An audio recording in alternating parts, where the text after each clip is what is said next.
Hello and welcome to Teesside Karting for round 6 of the NRG Cycles Owner Sprint Series.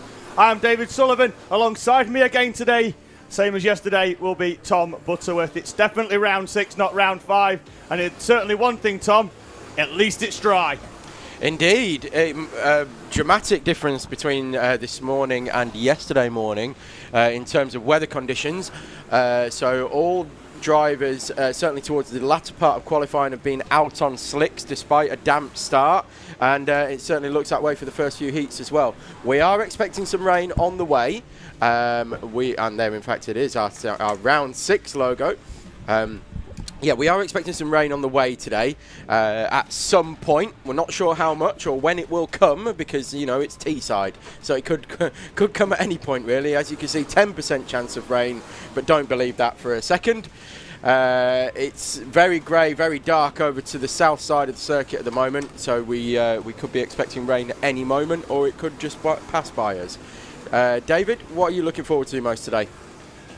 Me, Tom, just looking forward to actually seeing the mix-up of the grid, because the early part of the day in terms of Bambinos through to Cadets was a mix of qualifying. A couple went out there on slicks and in the Cadet class, so the grid is a bit of a mix-up in that one, so it'll be good to see a number of drivers that are out of position, either battling further forward than normal after a good qualifying, or some drivers coming through the pack in that one.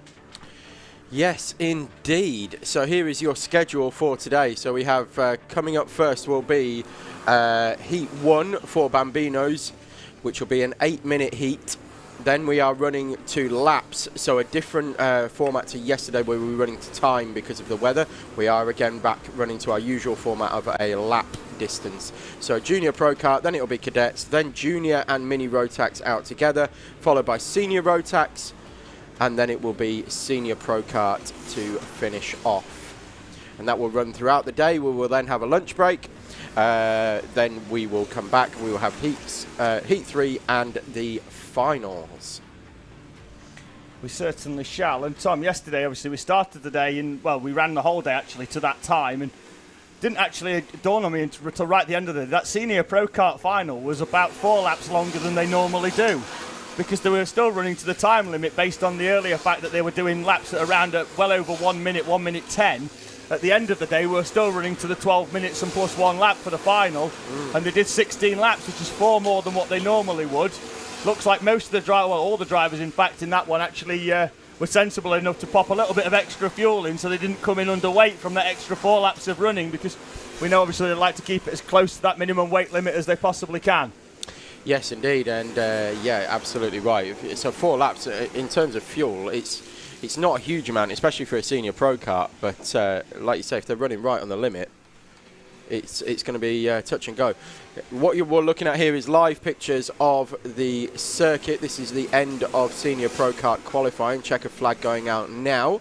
And then there will be a very brief delay until we get our Heat 1 of the day, which will be Bambinos, headed today by Max Gilman, who didn't actually run yesterday in yesterday's heats. But he was here Friday, Tom, practicing in a Honda Cadet. Oh. And I think that is the long-term plan. I think he turns 8. So moving up. Yeah, I think he turns 8 either just before or just after the next round. He was here practicing on Friday. Didn't look out of place either in that cadet class in the practice session. So I think today may well be one of his final outings in the Bambinos, but he is starting from the prime position in that class today. Yeah, it certainly is, and going off pole position as well. And we saw Harvey Bacon going P2 as well, which, I mean, we'll bring you the grid as and when. But Harvey Bacon going P2 as well, so that's an improvement from yesterday. Yep, so Senior Pro Kart just coming off the grid then after their qualifying session. And once again, Aaron Alexander will start the day from pole position. He ended the day yesterday in the winner's circle, taking the checkered flag first in the final, and he will start Senior Pro Kart from pole position. Austin Mundy moving on to the front row on the final lap. Championship leader Connor Lucas will start no better than 5th in that race. So he's certainly not been having it all his own way, although he did pick up a race win yesterday in the heats. Well, he's got his shiny new helmet as well. He does, the SJD custom design. I think we're now in a position, Tom, to take us through a hot lap of the Teesside National Circuit. Shall I do this one? You shall. Oh, let's enjoy. Okay, so into the right of the D chicane, up and over. Massive changes in camber, and then straight into the very fast right-hander, 180 degrees national loop through the wiggle section and down into the heavy braking of hairpin 1. Hold it tight to the left-hand side. Keep it left as you go into the right-hander of hairpin 2. Carry as much speed as you can onto the very, very fast back straight. Flat into South Bank corner in the dry conditions. Ever tightening up. It seems straight there, but it's really not, because you're still turning right into hairpin 3. Then it's immediately left into hairpin 4, through the dogleg section on the left-hand side and through the kink on the right-hand side over start-finish line. And that is a lap of Teesside Autodrome. Certainly is. Bambino's, Expertly Tom. done, I thought. Expertly done. It's almost like you've been here before. It's like I've driven it. It's almost like we're here like once every 4 weeks and others in between as well, isn't it? So Bambino, as you can see, making your way out onto the circuit now.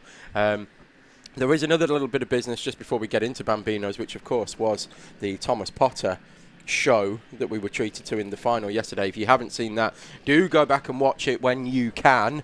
And check that out. Yeah, the cadet final from yesterday, because Thomas Potter went 2 seconds a lap quicker than the entire field, which just does not happen in Honda Cadets. So, yeah, amazing piece of driving from Thomas Potter, and we've interviewed him this morning, which will be going out sometime during the week. During the next couple of weeks on the Teesside Owner Drivers Facebook page. So if you haven't already liked that one, give that a like. It's where we put all our interviews from the race day on there as well.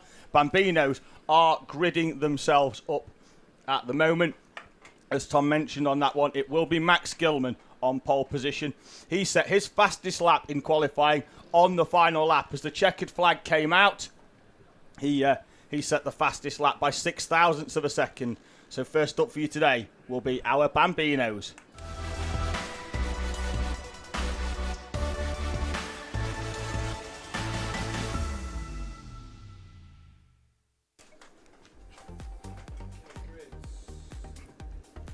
As we mentioned then, Bambino's gridding up, and on pole position will be the 50 of Max Gilman. Alongside him, championship leader Harvey Bacon. Max Taddy and Drew Davidson on row 2, Austin O'Man and Ellis Child on row 3.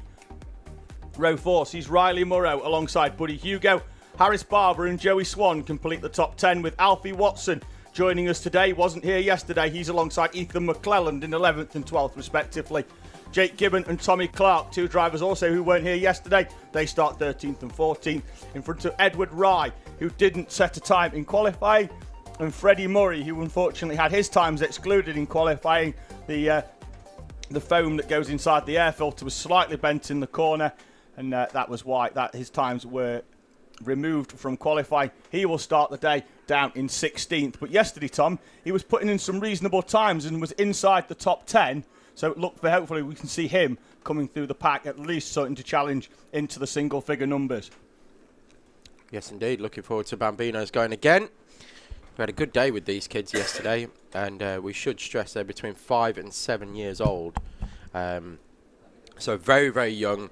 This is their first sort of foray into motorsport, as you would expect. You wouldn't expect them really to start motorsport any younger than this. But yeah, their first foray into motorsport at a very, very young age. And they are giving it the beans.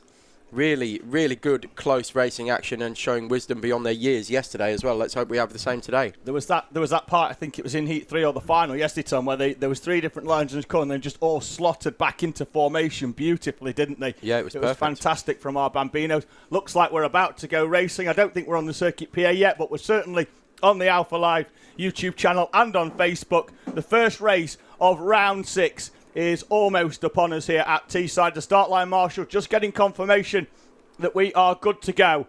The green is in the air. It's down and we're away and racing for the first time. It's a good start from Max Taddy on the second row. He gets alongside Harvey Bacon. Can he keep the foot in and go all the way round the outside into second place? He's got track position round National, and Max Taddy is through. And it looks like Austin O'Man's made a good start as well, up from 5th into 3rd through the wiggles. Yeah, indeed. A very clean start as well from our Bambinos as they slot into single file formation, although there was a bit of a nudge there from Bacon into the back. Was it Bacon? I think it was Harvey Bacon in 4th place. Yes, into the back of Austin O'Man, into hairpin 1 that fired him into the back of Max Taddy. That's actually cost O'Man a place now. I'm trying to see who that is coming round into 3rd place on the road. It is the 88 of Ellis Child, who's had a flying start. There's Austin O'Man up the inside into hairpin 3, but overcooks it, and that's going to drop him down even further. Yep, so there's contact there as well. That's Drew Davidson, 70 in the yellow helmet. Catches the back of Max Taddy on the way out of hairpin number 4. Doesn't cost either of them too much time, actually. They're all slotted back in. Riley Murrow in the 38 behind. Max Taddy's been beaten up a little bit on this opening lap, so he had Austin O'Man into the back of him at hairpin 1, and then he's had an incident into hairpin 4 as well. Yep, good starts on the opening lap as well from Edward Ryan, Freddie Murray, both starting on the back row for various reasons, up to 11th and 13th respectively, as Austin O'Man has to hold off the double eight of Ellis Child, and he's come through and moved from going over the line in 4th place. He's now up into 3rd, right on the back now of Harvey Bacon. They've both come past Ellis Child for 2nd and 3rd respectively.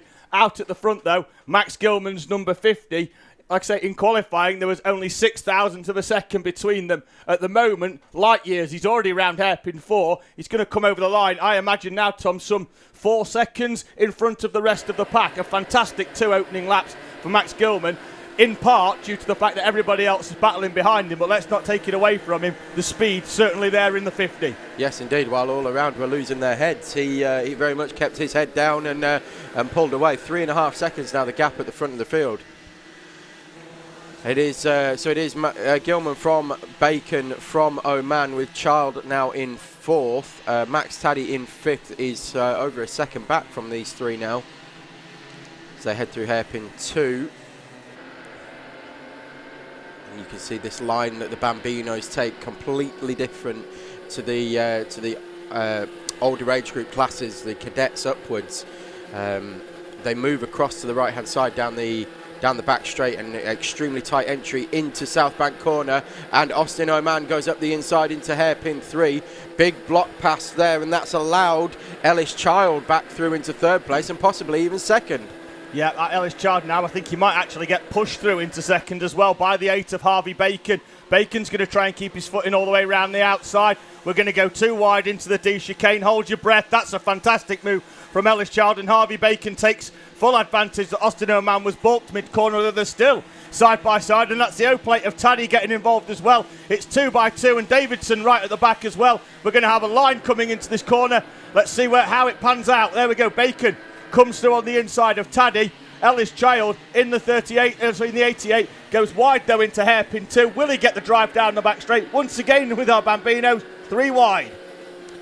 Yeah, Child's trying to move across, give O'Man the squeeze, but O'Man, as we've seen, certainly coming out of the D chicane earlier on in this lap, is not afraid to put his car up the inside of anybody, and there he goes again. Yep, Taddy as well. Oh, almost carries too much speed in there, goes wide. Drew Davidson comes through. Austin O'Man down the inside. I've no idea what order they're going to come out of this corner in, Tom, because I don't think you do either. And they're 3 wide again. So most of this lap has been spent at least 2 or 3 wide, and there is contact just coming through the dogleg chicane, but it is and up over the back of that's Jake Gibbon, who was lap traffic. Yeah, Austin O'Man just drove straight into the back there, didn't he, of the 111. And now, once again, that's going to drop Austin O'Man down. He had some problems yesterday in the opening heat of the day, where he had a spin at the same end of the circuit as well, and that's going to drop him from what was 2nd place down to around 8th or 9th. I think he's behind Buddy Hugo. So that, Tom, at the moment has mixed things up a little bit. It's brought, however, the 38 of Riley Murrow back into play. He disappeared off the back of the 5-cart train. That's Gibbon stuck up on the curbs. That looks like it's in the middle of the wiggles. It is, but there's no traffic coming through, so we should be able to sort that car out and get him facing in the right direction fairly quickly. We've got Riley Murrow doing very well as well compared to his pace yesterday. He's in front of Drew Davidson, who was mixing it up at the front. Yeah, Murrow, he had dropped off the back of that 5-cart battle, but with the incident with O'Man on the back of Gibbon, that's really brought him back up into play now.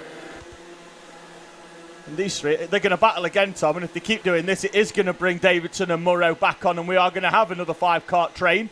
Well, the one who's benefiting the most from this is Ellis Child. Now, we say that, and as he drops back two places through the national loop, and that's not me putting the curse or jinx on him, but it's that as the other karts have been battling, he's just been extremely opportunistic and got through, managed to position his car extremely well, really good racecraft, and got himself all the way up into second place.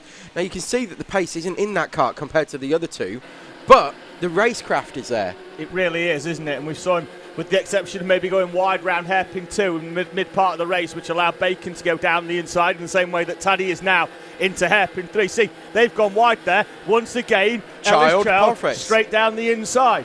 It really is benefiting here from just sitting back 1 or 2 kart lengths and taking full advantage when those in front of him decide they want to mix it up with each other. That's it, and Taddy, you can see the extra power he's got in that engine, because he's just driven straight past Ellis Child, but Ellis Child, certainly with the racecraft, is just picking them off as they start to fight one another. Yep, the Teesside O plate then moving through into second place, 1 minute and 30 remaining in this opening race of the day. We're likely to see the last lap board next time round. We do have a warning flag out over start finish. We've not had that up on the screen yet.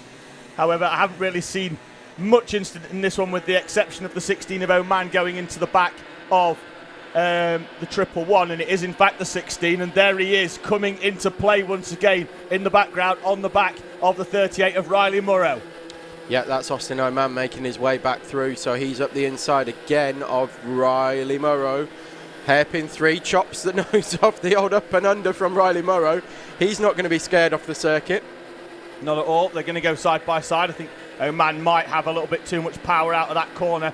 Although Murrow, he's not giving that one up, is he? I thought they thought there might be a little bit on the inside there, but Oman does manage to go round the outside as Taddy and Child set personal bests over the line. There is the last lap board out from our start line. Marshall, the race leader, Tom, he's already going down the back straight. Almost 12 seconds now in front of the battling pack behind him. Well, that's unbelievable, isn't it? Just because these guys have been battling, it's just allowed Max Gilman to romp away.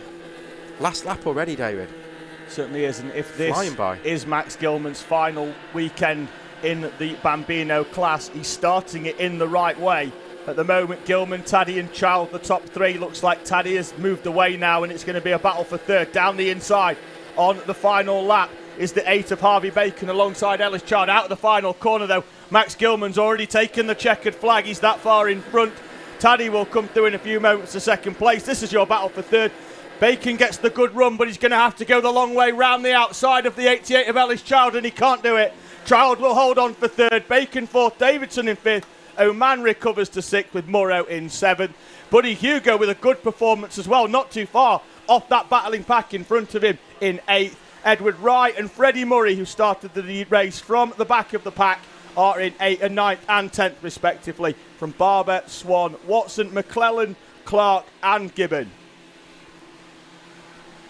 Yeah, fantastic action early on in our Bambinos. Let's hope we haven't peaked too early, because that was pretty good. We will move on very swiftly to race number 2, which will be Junior Pro Kart. So we'll just wait for our Bambinos to clear the circuit. But yeah, fantastic opportunistic move from Ellis Child, repeating the moves over and over again while everybody else battled. And yeah, just managed to pick them off. Really good driving from Ellis Child. It was, mate, and he was... really, he took full advantage actually of just being 1 or 2 kart lengths back rather than on the rear bumper. And when they went down the inside and went wide, he just went straight through the gap that they'd created and just moved cleanly into second place. Ultimately, he finished third at the end because Taddy got that good drive out of hairpin 4, but really, really good from the 88 of Ellis Child. That will set him up nicely for heat number 2 in around about an hour's time for our Bambinos. It certainly will. So let's move on to Junior Pro Kart and do a bit of a preview of what we're expecting today. So yesterday we saw Lennon French leading most of the heats most of the time, but didn't go his way in the final. Certainly did not. He was about 3 seconds out at the front of the pack in the final when the spark plug decided on the left rear engine that it did not want to play ball at all. Oh, slight incident there from one of our Bambinos. He's helping push one of the carts out. That was quite an elegant roll in the end, wasn't it? Commando roll. Yeah, he started that one. He started that out really well, didn't he? The only thing it was missing was a dab at the end of it. It'd probably gone unnoticed if we hadn't spent the last 30 seconds talking about it. Tom, just before we move on to Junior Pro Kart, I'd just like to welcome everybody from the paddock to the live stream and the commentary today. The circuit PA is now working again, and they can hear our beautiful voices. Hello, everybody. Welcome to Teesside round number 6 for the Owner Driver Sprint Series. We have already done this on the live stream, but now that we're on the PA, for everybody watching at the circuit. Next up then, Junior Pro Kart, and they're already out and making their way around South Bank.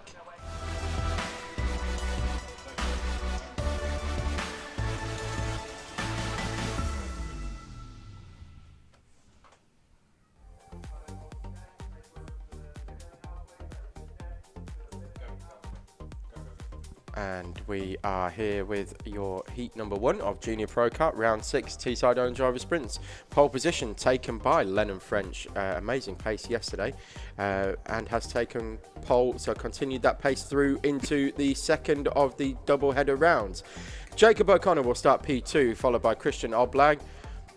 Max Shields in P4 is a bit of a surprise, but slightly lower than he normally sits. Then we've got Joe Arnold, Sebastian Pereira, P6. P7 for Sophie Pawsey, P8 for Harvey Still, and P9 for Ben Hogarth. So just 9 in Junior Pro Kart for this heat. Yep, Alex Mallard and Lewis Mallard electing not to race on the Sunday. I think they've got some kart prep before the BPEC doubleheader at Landau in about a week's time. So down to the 9 runners today. Still a close and competitive grid, and we look forward to the resumption of what is in this one a mouth-watering championship battle between the 120 of Lennon French and the O-plate of Max Shields. Didn't go the way of French yesterday despite being dominant for most of the day. The engine issues with that one will probably see him drop that round as we run 7 out of 9 here at Teesside. Max Shields, though, was there to pick up the points in the final, and that's all he needed to do towards the end of the day. End of the day in 3rd, but picked up as many points as he possibly could when his championship rival faltered. Green is down, we're away in racing. It's a good start from Oblang. And Tom, this is what I was saying about drivers being slightly out of position. Is Christian Oblang as Sophie Pawsey spins round hairpin 1. You'll see her back through the pack thing there in a minute. She's going to drop down. She's now got work to do. But as the pack battles, as I was saying, Oblang doesn't normally qualify in 1st, 2nd or 3rd, but there we are in the middle of the pack. Some of these drivers went out on slicks, some on wets. It has really mixed this 9-kart grid up. Yeah, really looking forward to this one. So we see Max Shields out of position at the moment compared to where he normally runs, which is either right in front of or right on the tail of Lennon French, but immediately sending it up the inside into South Bank. Yeah, O'Connor left the door open, very open in fact, and Max Shields will come through into 3rd place. Not too far behind actually, the 2 of Joe Arnold, yesterday's race winner.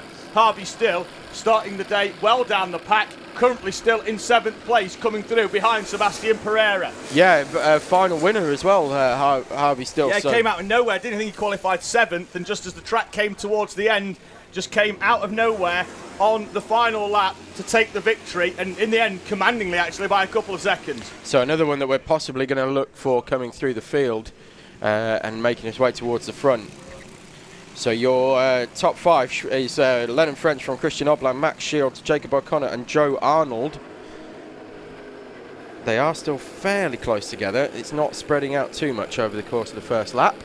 No, Oblang managing actually to stick with our race leader at the moment, Lennon French. Max Shields is a little bit further back, but it's because he had to get past Jacob O'Connor on the previous lap, so expect him in the next couple of laps to close in as Joe Arnold and Sebastian Pereira battle it out round hairpin 4. They'll come over the line in exactly the same positions they were. However, now Harvey Still and Ben Hogarth much closer after those two decided to battle it out. It's a 4-kart battle now from 5th down into 8th with Sophie Pawsey still trying to close back in. The gap at the moment from the back of the pack after that early spin, 6.8 seconds. We'll see if she can progress going round on her own while the battle in front of her hopefully sorts itself out and she can get herself back in the mix. Yeah, and you can see they're all still on the same straight at the moment, but it is Oblag half a second back now from French. Max Shields another 0.8 of a second back. So what's happened to Max Shields' pace today? Although I say that, just as I say that, he's absolutely nothing, because he was 0.8 of a second over the line. He's now right on his tail. Yeah, pushes Christian Oblang over. They're less than a tenth between them, and I think he was halfway, looking at going all the way round the outside of him, out of hairpin 4. But as we've seen on a number of occasions, on these quicker karts, it's a very long way round the outside. He is going to go down the inside, though, into hairpin 1. Oblang very obliging by leaving the door open. And now, once again, the top 2 in the championship, run 1 and 2, down the back straight. And that is Max Shields saying, push me down the back straight, please. Yeah, he's asking for a lot of help, but I'm not sure Christian Oblang can actually help him too much. I think he's going to be looking to sit in Max Shields' slipstream and help him along to 3rd place at the moment. Yep, Harvey still takes a wider line out of hairpin 4, tries for the cut back down the inside, but I think he scrubs off too much speed alongside Sebastian Pereira through there, and will once again have to slot back in. He's got the right idea though, Tom, that cut back out of hairpin number 4. It's just that I think he carried a little bit too much speed and then had to dab the brake because he was about to slide into the side of Sebastian Pereira. We saw quite a lot of that yesterday, obviously, in the wet weather conditions. Drivers getting on the power and sliding into the side pod of the driver on the outside. Still there, gets off the throttle enough so that there's no contact with the 21. Yes, indeed. So it is still Arnold from Pereira, from Hogarth. So it's as you were.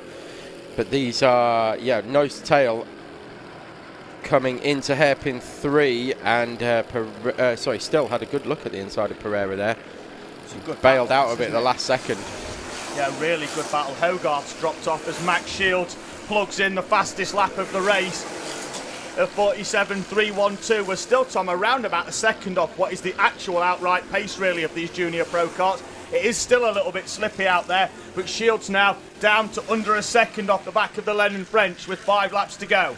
Yeah, quite a green track at the moment, which is the term used for not a lot of rubber down on the circuit. As Ben Hogarth gets all crossed up coming into hairpin 2, sort of had a half look and then bailed out of it the last second and got all crossed up. I think, Tom, it's this where they're coming round South Bank now. This one into hairpin 3. We're about to see Seb Pereira go down the inside of Joe Arnold.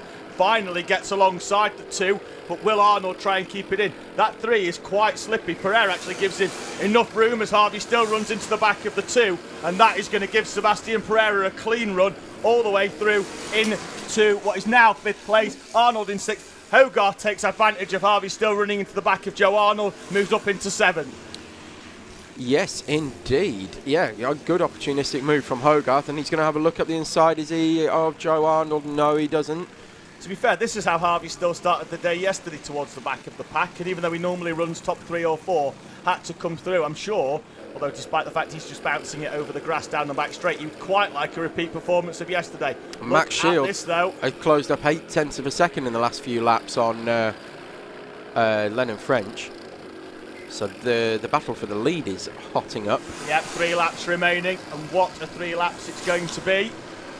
As Max Shields now 0.2696 seconds off the back of Lennon French, and actually closing up through the national loop, right up on the back into hairpin number 1. We know that these two are very, very evenly matched, and we know Max Shields loves a move down the back straight. In the slipstream he goes. Is he close enough to pop one out down into the South Bank? He certainly doesn't.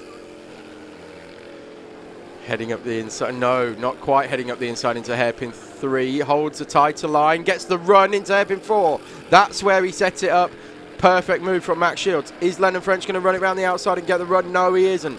Just content to push Shields along at the moment. Tom, how much do you think Lennon French actually knew knew that Max Shields was there on that one? Because he didn't go defensive at all, and we know certainly from what we've seen previously, Lennon French knows how to defend into hairpin 4 if there's a cart right behind him. Well, he certainly knows he's there now. He does. He's looking at the rear bumper. We've got a change for the lead, and Lennon French is currently staring down the barrel of an O plate in front of him, and Max Shields, Tom, is pulling away down the back straight enough at the moment that he can probably take a more comfortable line round hairpin 3. What we have seen from Shields in the past has been a slight bit of inexperience, because he is only 12 years old. He's in his first full season of junior pro kart, and he does occasionally leave the door somewhat open going into hairpin 4.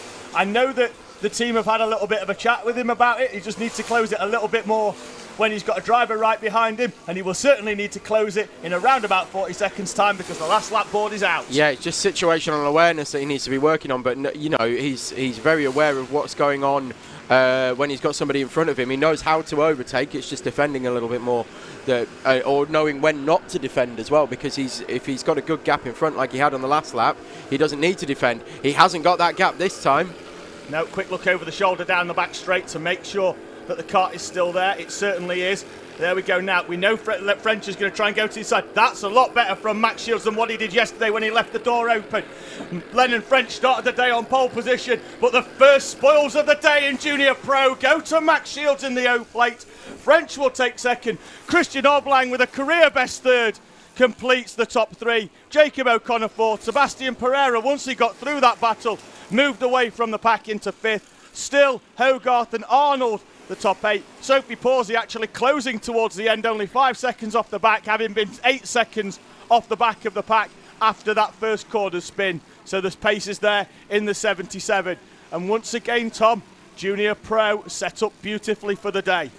Yes, indeed.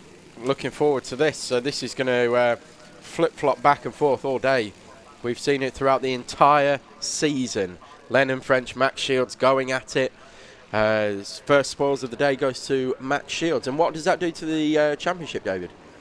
Well, obviously because there were no points for the final. Were there some points for the final? Yeah, Lennon French picked up the points for the final yesterday, having completed half race distance. That will have put him picking up the points for 11th place. I imagine, given his performances through the rest of the season, that will class as a drop round as we run 9 rounds here at Teesside, and it's the 7 best results taken. So I imagine yesterday, that 11th place in the final, given how consistent and how good he's been at other rounds, we'll see that as a drop round. So I imagine now, Tom, the championship's still very, very close, because that will eventually be a drop round. Yeah, I think it could well be, and that's a shame, really, because he had a really good set of heats as well. It's just an unfortunate failure in the final.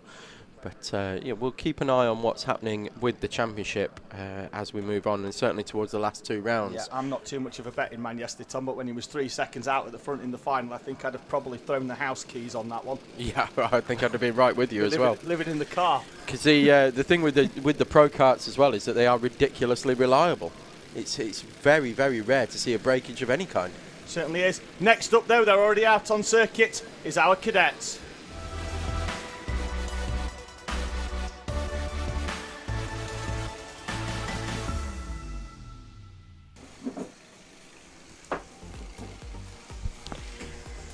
We will bring you the grid for Cadets round number 1. Now, we've got Sebastian Corking on pole position, but he's actually in a Micromax, so he will be starting right at the very back of the grid. Thomas Potter is your actual pole sitter, net pole sitter for Honda Cadet. Then we have Tom Holden, Lewis Goff, Isabella Stansmore-Wilson, and Jared Fox-Whiteley. Riley Buckton-Young also in a Micromax, so he is in 7th place, but again will drop to the back, so that will promote Melissa Adrian up to 6th place. Try and stay with me, folks. So no, rather than read you out positions, I'll read you out their actual qualifying order. So it's going to be Melissa Adrian, then Larry Price, then Ben Adrian, then Harris Ali, then Ethan Charles. Then you're going to have Zach Turner, Addison Smith, William Howard, Joseph Yao, Stanley Clark, and Kian Logan. Then it's going to be James Tate. Jensen White is running an I-Army Cadet. Oh, James Tate, sorry, is running the I-Army Cadet. I got the 220s mixed up, that's why. So James Tate running an I-Army Cadet. Then you've got Jensen White, Joshua Sullivan, Oliver Green, Mason Dinsdale, and Ben Robinson. Samuel Yeadon, Harry Brown, Cody Lamb, Amy Peacock, Holly Swan, and Ollie Carter. And then Mason Webster rounding out the field. 2 things to really note from that qualifying session, Tom. First of all, Harris Ali in the 76 did no practice on the Friday, wasn't here yesterday. Done incredibly well, actually, to put that 76 in the top 10, having not been here in any of the practice sessions. First time out this morning, and puts the number 76 inside the top 10. The other thing to note as well, the 17 of Amy Peacock qualifies well down the order, not her normal position. Fully expect her to come somewhere well inside the top 20. She normally runs in that sort of like 10th to 15th sort of region. Expect to see her come through because she's qualified well towards the back of the field, well out of position. So we will expect to see her coming through the pack in this now dry and completely dry circuit, because the cadets earlier went out in their qualifying session, the majority of them still on what we would describe, we'd call them inters. What they are in fact is very, very scrubbed wets. Yeah, have we got anybody on those out there at the moment, or is everybody on slicks? I would imagine everybody's on slick. Actually, I think the 51 of Kieran Logan, is that potentially? I think they could be well scrubbed in. Although what I would say is that there looks to be on the dry, all the slicks you can see on the outside. He is Tom. Kieran Logan on the 51 has gone for the wets, or is that? Sorry, they are what would normally be described as an inter, because That's not Kieran Logan. That's Stanley Clark. Kieran Logan has run the 51 this season. He's now switched to running the number 5. Stanley Clark runs the 51 for today's race meeting. Well, either way, those are very, very, very well-worn wets. And we know that worked yesterday. It worked very well for Thomas Potter. It certainly did. And now it's whether it's a case of whether it works for Stanley Clark, or whether the circuit is now too dry and that 51 starts to go backwards like a stricken ship. Well, it's going to be interesting to see. He's obviously gone for the gamble. We do like a gamble, don't we? We do like a gamble in the commentary box. We'll just see whether the camera can pick up any others that are on wet tyres, or certainly well-worn inters. It certainly looks like the front, all the karts at the front of the grid are on full slicks. And working their way back, and in fact, yes, they are. So your first one who's going to be on wet. Oh, Harris Alley's gone wet as well. That's yes, and you can see the state of them as well. So there's barely any tread on them. It's just enough to heat the tyre up very, very quickly. So he might be absolutely flying at the start of this race and then drop back very quickly. Pretty much what happened yesterday in the junior Rotax class, wasn't it, with Gracie and Bella both going out on the wets. Flew through the field for the opening 3 laps and then almost ended the race almost a lap down. In fact, Bella actually brought it in a lap early because she was already a lap down. She picked up the points she needed for the position and was just able to maintain the position by coming in the pit lane. Yeah, there was no point in them continuing, and that's exactly what happened. So the tyres heat up very, very quickly because they're much, much softer compound. So you might see Harris Alley fly through the field at the start of this, and then the slicks will come up to temperature and they'll immediately claw him back. 2 race starts in this one, then Hondas will have a standing start, then there'll be a 5-second delay before the rolling start for the Micro Maxes and the iArmy Cadet. They go straight down to the national loop for the first time and then through the chicane at the second time of asking. Green flag is up in the air, the engine notes rise and we're away and racing. It's a good start from Tom Holden on the outside, but he's not got track position and he can't come back in because the 4 of Lewis Goff from the second row is into position and he's into second place as they come through. So if everybody can get through the chicanes, let's see if we can get into a nice order. It's Potter, Goff, Holden, Stansmore, Wilson, Fox Whiteley and Larry Price going down the inside of Melissa Adrian into hairpin 1. We've got 1 spinner in the middle of the pack. Let's see if we can pick a number out. I think one of them could be Ben Robinson, and we've certainly got another one facing the wrong way. The problem there, they can't move because they're against the tyre wall. Yeah, indeed. So we've got them 4 wide even coming into South Bank Corner for the first time. But it is Thomas Potter from the 87. Oh, disappointment there for Tom Zach Holden. Turner. He qualified really well inside the top 10, but the day starts with him facing the wrong way at hairpin 1 against the tyre wall, and he's now half a lap down on the pack. And that means for Heat 2, he's going to be starting well down the order. Yes, indeed. Now, we said about Harris Alley possibly making moves up through the field, but it's not gone well so far. Still in P9. And who was the other one on the wet tyres, David? Stanley Clark, who started the race, I think, in around about 13th. He's certainly on the inside, so that's an odd number. I think he was around about 13th, a couple of rows behind Harris Alley. We'll keep an eye on the 51 as well and see where that kart is in around about 5 laps' time. At the moment, Harris Alley is managing to stick with this front pack, Tom, which we expected for the opening couple of laps. It's whether they get too much temperature into those wets because there's no puddles he can drive through, or whether they're that scrubbed in that he's able to ride this one out all the way to the end in this 8-lap Heat 1 for our cadets. If he can, it's going to be an interesting experiment, and there's certainly a huge amount of data for the other dads and parents and carers who are out there looking after these kids. If he can run round at the same pace as slicks on very, very used wets. Yeah, interesting battle at the front of Stansmore. Wilson comes from about half the kart length behind to dive down the inside of Tom Holden. Clean move as well, up into second place. Harris Alley there on the back, the 76, the only wet shod runner in this front pack. And once again, Tom, we've seen this before. Second, third, fourth, fifth and sixth are battling, and this only plays into the hands of the leader. Yes, indeed. Yes, indeed. And Thomas Potter doing what Thomas Potter does best as Jared Fox-Whiteley goes up the inside of hairpin number 3 on Tom Holden. Ben Adrian as well took full advantage. He's gone right round the outside. It's just behind us on camera, but he took full advantage of that, and Tom Holden drops 2 places as Ben Adrian comes over the line in 4th place and holds the position as well through the D chicane. Oh, and there from a long way back, that was a full-on lick it and send it there from Larry Price of the inside of Lewis Goff, and Lewis Goff is dropping like a stone. Amy Peacock, Tom, makes up almost 10 places in the opening 3 laps here, and she is now up, as expected, inside the top 20, up into 17th behind Jensen White.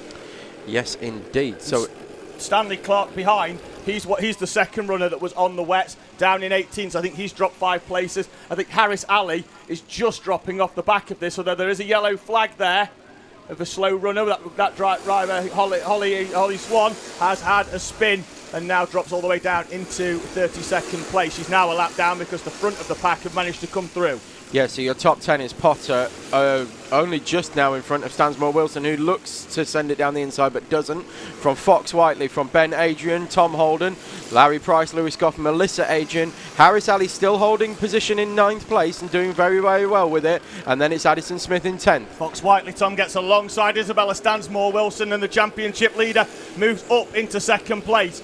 And on this occasion, Thomas Potter hasn't been able to break free, despite the fact that Fox-Whiteley, Stansmore Wilson and Ben Adrian behind have been battling, as Lewis Goff, who made that fantastic start and moved into 2nd place, tries to get alongside the much improved, in my opinion, Larry Price. Before this doubleheader, normally ran about 10th. The last 2 days, he's ran well inside the top 10. Yeah, he's done very well, very well. You've got Addison Smith in 10th place as well, who's moving up very shortly, is he not, David? I think he is. As Fox-Whiteley takes the lead from Potter. Sorry to cut across you there, but yeah, it is Fox-Whiteley taking the lead from Potter, from Stansmore Wilson. Yep, you're quite right, though. Addison Smith will be moving in the Minimax direction very, very shortly. Remains to be seen whether he'll see out the season in Honda Cadet, but we did say yesterday that he is... he's at the top end in terms of size for the Honda class, and I think he will go down the mini route very, very shortly. We saw them coming over the scales in practice, and he was a good 6 to 7 kilos over what all the other runners are doing. So to hold 10th place and being that much over what the ones at the front are in terms of weight, so he's carrying essentially a 6 to 7 kilo handicap. Sebastian Corking in the Micromax taking 10th place overall, and setting the fastest lap in the process. Yep, the 52 coming through from that 5-second deficit at the back, with the micros making that rolling start as we continue to watch Lewis Goff, Larry Price and Melissa Adrian battle it out over 6th place. Fox-Whiteley down the inside. Potter's managed to come back into the lead in the mid part of that lap, but Fox-Whiteley once again down the inside. Stansmore Wilson maintains 3rd, with Ben Adrian still on the back in 4th. Fox-Whiteley slightly defensive mid-corner, left but the door that means open. That he's run wide, and they're going to go side by side. And already, Tom, the last lap board's out. We've barely even started this race, it seems like, because it's been non-stop action. Yeah, it's absolutely flown by. 8 laps then. We've got back to laps rather than the time yesterday with the wet weather conditions, but Jared Fox-Whiteley leads over the line from a personal best of Thomas Potter. Fox-Whiteley leaves the door open slightly into hairpin 1. Potter's going to get alongside, is he? And he's through already. Thought Fox-Whiteley may be able to keep his foot in there, and they go side by side. Potter's going to go very defensive down the inside. Fox-Whiteley's already got the nose, though, down the inside. Potter can't close the door because there's a Fox-Whiteley on the inside of him, and Stansmore Wilson as well almost comes through. Now, White lined by Jared Fox-Whiteley into hairpin 3. Yeah, bit of a strange one there, but up the inside into hairpin 4 comes Thomas Potter, and is he going to get the drive out? And down through the dogleg and the kink, it is going to be side by side over the line. It's going to be Fox-Whiteley just from Thomas Potter. At the difference between the top 3 there. Half a tenth, just over half a tenth of a second between the top 3, side by side over the line. What I thought was a bit strange was that Thomas Potter scrubbed his speed off coming out of hairpin 2 and went extremely defensive early, but then didn't cover the whole line off, and he let Jared Fox-Whiteley through. Yeah, why would you go? He went defensive, but he didn't not go, enough. He didn't go ultimately defensive, did he? Because We saw yesterday, actually, when we saw the Bambino line yesterday from some of them, they were literally trimming the grass down the inside. Yeah, he tried to go the Bambino line, but he didn't go the whole hog. He left a gap there for Fox Whiteley to get through. And that allows Jared Fox Whiteley to come through to take the victory from Thomas Potter and Isabella Stansmore-Wilson. Almost stolen on the line by Stansmore-Wilson as well. So. Yep, she came through. And to be fair, I thought she might have just almost pushed her. If the start line was about 10 metres further up, I think second place would have been hers. Big shout out as well to Sebastian Corking. We've got a loose wheel, David. On which one, Tom? I don't know, but we've got a loose wheel on track. It's currently being picked up by the marshal, so that if you have a driver coming in on 3 wheels... Joseph Yau's coming in. There he goes. Yeah, but he's coming on the good side, though, because he's able to drive it back on the sprocket protector. I'm not sure people will agree that that's necessarily the good side. Well, if the other side's come off, he's driving it back in on the chassis. So. Well, yeah, I suppose there is that, but he'd probably have pulled over rather than drive it on the sprocket protector. He might not even be aware. It's come back on the sprocket protector, but somebody might just want to give him a little hand with that. Yep, Joseph Yau's 888 is currently we've got the marshals in front of the one wheel box. Shy of a full complement. Returning with a wheel. So we're going to move on very swiftly to your first heat for Junior and Mini-Max while David gets a news update. So we will move on. Junior and Mini-Max heat number 1.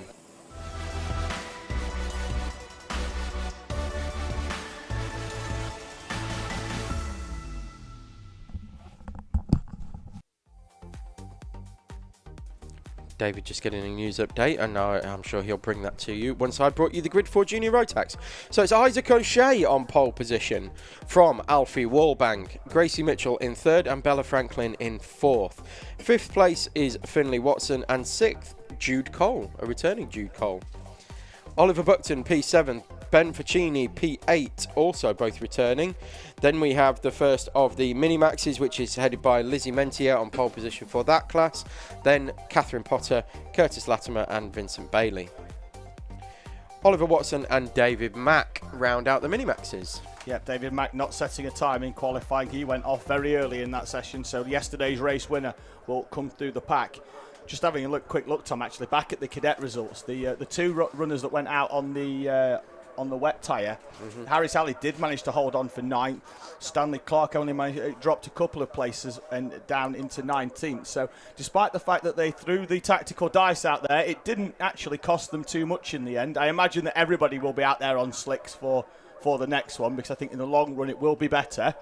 But it didn't. Some interesting data. Didn't seem to be too much. Obviously, I think we are expecting maybe a slight sprinkling of rain later on. So I think as soon as we do, I think we'll see most of the runners putting them inters back on.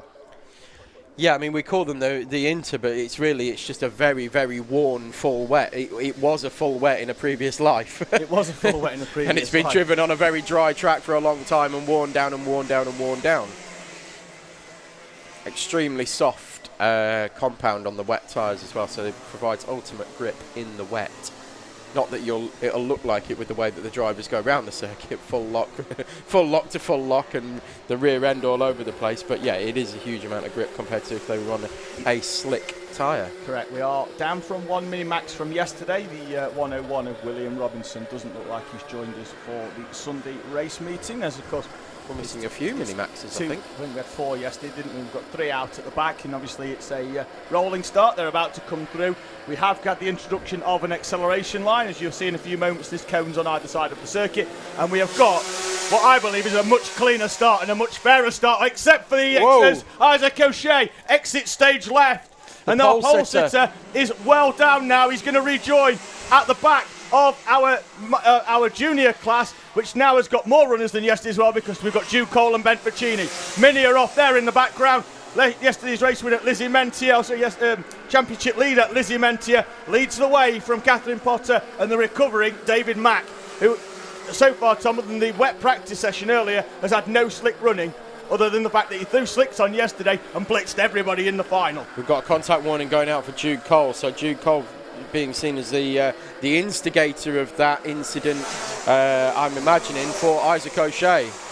Yep, so that one's up already. We'll just have a quick glimpse. We've had a slight change in the format of how we work with the warning flag. So we'll keep an eye out throughout the day, because a warning flag doesn't automatically mean a penalty. It could just be a warning for a slight indiscretion. However, if it is deemed necessary, a 5-second penalty will apply, and we will try throughout the day to keep up to date with them. There's a contact one. I think that's more likely, Tom, to be the one off the start, because Alfie Warbank was in third, right behind Isaac O'Shea. Yeah, I thought it was a bit strange that Jude Cole got it. I think that's more likely. I think Cole's might have been for something that we missed off camera during that start, because we were obviously, for most of it, focusing on O'Shea, trying to get the kart back out onto circuit, because he was almost into the dummy grid entrance. Absolutely. So we've got Gracie Mitchell from Finley Watson, from Bella Franklin, Alfie Warbank, Ben Ficini, Jude Cole in 6th, Oliver Buckton in 7th, Curtis Latimer 8th, Isaac O'Shea is in 9th, and rounded out your top 10 is Vincent Bailey. In your mini-maxes, they're headed still by Lizzie Mentier, then Catherine Potter, then David Mack. I thought yesterday, Tom, as well, and we mentioned it a number of times, I thought Vincent Bailey acquitted himself very well to running in the wet for the first time yesterday.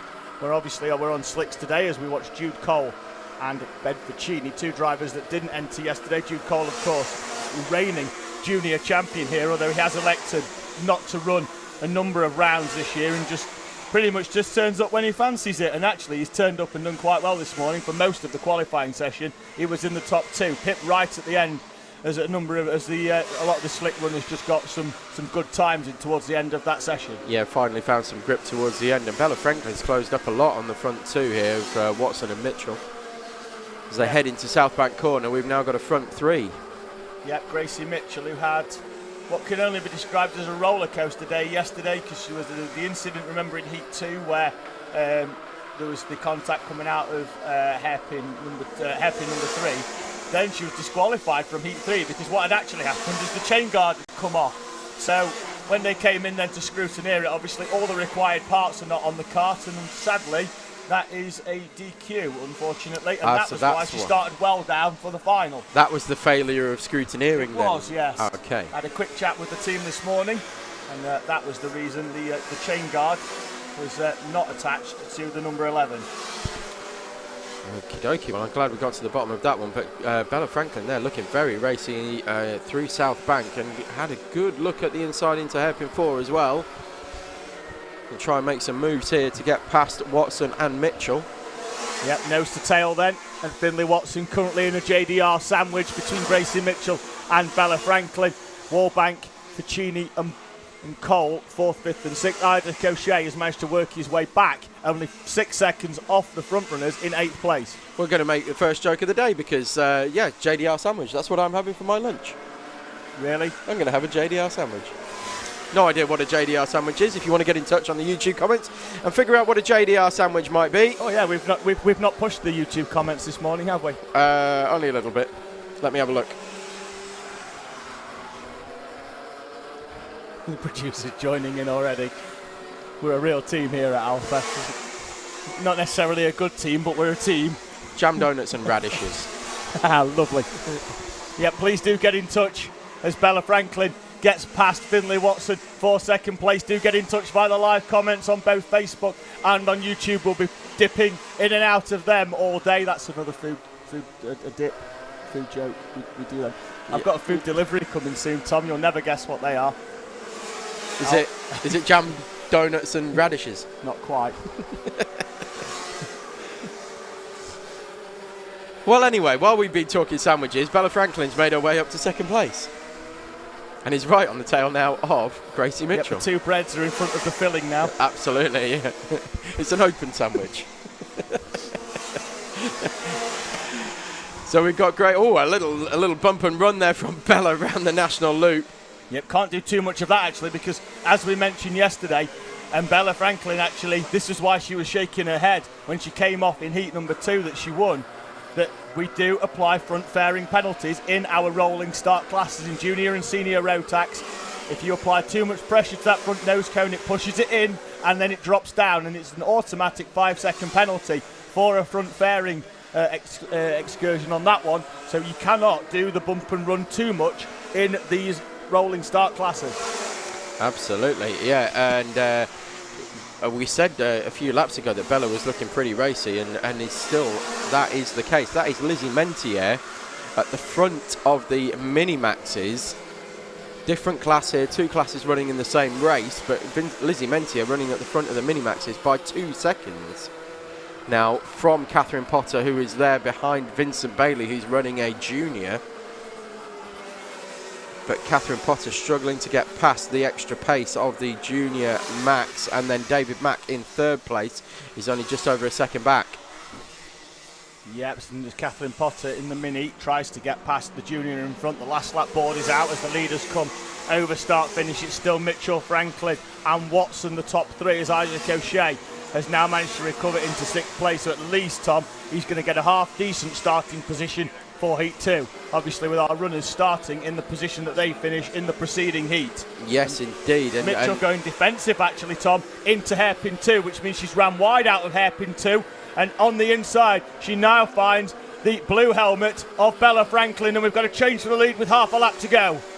Oh, and there was a big send from Gracie and had to back out of it last second. Is that going to allow Watson to come back around? Don't think he's going to get the cutback, but the driver is going to get the win. Half a lap, she came to the front, and Bella Franklin will win in Junior Rotax Heat 1 from Gracie Mitchell and Finlay Watson. If you just look at the results, it's going to look like a very comfortable half-second win, but it was anything but that. Tom, while I just take us through this, will you take delivery of my food delivery from my lovely wife? Is that a wife that eats delivery? Deliver wife.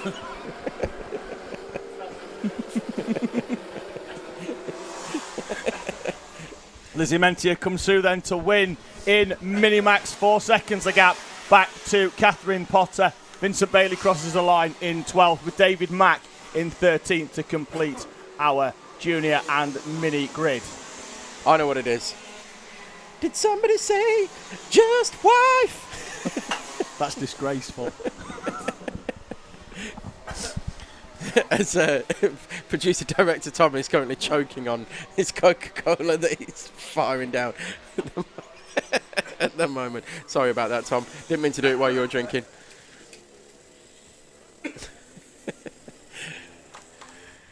Oh, we do have a giggle here at Teesside Owner Driver Sprints. Hope you're enjoying the coverage as much as we are. Sending it to you. Don't think we've got any kart collection, so the next rolling start class will be our senior Rotax, and they'll be out in just a moment.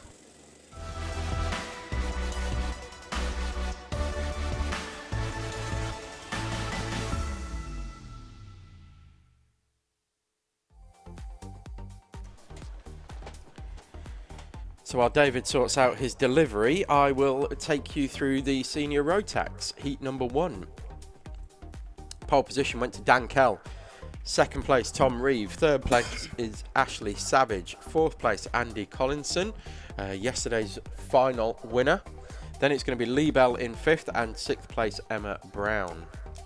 7th place, Shane Collinson. 8th is Paul Swan, who we saw have that monster crash yesterday. 9th is Chris Crowther. 10th, Chris Stoves. 11th, Zach Bowker. And 12th, Kieran Savage. 13th to Stephen Dewar, not setting a time, as did Colin Campbell, also no time, and Brian McCready, also no time. All 3 of those, Tom, are part of the Colts Kart Club, and I don't think any of them are actually out there today. So they were here yesterday and they were signed on, but I don't think they'll be joining us. So I think we'll be 3 runners shy. Okay. We're expecting the rolling start will come through. Once again, as you can see there just to the left of the screen, we've got some cones out. That's the implemented acceleration line, which I think will be, it means that the outside isn't too much of a disadvantage now, because I think the pole position on the inside accelerating a lot earlier, it did leave the outside at a bit of a disadvantage. That should even things up. Pole position then goes to the O plate of Dan Kell. The power goes down and we are away and racing, and Kell will have track position still though from his pole position berth into the national loop. Tom Reeve with a good qualifying. It looks like Andrew Collinson, Tom, has been hung out to dry round there. He started in 4th. I think he could be down in 7th, although he is going to try and get up the inside of Ashley Savage, who retired from that final very early on yesterday. Didn't even make it round for the rolling start. And there's Collinson going up the rear tyre. Yeah, Savage had a bit of a nightmare. Turn 1 went extremely wide, no rear grip, and just took Collinson with him. They head into South Bank for the first time, and then Savage is looking very racy all of a sudden, trying to make those positions back up. Yep, tries to get down the inside of Emma Brown, but in doing so runs wide into hairpin 4, and Andrew Collinson will get alongside, but he's going to have to go all the way around the outside, and he does eventually just slot back in. A very compliant number 74, Andrew Collinson, doesn't go too soon. Good start though, Tom's just pointing out, from Shane Collinson, 6th to 3rd on the opening lap. Yeah, 3 places made up with the adventures of both Savage and Collinson dropping back. That's very much helped him along. Savage has managed to get past Emma Brown into hairpin 2. That's Paul Swan on the back. You say, Tom, he did have a big off yesterday, didn't he? Because he went off at hairpin 1 and his tyre ended up at hairpin 3. Yes, it did. Yeah, that went a long way down the track. That's the 22, Tom Reeve and Shane Collinson now battling it out over 2nd place overall. Wow, what a move that was from Collinson. Yeah, right. Shane Collinson up the outside. Well, he went up the inside and managed to find the grip on the inside of the track. It just shows how green and unrubbered in the track is at the moment, because Tom Reeve couldn't get the grip around the outside that Shane Collinson got on the inside. Now, normally that's the opposite way around, because there's so much grip on the outside that you can just power it right round the outside of hairpin 4, and it gives you the inside into the kink. Yep, warning flags out for the 23 of Chris Crowther.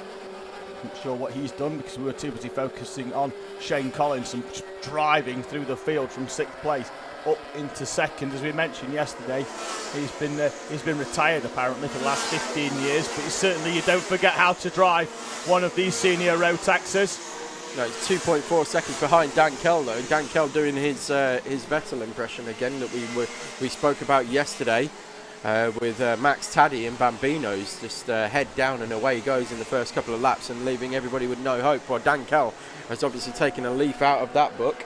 Yep, Joel Prentice has been on in the Facebook comments just saying good luck to Dan Kell. And Dan is 2.5 seconds away at the front. A couple of people are getting involved as well, as Ashley Savage gets down the inside of Lee Bell. That's in their battle for 4th place.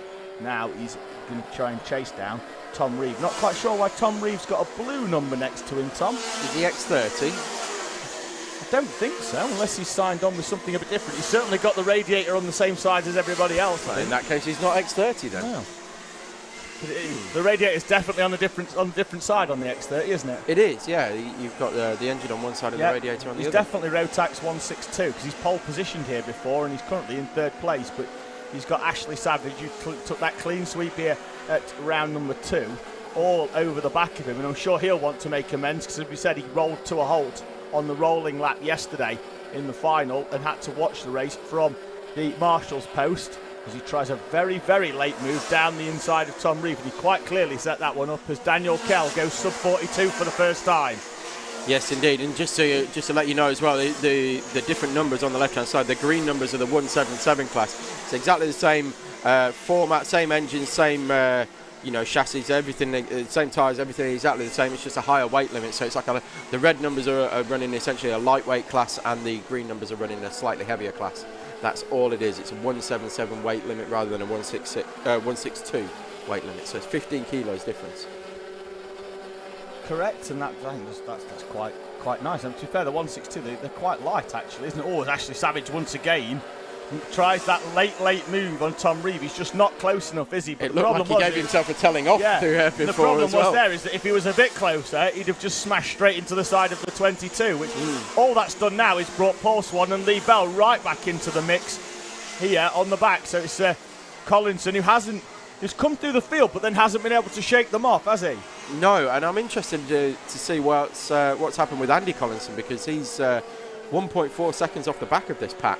Could it be that he's just saving the tyres for the end of the day? Because obviously when they go onto slicks, they do have to sign on their set of slicks for the day. And if he's gone out this morning with the wets on, he might just be, these could be brand new, and we know, Tom, that they do need scrubbing in.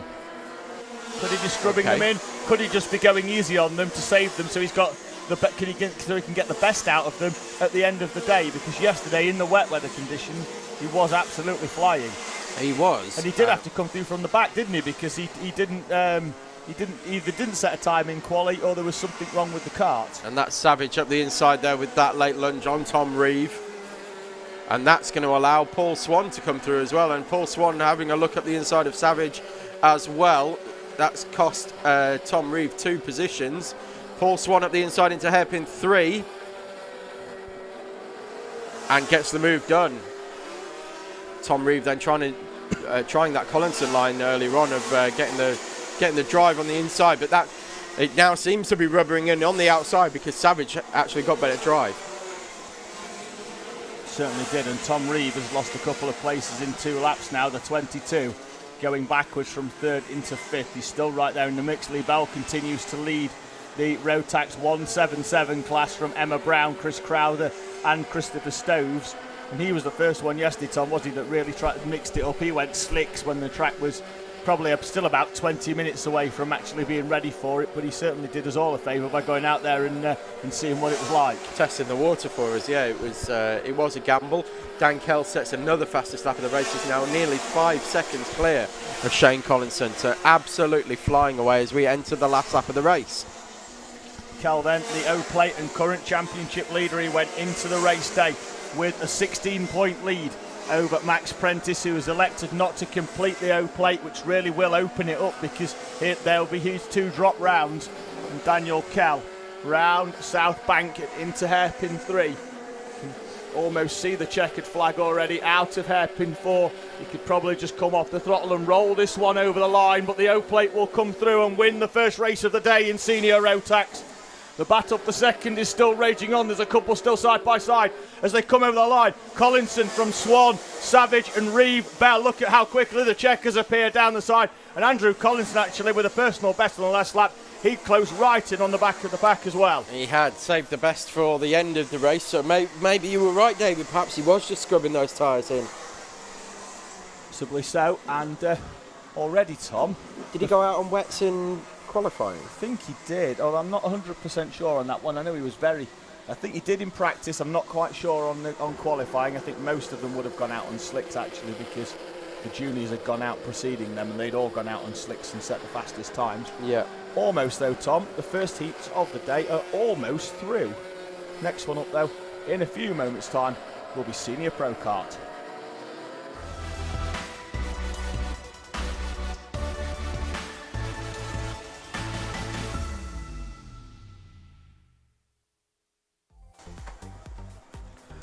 Before we go to the grids then, we'll have a quick look at the live stream comments, and we've got a couple of people, Tom, and we do like this when they join us from the other side of the world.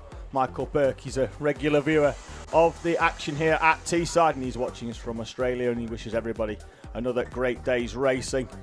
And looks like we've got Gravity Gamer as well saying hi from Australia. Claire Hunt's been on saying well done Catherine Potter. She will be out in about 40 minutes time again for heat number 2 of our Mini Max class.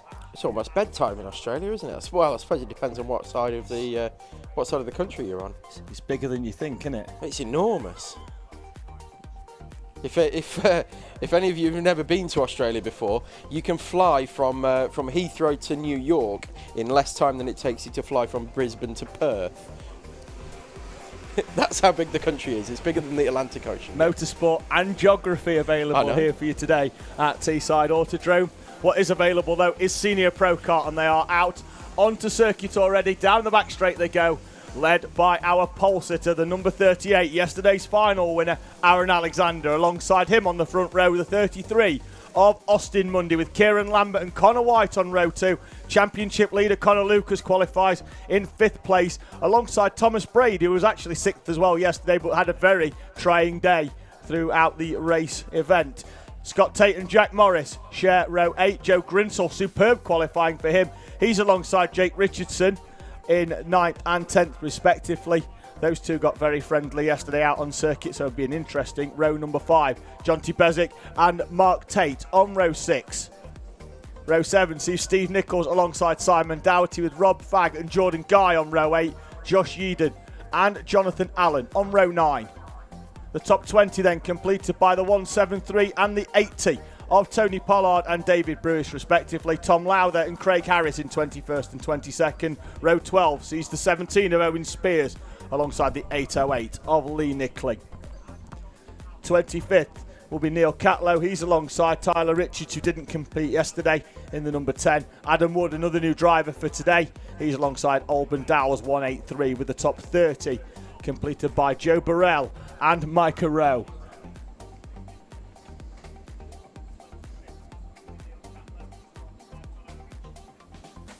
And thank you, Mr. Burrell, as well, for putting me up for the night last night as well.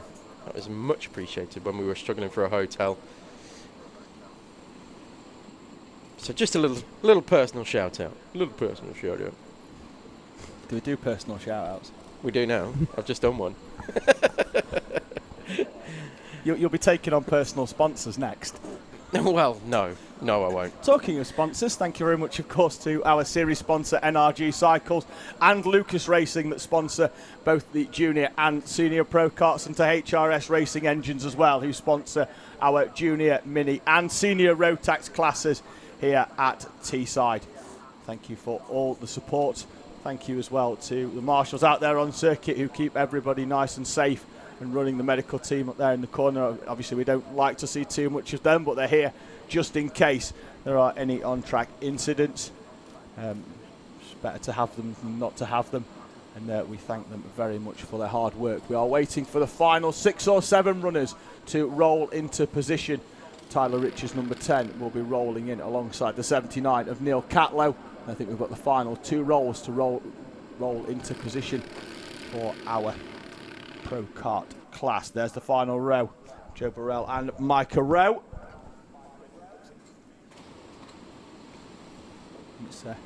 It's nice to see some actual race suits today, Tom, rather than just rather than all the wetsuits that we saw yesterday. Yes, indeed. Connor Lucas has got his nice shiny new helmet on because he didn't want to get that dirty yesterday, did he? No, he didn't. So the SJD Customs new lid in 5th place. The bright yellow helmet now, rather than these the dark blue and orange one. Where it looks like, Tom, we're about to go.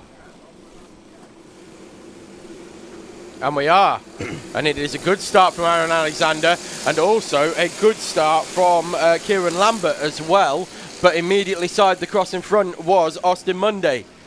So it is Alexander from Monday, from Lambert, from, it looks like, is that Connor White? It is.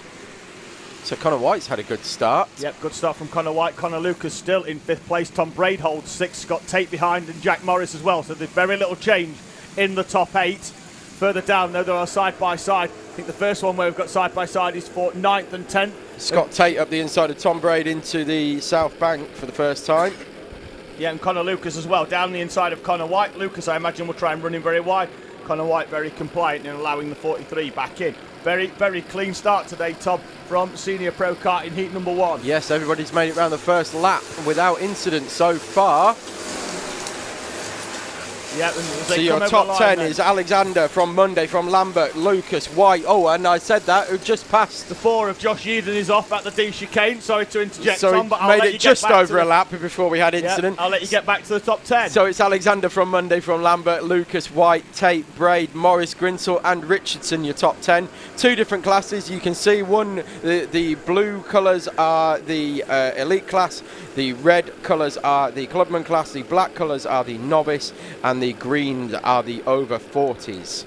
Yeah, and in terms of where we are with that one, looks like Steve Nichols currently leading the 40s class. He's in 13th place. Looks like we've got Craig Harris there, the leader though in the novice class. Jordan Guy running very well in 16th. There he is in the pink livery. You'll notice that our novices are the ones with the black crosses on the back. He's coming under pressure from the 17 of Owen Spears, and then Jonathan Allen, who's a championship challenger himself, and Craig Harris, the top 2 in that championship as it stands going into today's race day. Yes, indeed. We're looking at Tate, and that's Tate and Connor White coming out of hairpin 2. So Scott Tate is making his way up the field now, up into 5th place. Sorry, Tom, I was just putting there. Connor Lucas has found a way past Kieran Lambert and is now running inside the top 3. So it's starting to move forwards. There's Connor White on Thomas Braid. I think that's Morris a return of the favour, and Jack Morris, that has brought Jack Morris into the mix. There was a gap at the end of the first lap between the front 8 and backwards, and now that's all closed back up again, and they are now one train once again. Yeah, big gap though now, Tom, for the lead. Aaron Alexander has moved out 1.4 at the front as Connor Lucas has reeled in Austin Monday, and really he does need to get past fairly quickly, or the other option is to push Austin Munday to Aaron Alexander and turn this one into a 4-kart battle for the lead. I'm shaking my head at you, David. He's not a pusher, is he? Unless it's an MS car in a 24-hour race that he's pushing along. Not a pusher. Colin Lucas will not push anybody along. He will be straight through, scything through the field as quick as he possibly can. And we've got Thomas Braid and Connor White repeating last lap's action as well. And as you say, Jack Morris is right there now on the back of that group. Jake Richardson has overtaken Joe Grinsell for 9th place as well on that lap. And in fact, there goes Morris through on Braid. Yep, not the most common overtaking place around the national loop, but Morris has found a way through past the number 12 of Thomas Braid. And the gap, Tom, still 1.6 at the lead. This is the battle for second place between Austin Munday, Connor Lucas and Kieran Lambert, the 14, the clubman winner from yesterday, coming to play with the pro runners. And you could see Lucas having a good look up the inside of hairpin 3 and then just using the full lock of the car to scrub the speed off as much as he could, rather than pressing the brakes too much and then spinning the rear round. He's a lot closer now, isn't he, to the 33? I was surprised there, actually. He didn't straight line out of hairpin 3 down the inside into 4, but he's now in a position where he can push the number 33 down through the chicanes. Clean move down the inside. Kieran Lambert's going to try and take advantage, but has to drop into 4th place. There, though, the door is left open by Austin Munday as he slides wide, and Kieran Lambert in the 14 gets to the inside, but has to yield and drop back in. Cannot get the speed out of the corner as he came very tight to get down the inside of Austin Munday, scrubbed off too much speed and couldn't get alongside the 33.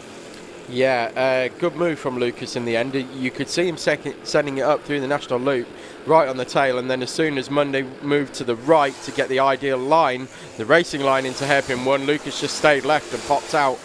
Scott Tate setting the fastest lap of the race on that lap, but that overtake from Lucas has helped Alexander. The gap now 2.2 seconds. Yeah, Alexander then comfortable at the front, unless somebody can spring a miracle in this one and start eating into that what is a fairly comfortable lead by Pro Kart standards at 2 seconds.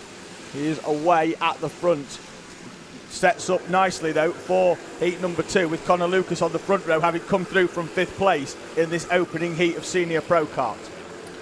Yes, indeed. And we've got a warning flag going out for the 59 of Craig Harris. Well pointed out, David. Not sure what that's for. We haven't seen that on screen, but the marshals have picked it up. And now Connor Lucas is not pulling away from Austin Munday here. I'm not sure whether Kieran Lambert has been working a little bit with Austin here to, or Aussie as he is known, to get back onto the tail of Connor Lucas and work together rather than overtake each other and battle over 3rd place. I think they both want 2nd here. I think that's all they're going to have to settle for as well, because with 3 laps to go, the gap is still 2.3 seconds. So it's going out. It is. Just having a quick look at some penalties. We'll run through them from previous races at the end of this one, because we'll have a bit of time. And there goes Lambert up the inside of Aussie for 3rd place overall. And coming along at the back of this is Scott Tate. Aaron Alexander setting 46.4, fastest lap of the race, and immediately beaten by Scott Tate. The aforementioned Scott Tate is going to be on the back of this pack very shortly for 2nd, 3rd and 4th, and in fact he is right there. He is right on the back of Austin Munday, goes to the inside with a half move down the inside, but can't get alongside. Munday can get alongside. Kieran Lambert though goes through, drives the 14 wide round that corner. Can Scott Tate get alongside? He can't get a nose down the inside into South Bank, and Austin Munday then back inside the top 3. The gap, Tom, slightly coming down from the leaders. Connor Lucas is closing into 2.4 as Munday goes slightly defensive into that corner. Aaron Alexander goes wide in order to try and get the cut back. Connor White not too far back. Jack Morris there as well in the 24, last year's junior Pro Kart champion, mixing it up at the front inside the top 7. Last lap board is out though. Yeah, Thomas Braid just setting a personal best lap of the race. He's only a 10th off the overall lap, best lap at the moment. Oh, and we can see a little bit of concertina effect going on into the hairpin number 1. Yeah, Thomas Braid actually on the back of this as well in 8th place, a much better showing for him than yesterday, as Lambert feels the need to go defensive halfway down the straight. Scott Tate in the 31. Mix of lines now through this corner. Connor White can go wide and try and see if he can maximise the speed out the corner. Coming through though to take the Jack Morris flag already. Jack Morris did White because of that. Yeah, Aaron Alexander takes the victory in Heat 1. Connor Lucas second. Mundy will get third. Tate fifth. White does manage to hold off Jack Morris on the line for 6th and 7th. Braid, Richardson and Grinsell will complete the top 10 in our class. Let's have a quick look at the other. Steve Nichols once again takes the 40s class. Jordan Guy holds off Jonathan Allen and Craig Harris to take the novice spoils in the opening senior pro kart race of the day. Absolutely flown by that first set of heats. It has. One thing though, Tom, that I am going to do is just run through a couple of penalties that have been applied post-race for our junior Rotax class and for our senior Rotax class. In the juniors, Isaac O'Shea, 5-second penalty on that one. That drops him back down into 8th place. That's a contact warning for that one. Alfie Warbank penalised 10 seconds for an advantage by contact. That's going to drop him down into 7th place as well. He was up there towards the front of the back. I think he was in 4th. That's going to drop him down to 7th for a start in the second heat of the day. Vincent Bailey, unfortunately, he was disqualified for wrong tyres. Ben Ficini, he had a 5-second penalty applied for a drop-down bumper. That puts him down into 6th. I think he was in 4th place, actually, on that one, so that's going to drop him a couple of places. Same for Chris Crowder in the senior class. That's dropped him down by a couple of places as well. He's picked up a 5-second penalty in senior Rotax. Pro karts are going to take a short while to get themselves off the circuit today because we've got, once again, we've got more than 30 of them. So in a few moments' time, we'll be back with our Bambino class.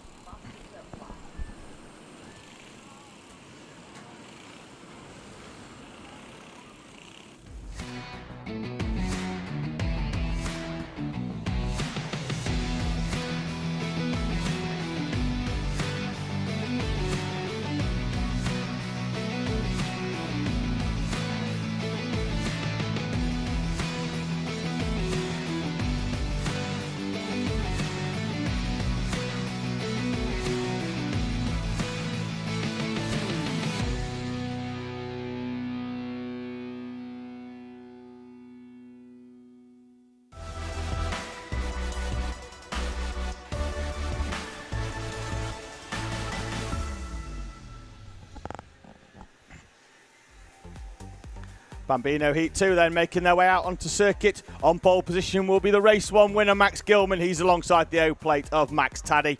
Ellis Child and Harvey Bacon on row 2. Drew Davidson and Austin O'Man on row 3. Riley Murrow and Buddy Hugo are 7th and 8th. Edward Rye and Freddie Murray complete the top 10. Harris Barber and Joey Swan on row 6.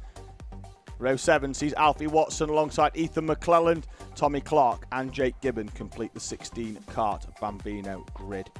Thank you very much for joining us here at Teesside for round number 6 of the NRG Cycles Owner Sprint Series. We're officially past the halfway point in the season. That was yesterday's round 5, and we look forward to taking you all the way through here on the Alpha Live YouTube channel. Thank you very much, of course, for getting in touch via the live stream comments. Zach Bolton's been on saying, go Jonathan Allen. He's just finished 2nd in the novice class in our senior pro kart. Joe Vinci as well says hello from Sydney, Australia. We're missing karting because we're in lockdown. Well, plenty of karting action for you today. This was race 7 of 24, and it's our youngest chargers out there on circuit. It's our Bambino class. Max Gilman getting that kart positioned for going straight through that chicane on the opening lap. Just a little pep talk before we go. And all of our other runners are getting themselves into position.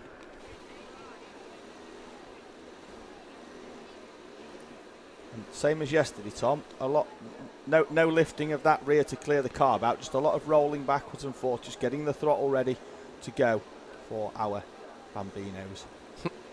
It's amazing, the people will find anything they could do, any kind of loopholes or anything like that. Not allowed to lift the cart up. Okay, no problem. We'll roll it back and let them accelerate forward instead.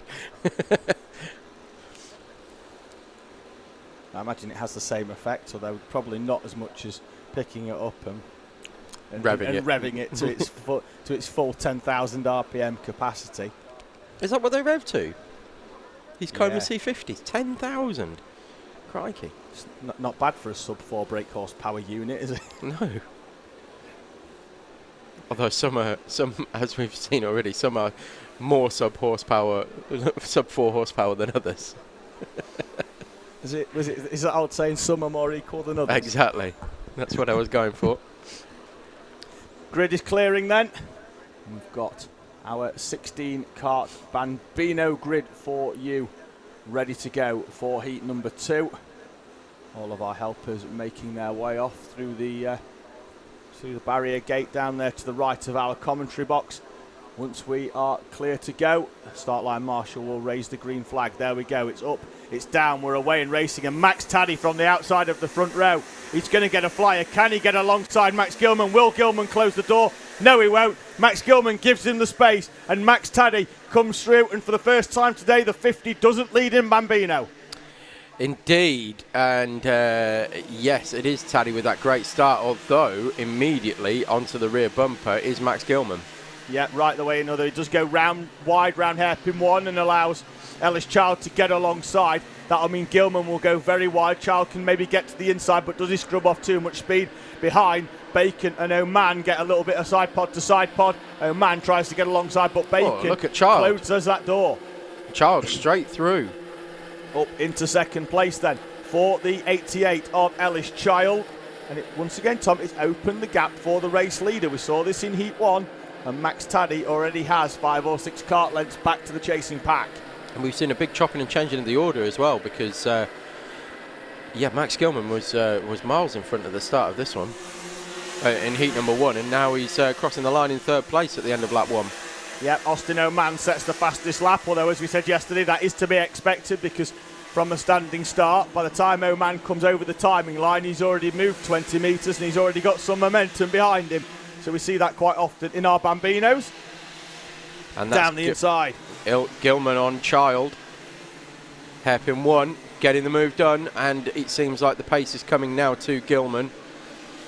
Yep, quick look over his shoulder, and all the Bambinos go to the white line on the inside because they don't really need some, do they, because of the speed. They can still maintain it flat out by going to the inside and round South Bank, so they don't need to be wide like most of our other classes. That's exactly right. They can hold the line on the inside and maintain the speed. We've said it's all about momentum with these Bambinos.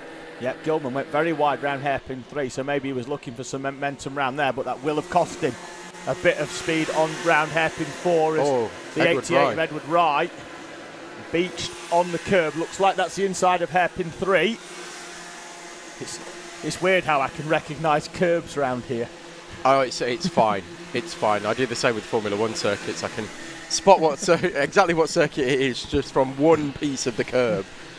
I can, not just what circuit, but what corner normally as well. I'm a bit nerdy like that.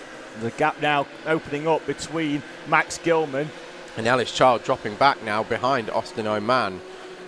So he's been overtaken this lap by both Bacon and Oman. Yep, so it's Taddy, Gilman, Bacon, Oman, Child and Davidson, who's looking now to go down the inside. And does. And I think Ellis Child there almost ran into the back of the 16 and had to get on the brakes slightly, and that really did make it easy for Davidson in the 70 to get in there, although Davidson goes wide.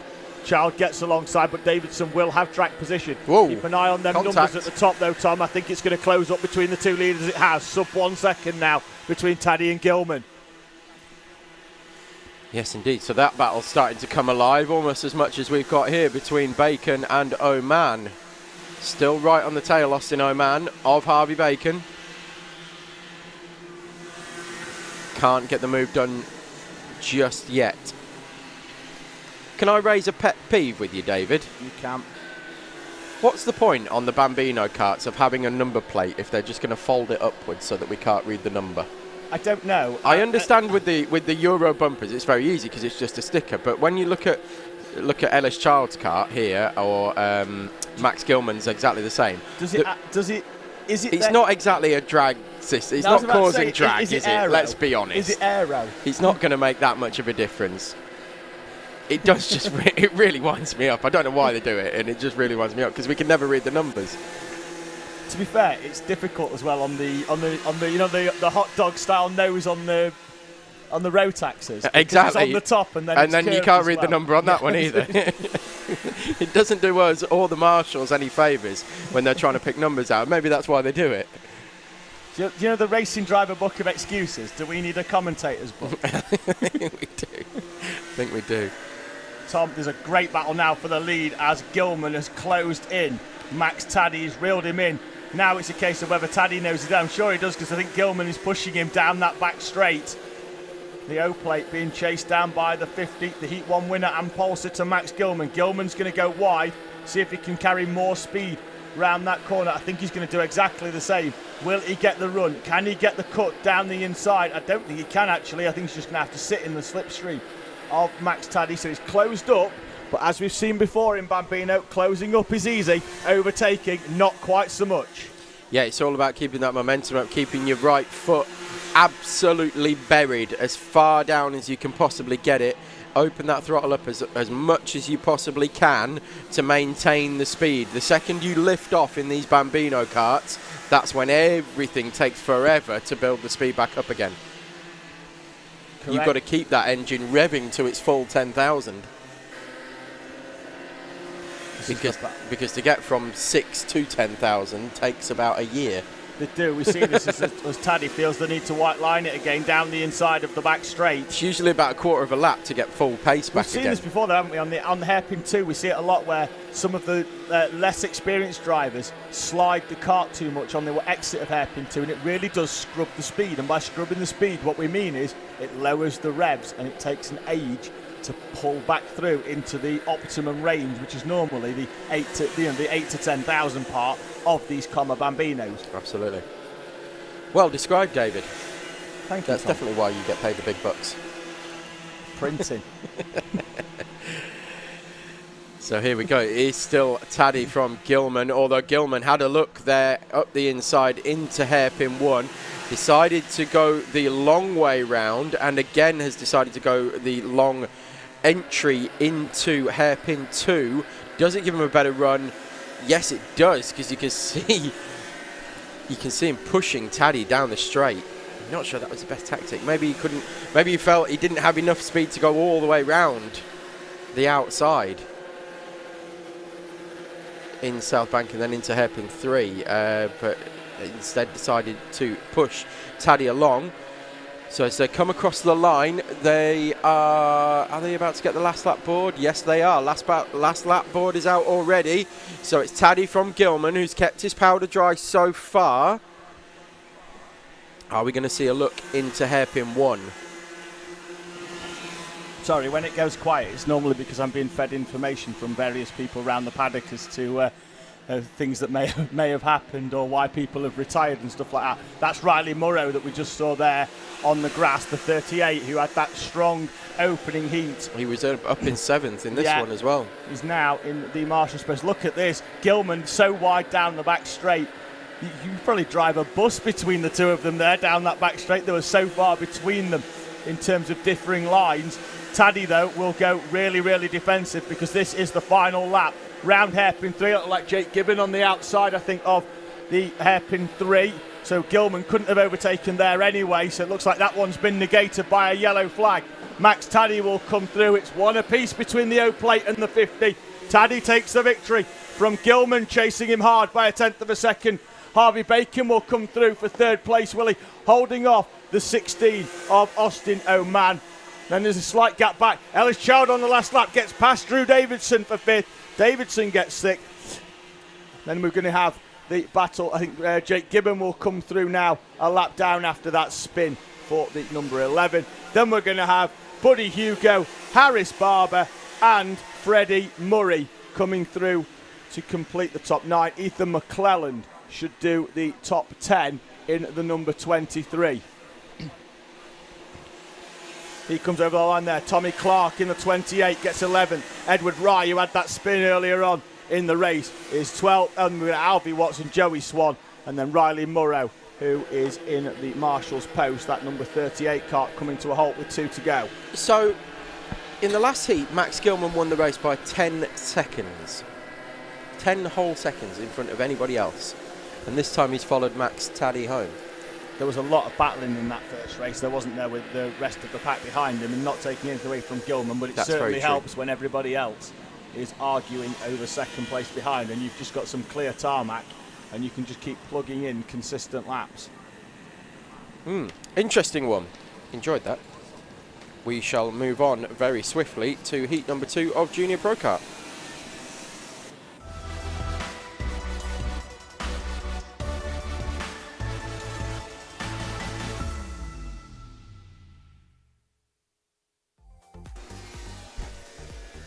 So 9 runners in your Junior Pro Kart field, headed this time by Max Shields, qualified a fair bit lower down. I think he was in 6th, qualified down there, made his way through and took heat number 1. Lennon French, pole sitter for heat number 1, will start in 2nd. Christian Oblag in 3rd. 4th place is Jacob O'Connor, 5th Sebastian Pereira, and 6th Harvey Still. 7th is Ben Hogarth, 8th Joe Arnold, and 9th, recovering from a lap 1 turn 1 spin, is Sophie Pawsey.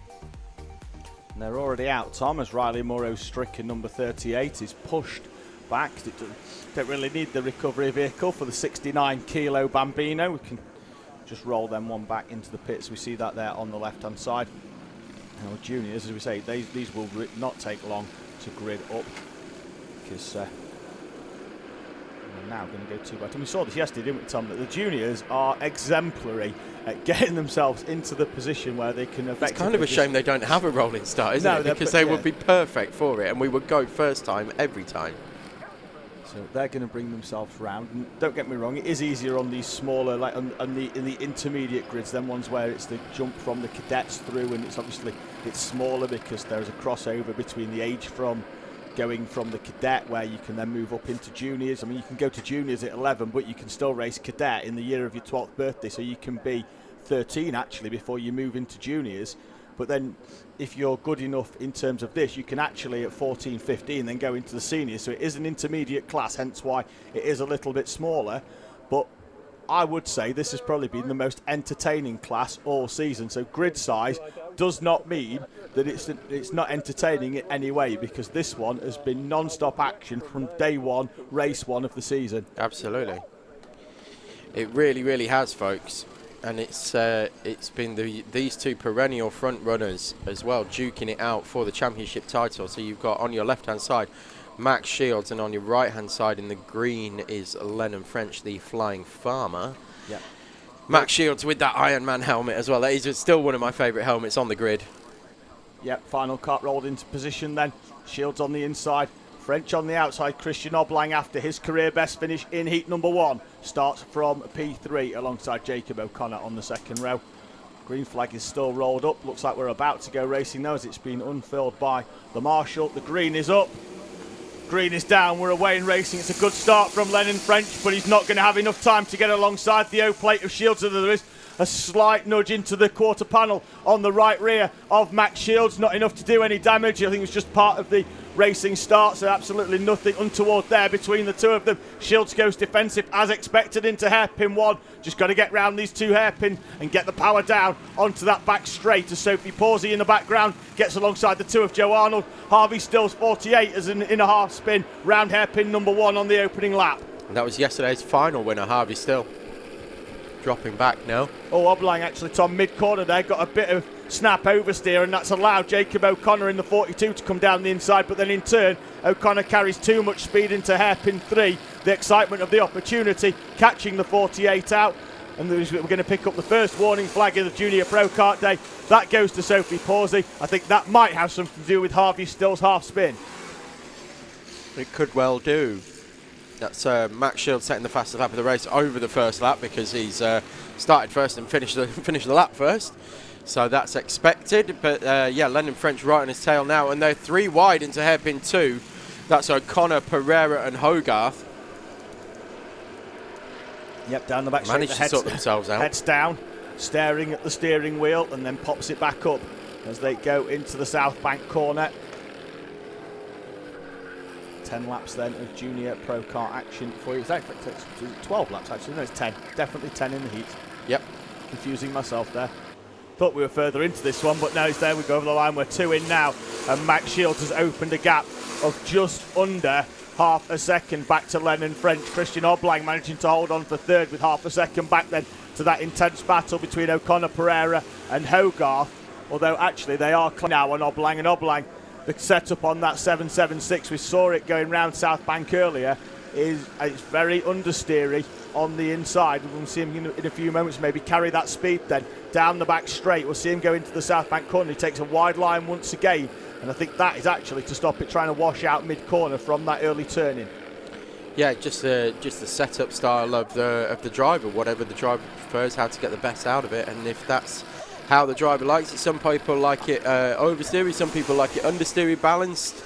I'm looking at that, Tom, and it's almost as if he's got slick tyres on a wet setup, because the inside fronts seem a little bit wider than the chasing pack behind him. And obviously that first session of the day when it was slippy, you do want to bring them fronts out a little bit to increase the width on the wheelbase. And it looks certainly like that the fronts on that 776 are a little bit wider than those chasing him down the back straight. Yeah, you would certainly have a look at that from in terms of the side pods, where they are being positioned in terms of the side pods, and yeah, it does look slightly wider, not huge amounts from the chasing pack. So O'Connor behind Pereira and Hogarth. Lennon French is now right on the back of Max Shields. So closed in 2/10 on that lap, possibly the use of slipstream, but has closed right in on the back as these two go at it again. French there tries to get down the inside of Shields, but I think with this one, I'm fairly sure he just doesn't want to show the hand too soon. Has a quick look over his shoulder. 3 seconds the gap back to the rest of the pack as these two continue to pull away from Oblang, O'Connor, Pereira and Hogarth, those in their own battle for third down into 6th place. French had to think about looking, having a look at the inside of hairpin 4, but decided against it with the positioning that Shields took up. He definitely knows he's there now. He does. 5 laps remaining, then half race distance in Junior Pro Kart heat number 2 here at round number 6 of the NRG Cycles Owner Sprint Series, live via Alpha Live Productions and the Teesside Karting Facebook page. And once again, it's Max Shields versus Lennon French at the front of Junior Pro Kart. Down the back straight they go. Another look over the shoulder from Max Shields, just making sure that French isn't going to pop out. And there he goes, right at the last minute, down the inside. He's going to go wide though now into hairpin 3 from that move, and Max Shields is going to come right down the inside of Lennon French. Will French straight line it into 4? No, he can't. We're back to as you were.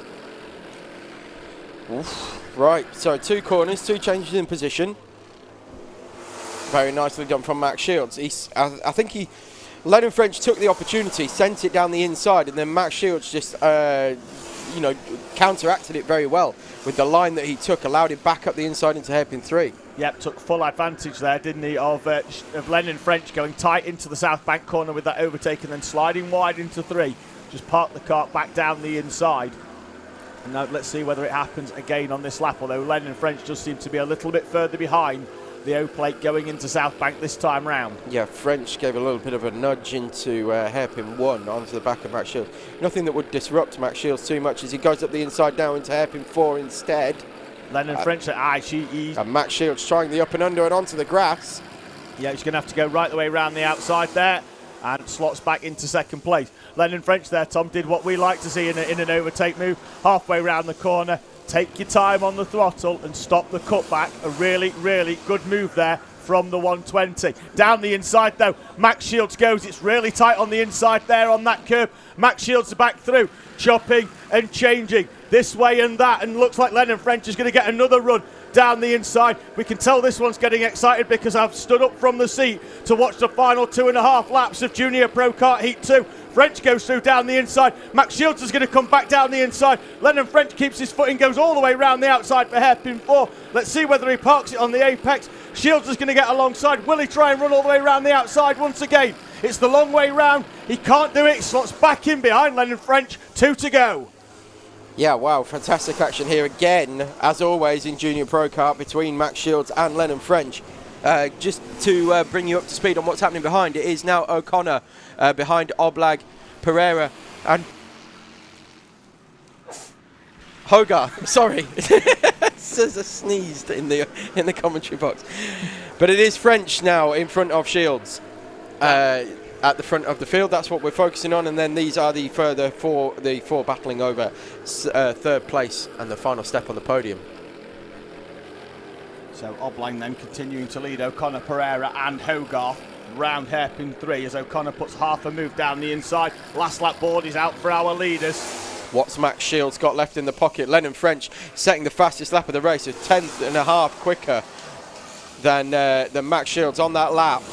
Shields as well with a personal best, so the two of them pulling each other along as Lennon French goes defensive into hairpin 1. Hugely sideways on the brakes. Let's see whether Shields throws it down the inside into hairpin 2. He does. There's a little bit of contact on the way out. Side pod to side pod, nothing untoward there really. I think it was just French closing the door, but he did close it late. Shields down the inside into South Bank.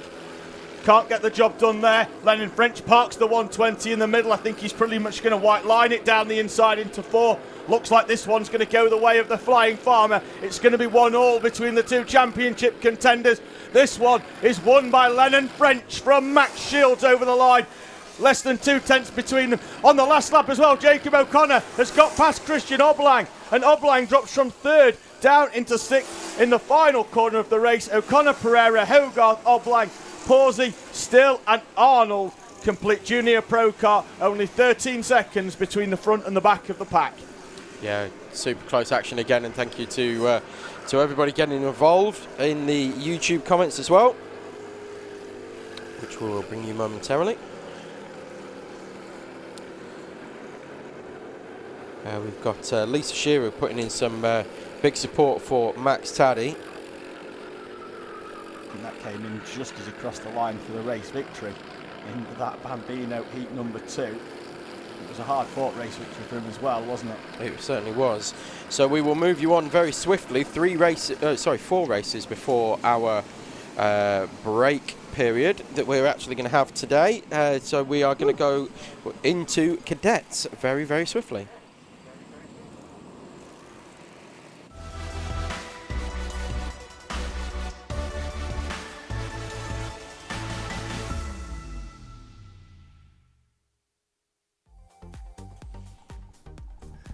That's right, I did woo for the lunch break. Big fan. Big fan of lunch breaks. I'm a big fan of the roast lamb that's on offer. So taking you through your cadet heat number 2 for round 6 will be pole position taken by Jared Fox-Whiteley. Then it's going to be 2nd place for Thomas Potter, Isabella Sansmore-Wilson, then Ben Adrian, Tom Holden and Lewis Goff. Melissa Adrian P7, 8th for Harris Ali, 9th for Larry Price, 10th Addison Smith, 11th Ethan Charles, 12th will be Joshua Sullivan. 13th Joseph Yao, 14th Kian Logan, 15th Amy Peacock, 16th William Howard, 17th Jensen White and 18th Stanley Clark. Samuel Yeadon in 19th, followed by Harry Brown, Mason Dinsdale, Ben Robinson, Cody Lamb and Mason Webster. And it's going to be Ollie Carter and Zach Turner, Oliver Green, Holly Swan and James Tate. Not showing your Micromaxes on there for some reason, but we will bring you those as we have them. Yep, Riley Buckton Young, the 52 of Seb Corking and the 17 of Jake Grufferty. They are out there as we've got a spinner actually. That's the 51 of Stanley Clark on the out lap at hairpin number 1.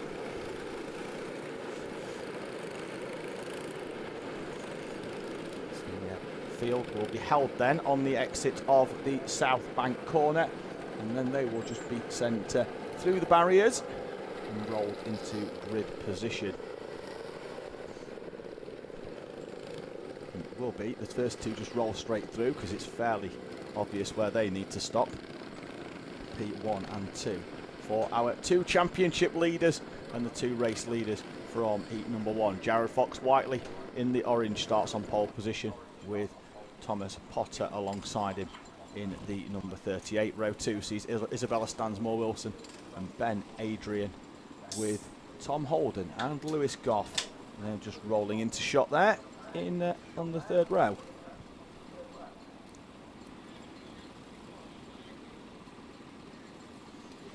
Yes, indeed. It's a big grid here, isn't it, for cadets? Not as big as we've seen, we've seen one or two more, haven't we? And there's more than yesterday, though, as well, with a couple of extras signing on. Stanley Clark, Amy Peacock, to name just two.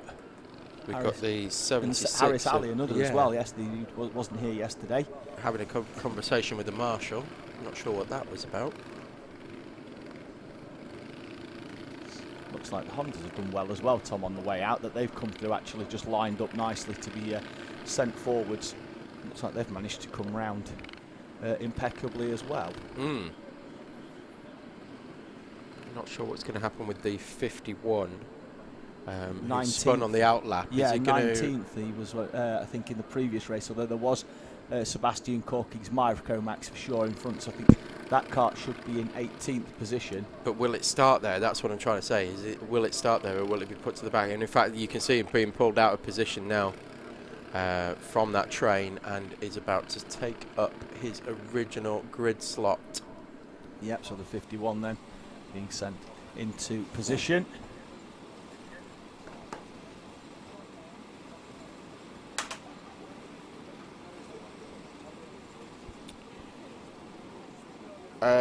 Producer director Tom has just asked me how Le Mans getting on. I don't know is the honest answer. I was trying to find the live timing link for here, funnily enough. But as expected, it is still Toyota leading. Let's see how timely we were talking about Le Mans there, as the camera was focused on the 4 of Lewis Goff, and in the front of the nose cone there. If we can get a slight zoom in on that, I don't know if we're able to do it, to get a slight zoom in on the front of the number 4 in P6 on the outside, on the third row on the outside. I'm about to catch it there. Front left corner of the kart there, Optima Motorsport. They're racing at Le Mans this weekend in the GTE class. They've acquired a Ferrari for the weekend and they've gone racing at Le Mans. Yes, acquired. Yes, which is of course another word for stolen. Borrowed. Acquired means borrowed, Tom.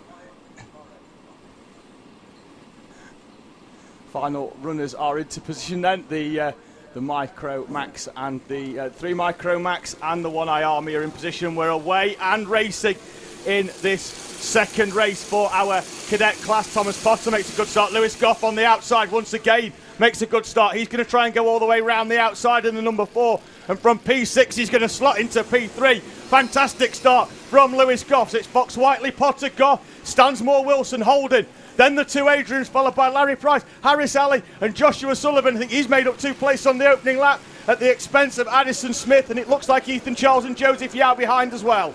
Yeah, so it's Fox Whiteley from Potter from Goff. Oh, contact mix in the halfway down the straight. Tom Holden. That kart's going very slowly. I think he's got a problem as his arm went up. The engine expiring on the 87, and I think that caught Melissa Adrian out down the back straight. So very, very unlucky there actually for Melissa Adrian. That kart in front of her as she was slipstreaming it down the back straight just lost all its power, and the 87 of Tom Holden going very, very slowly round for the rest of the lap.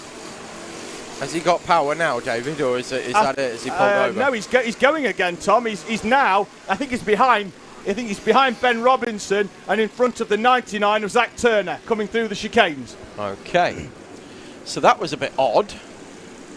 Yeah, very, very different. And as we said, caught Melissa Adrian out. Yep. So your top 10 over the line is Fox Whiteley from Potter, from Goff, Stansmore, Wilson, Melissa Adrian, Larry Price, Joshua Sullivan in P7. P8 is Ben Adrian, P9 is Harris Alley, and P10 is Addison Smith. Yep, there's Addison Smith trying to go down the inside of Ethan Charles behind, and catches a little bit too much curve in mid-corner. Yep, Holden coming back through the pack behind Amy Peacock in the 17. So, don't know what happened to Tom Holden. No, it looked like he dropped an engine, but yeah, looks like somebody's disappeared actually from the top 6, Tom, because I've seen on there at least Joshua Sullivan, Ben Adrian and Ethan Charles all go green, but nobody went red in the middle of that pack there. So it looks like somebody's disappeared somewhere from the top 6. I'm trying to see who it is. It must have been whoever was in 5th place. Who was in 5th place, David? I just read it out as well. Sorry about that, folks. So it is Fox Whiteley from Potter, Goff, Stansmore Wilson, Adrian, Sullivan, Ben Adrian, Larry Price, Ethan Charles and Harris Ali is your top 10. Yep, there's Harris Ali for the first time then on the slicks, having performed admirably on them wets in the first race of the day. One of 2 runners to put the wets on. So they come through over the line. We're only 1 lap off half race distance, Tom, and it's been an entertaining start, mainly because of that unfortunate, I'm not entirely sure what happened with Tom Holden, because he's absolutely flying now. He's behind Harris Ali and he's going to dive down the inside. Tom Holden back inside the top 10, having been down in 18th a few moments ago. Yeah, he's very quickly making his way back up, so whatever was the problem with that car has now been fixed very, very quickly and is flying. Fox Whiteley coming under increasing pressure from not just Potter but also Goff and Stansmore Wilson, and indeed Potter goes up the inside. Not going to get the drive out that Fox Whiteley will, and Fox Whiteley's got the line for the right-hander.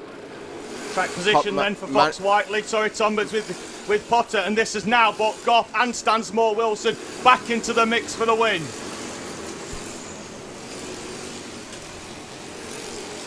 Half race distance then, Fox Whiteley, Potter, Goff, Stansmore Wilson. Then the 2 Adrians behind, Melissa in front of Ben. I think she would still be on the back of this one if she hadn't have had that incident with Tom Holden mid-race on the opening lap, where Holden's engine just, for some reason, Tom, just started to splutter down the back straight. Yeah, created a bit of a gap, but Holden now up to P9 and honing in on the back of Joshua Sullivan, who's only 1.6 seconds behind. Yeah, I've seen the Micromax of Sebastian Corking coming through as well. Those karts around about 1.2 seconds quicker than the Hondas. So certainly in a straight line, that's where their power difference is, and he's able just to drive away round the outside. He's coming through now past Harris Ali through the chicane section. So obviously Micro's in their own race, other than with the Hondas. He's now on the back of Ethan Charles, and Tom Holden has got past the 46 of Ethan Charles in 9th place. So Sebastian Corking, if he can get a move done here, will go down the inside and he's now up inside the top 10. As we look at the front 4 battling it out still, it is still Fox Whiteley from Potter, from Stansmore Wilson, from no, sorry, tell a lie, it's Potter from Goff, from Stansmore Wilson. That's your front 4. Oh, Potter there tried a half move down the inside, and I think almost there, carried too much speed into the corner. Lewis Goff goes through the tries to get down the inside. Stansmore Wilson still right on the back of Lewis Goff for the top 3. It looked like Thomas Potter there, Tom, half thought about it and then backed out of that move down the inside of Fox Whiteley. I'm sure if that was the last lap, he'd have kept the foot down. Yes, indeed, and Sebastian Corking, setting the fastest lap of the race, is now up to P8 already from starting right at the back of this grid. Yeah, and Melissa 5 Adrian seconds and behind. Ben Adrian as well, Tom, swap places into hairpin 1 for P5. There they are going down the back straight. The 48 now in front of the 10. The 2 Lincolnshire-based drivers exchanging places. Adrian, Ben that is, up into the top 5. Melissa down to 6th.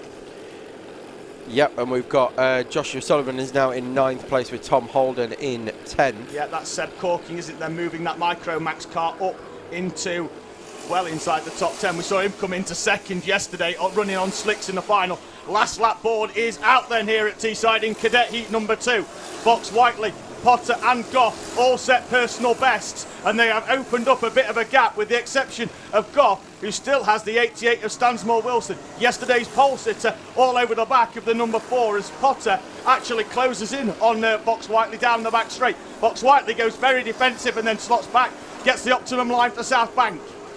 Yeah, and in doing that, he's actually gapped ever so slightly Thomas Potter down the back straight into hairpin 3. This looks done and dusted, or does it? As Potter had a good look up the inside of Fox Whiteley. That was never going to be on. But Stansmore Wilson is going to get Lewis Goff.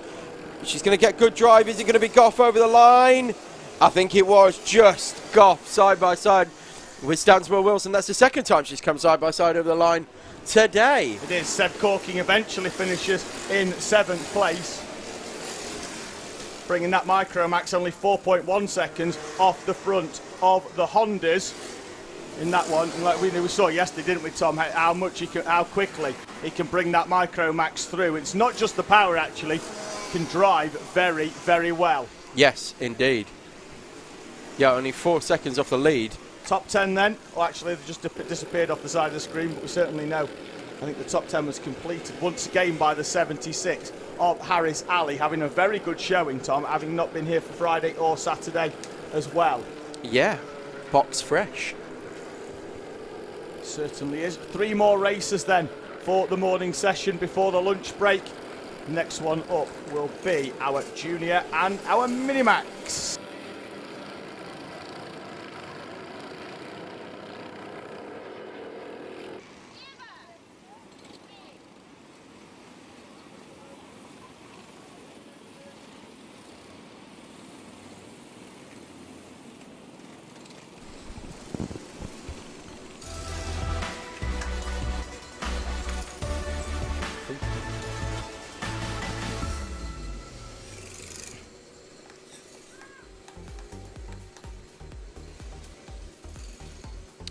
Okay, so your junior Rotax heat number 2 grid will be headed by heat number 1 winner Bella Franklin, followed by Gracie Mitchell, Finley Watson, Alfie Wallbank, Jude Cole and Oliver Button. Ben Ficini, Isaac O'Shea, recovering from the first lap incident, followed by Curtis Latimer, and then it will be your Minimax pole position of Lizzie Mentier, then Catherine Potter and David Mack.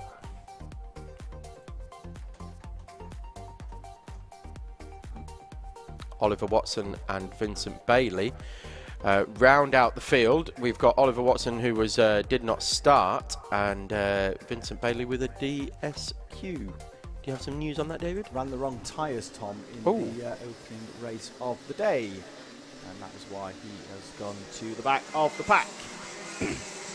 He will actually not be at the back of the pack, because he will be on the back of the juniors rather than right at the back, because we split the grids and the minis have their own separate start with Lizzie Mentier, Catherine Potter, David Mack, and pleased to see the returning number 5 of Oliver Watson has managed to get it back out for heat number 2. I know he had a fairly terrible time in practice quali and obviously didn't attend heat number 1, although he has had a little spin on the outside of the first hairpin, but that's because probably the first time he's been out actually on slicks today. Just trying to get some temperature in them. The juniors are making their way through. They're coming nice and slowly. There's the acceleration cone. We're away and racing this time, and it's Bella Franklin on the inside of Gracie Mitchell down towards the national loop. Mitchell's on the outside, and she is going to lose a place back to the number 33 of Finley Watson. And she's also lost another to the 77, our reigning junior champion, Jude Cole, as well. Minis are going to come through for their rolling start. There they are in the background. Mentier holds off Potter, and it's a good start, actually, from the outside from Finley Watson. He gets alongside David Mack, and he's going to move up into 3rd place. As we're looking at Mitchell returning the favour on Jude Cole. Jude Cole positioned his car extremely well into the national loop on lap 1 and managed to gain that place in front of Gracie, but now he's moved back behind. Oh, who have we got here? This is the number 5. Oliver Watson, who made that good start, Tom. Yeah. He had a very difficult day up until now. And despairing behind the wheel as well. It's not getting any easier for him, is it? No. Oh, that's a shame for Oliver Watson as well, because like you say, made a good start. And that's Mitchell up the inside of Finley Watson in hairpin 2 and now takes 2nd place. We've got Isaac O'Shea fighting his way back through. Took pole position in qualifying, crashed out in the first corner of the first lap in heat number 1, and is now working his way back through and is up to 4th place. And he picked up a 5-second time penalty in that opening heat, Tom, which means that he's starting 2 places further down than where he finished. He's coming back up now, up into 4th place. Cole, who made that good start, up into 3rd, now running in 5th in front of Wallbank, Ficini, Buckton, Latimer and Bailey, the runners with the red backgrounds down the left. They are our juniors with the minis behind. At the moment, they see Catherine Potter just holding off Lizzie Mentier, nothing between them over the line. In fact, Catherine Potter, it's Catherine Potter's in front of Mentier now as they come through. For the first time today, that's Catherine Potter leading Lizzie Mentier, and Catherine Potter's found some pace over her cohort. It does carry too much pace actually into hairpin 1. Yes, and opens the door for Mentier to come back through. Finley Watson with the fastest lap of the race on that previous lap in 3rd. So there's now less than a second separating the top three. In fact, it's only half a second. Isaac O'Shea just over half a second again further back, followed by Jude Cole. So it's Franklin from Mitchell, from Watson. Your front three going at it. And Isaac O'Shea will be moving into this mix, I'm sure, over the course of the next 7 laps. Yep, this is the battle that it'll lead to the front of Minnie. Mentia managed to get through at this corner on the previous lap because Catherine Potter carried too much speed into hairpin number 1 and opened the door for the 50 of Lizzie Mentia. Mentia has a look over the shoulder. Catherine Potter right in the slipstream. Alex right at the end to move out down the inside. Not sure whether she eased off the throttle there at the end, but it looked like she had the slipstream and the pace to go past the 50 of Mentia into South Bank. Yep. Yeah, that's exactly what happened. And Mentia still holding this lead, but bringing Potter along as well. There was a big gap between them in the first heat, but not so much this time around. At the front of your junior Max, you've got junior Rotax, sorry, you've got Bella Franklin still from Mitchell, from Watson. Isaac O'Shea not with the same pace that we thought he was going to be coming back to the front of this grid. In fact, he's actually dropping back now. He's almost a second behind Finley Watson. So despite taking pole position, doesn't have the pace in the race at this time. Yep, tyre pressure's all important in this class, and we've seen it here a number of times where drivers in the opening half of the race are really on the pace and then they start to drop away if they put too much heat through them tyres. As we caught there the lead battle once again of the mini class briefly, and then we pick back up on this juniors. Bella Franklin once again in the opening race, she took what was a somewhat fortuitous victory. Jude Cole actually there and Ben Ficini.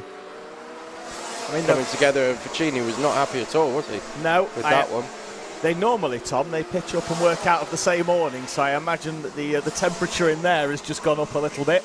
Yeah. If you're down there in the Ficini and the cold temp. It's going to be frosty. If you're down there, put the air conditioning on.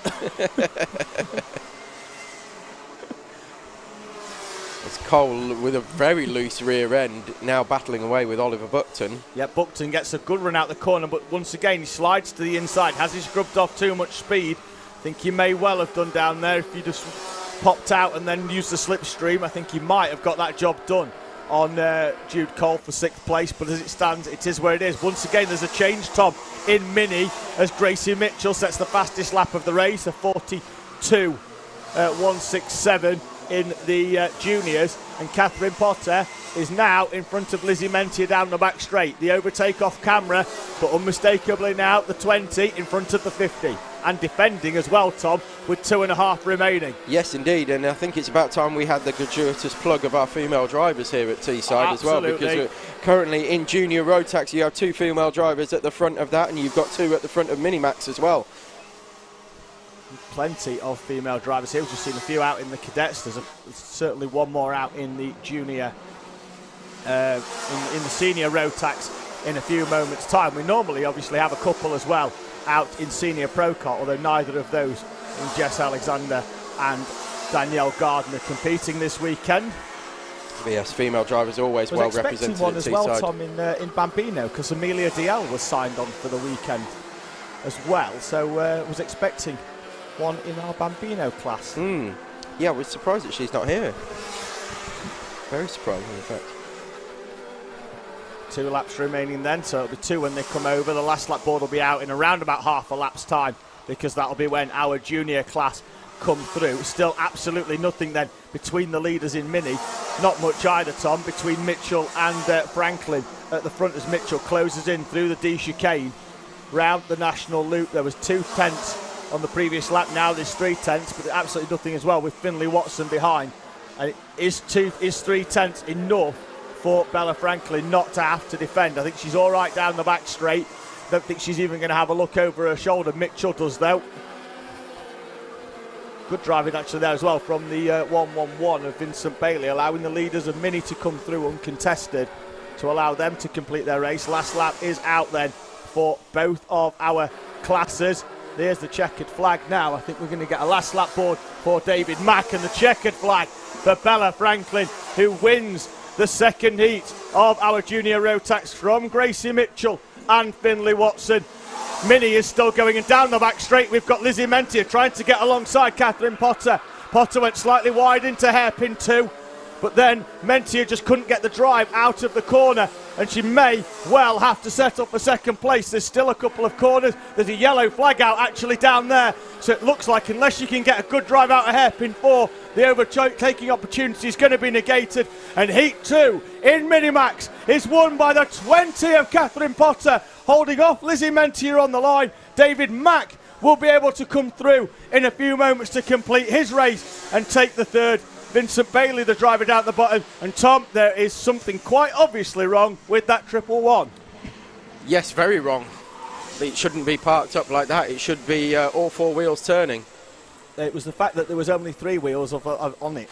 It was the obvious bit I was going with. Oh, was it? Yeah. Oh, well, it wasn't that obvious because I missed it. The front left has decided it doesn't want to play with us anymore. Oh, it's departed stage left, has it? It's somewhere. Despite my bushwhacking, I've just noticed. Despite my bushwhacking yesterday, there's a big branch has popped up as well, just diverting ever so slightly. Are we going to have to send you out with that big stick again? Yeah, I'm definitely going to have to go and whack that one down because that's getting right in the way now. Perhaps something to do over lunchtime. We can have a bit of exercise. If we do it at lunch, it won't be on camera. So I demand you go and do it now. Absolutely not.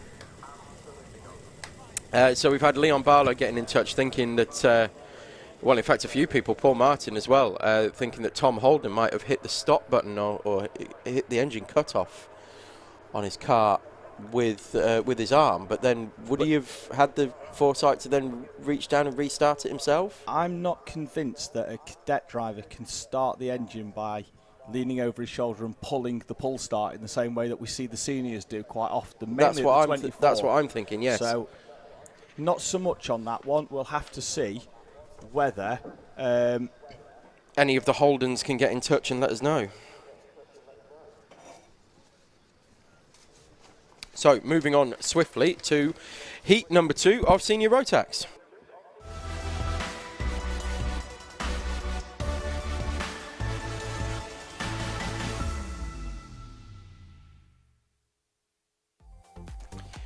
We all have a little jig to the sting in the commentary box. I will run you through the heat number 2 for Senior Rotax. So we have Daniel Kell, pole position, from Shane Collinson, Paul Swan, Ashley Savage, Tom Reeve and Lee Bell. Andy Collinson in P7, Kieran Savage in 8, Zach Bowker off 9 and Emma Brown in 10th. Chris Stoves will start P11 and Chris Crowther in 12th. 13th, 14th and 15th are non-entries and non-starters. So, Vincent Bailey has been recovered from the circuit by the quad. That has just gone in, so we will expect our Senior Rotaxes out very shortly with a quick roll-up lap. Then we have Senior Pro Karts, and then we will have a lunch break. We shall. Only 2 more races, Tom, and once again, the morning has flown by. It has indeed. So what are you reckoning then? Cake? Got eclairs. Eclairs? They're for all of us, by the way. So I'm not going to sit here and just tackle 4 of them to myself. I wouldn't put it past you, David. I've seen you do a lot worse. Yeah, but I think that I might get beaten to death with my own shoes if I sit here and tackle 4 of them without offering them out. I've got to be honest. I'm not a huge eclair fan, so you're welcome to them. I'm been eyeing up the cakes in the cafe. How very ungrateful.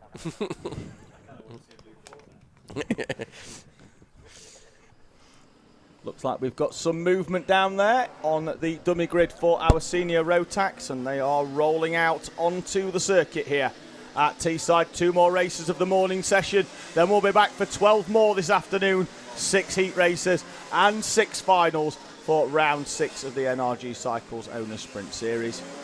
Just having a quick look at the see if we've got any more comments from the Facebook.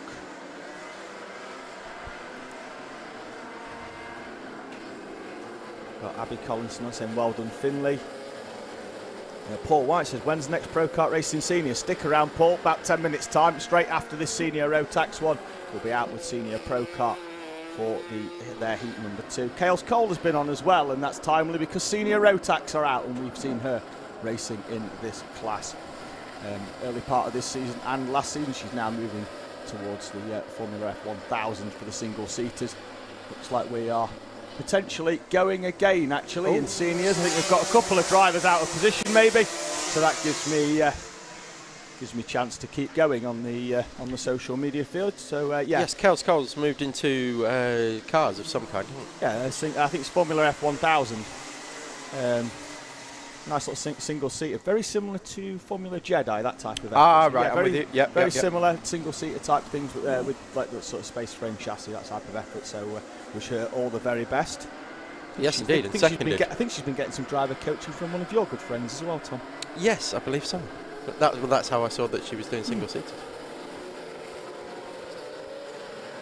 Right, looks like we're going to try and have another stab at getting senior Rotax heat number 2 underway. Round hairpin 3 for hopefully the final time. Round hairpin 4 on this rolling up lap, and it does look like everybody's in position this time. They are taking it nice and steady. They can't go before the acceleration cone. There they go, they hit it and away they go, and it's Shane Collinson actually getting the jump on Dan Kell that time around. Yep, we don't often see second place go round the outside of P1, but he has done, and the 66 leads from Kell, Savage, and Andy Collinson goes down the inside of Paul Swan for 4th place into hairpin 1. Kieran Savage is going to be 5th, Zach Bowker 7th, Lee Bell in 8th in the O-plate. Yeah, so it's, as you say, unusual to see the second row of the grid, or sorry, the outside of the grid taking the lead, but I think Dan Kell was just a bit slow on the uptake, and once they hit that acceleration line, the car just didn't seem to go anywhere. Over the line they come for the first time. Collinson, Kell, Savage, Collinson, Swan, Savage, Bowker. Bell leads the 177 class. Reeve, Brown, Crowther and Stoves, the 12 runners in seniors, as Ashley Savage leaves the door open slightly, and Andrew Collinson, last year's champion, does not need an invite to come through as he's straight down the inside of Dan Kell as well into hairpin number 2. The 74 is flying, and Ashley Savage is going to come down the O-plate, dropping back as he closes the door on Savage. That's going to allow Paul Swan to come down the inside of the 79. Savage is going to try and keep his foot in round the outside. Can't do it. Paul Swan up into 4. Yeah, that was rather brusque defence from Dan Kell as well, just coming straight across the nose of Ashley Savage and giving him no chance other than to back out of it. So it is the 2 Collinsons up front again. Yep, holding and in fact, Andrew Collinson had a good look up the inside into hairpin 1, can't make it stick, tries to go around the outside of hairpin 2, can't make that stick. Zach Bowker tries to make a move down the inside of Ashley Savage. Of Kieran, yeah, definitely Ashley Savage there now. I think Kieran Savage in the 36 has actually managed to get through. There goes Dan Kell down the inside of Bo Collinson into hairpin 3. Shane's going to try and come down the inside. Will he run Kell wide? We could be 3 wide. No, we're not. He's going to slot back into position. Dan Kell has to settle for only 1 place. But what a move, Tom. Carried so much speed down the inside of hairpin 3. Got past both of them in 1 corner. Yeah, a pretty special move, that one. You don't normally see 2 people being overtaken at the same time through there. Certainly not in these senior classes where the speeds are so much higher. Yep, definitely. And it looked like there actually as Kell goes wide again, and Collinson will chop across the bows of the O-plate. Quick lift of the radiator as well from Kell. Wonder if he noticed actually that Collinson's was lifted up round that corner and has just done the same down the back straight. Yeah, that wouldn't surprise me at all, in fact. As Paul Swan has a look up the inside of Ashley Savage and not quite managing to make it.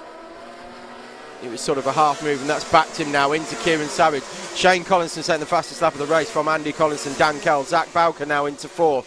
Ashley Savage in 5th, Paul Swan, Kieran Savage, Tom Reeve, Lee Bell, Emma Brown, Chris Crowther and Chris Stoves round out the top 12. And Chris Crowther, in fact, receiving a warning on that lap. Yep, that'll be advice to him on both the Digi flag and over start finish with the pit board numbers and the half black, half white warning flag on the diagonal. As Tom Reeve is starting to move through. Tom, he was at the back of the pack for this race. He's trying to get down the inside there of the 36 of Kieran Savage. Zach Bowker in the 41 was 7th a few moments ago. He's now up into 4th and challenging Daniel Kell.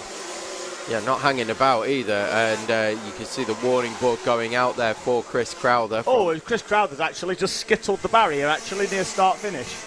It might have distracted him ever so slightly. Yeah, the pit lane one, so I don't know whether he was looking at it. He's coming into the pit lane, so I think he may actually have got an issue, Tom, with the brakes on that one, and the barrier did a good job, actually, in slowing him down. Well, that's what it's there for. Certainly is. And it's lightweight enough that it shouldn't, in theory, damage the car as Dan Kell goes up the inside into hairpin 3 on Shane Collinson.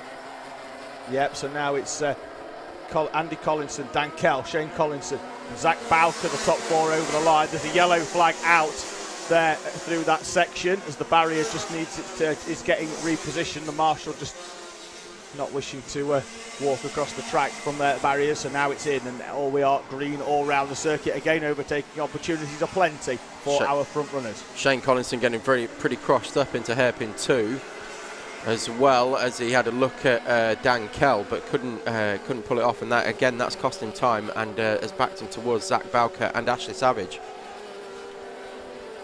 So Andy Collinson and Dan Kell making a slight break for it at the moment, with the concertina effect makes it look a lot closer between Collinson and Bowker and Savage in behind. As speed goes up, you can see that gap stretch out. So it is about half a second from from Andy Collinson back to Shane Collinson in third now. Yeah, Tom Reeves, number 22, Tom, is sliding down the timing.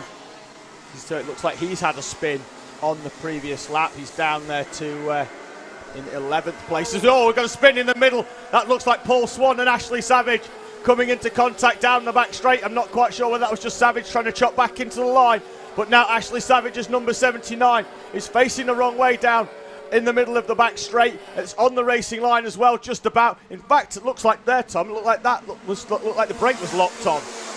We're struggling to move it. The yellow is out there, so out of hairpin 2. We're not going to be able to have any runs, really, I don't think. Down the back straight into South Bank this time. 2 remaining. Yeah, 2 laps to go, and Dan Kell's going to have a good look here. Is a yellow flag out, David? The yellows, they're on the marshal's board, so the flag isn't out, but the light is showing on the marshal's post. So no overtaking into 1 and 2, but it will be green now. They can overtake through here, and Dan Kell has a good look around the outside, trying to get the cut back onto the inside for hairpin 3. Can't make it stick. No, so like I say, the yellows are out in terms of the marshal's post. The marshal's left his post to go and attend to that cart down the back straight, and it is now moving. Actually, a part of it was beach, and the Ashley Savage's 79 is moving. We should be green all round the circuit, although the marshal will need to isn't going to get back to the post actually in enough time last to turn lap that yellow is light out. off. Yes, you're quite right, it is. There's going to be no overtakes then, still into 1 and 2. Then we should be able to be good down the back straight. There we are now, past the post, and we are green for the final half a lap. Let's see where this one goes. Collinson holding off Kell from Shane Collinson and Zach Bowker behind. It's going to have to be a lunge into either 3 or 4 for Kell, and I don't think he can make it work. He tries to get the overspeed through 3, but it's not going to work out, and it is going to be Andy Collinson from Dan Kell. Shane Collinson in third with Zach Bowker in 4th place. Dan Kell setting the fastest lap of the race on that last lap. Paul Swan in 5th. Kieran Savage in 6th, Lee Bell in 7th, and then a short gap back to Emma Brown in P8. Tom Reeve comes across the line in P9 and immediately goes into the pits, and Chris Stowes round out your top 10.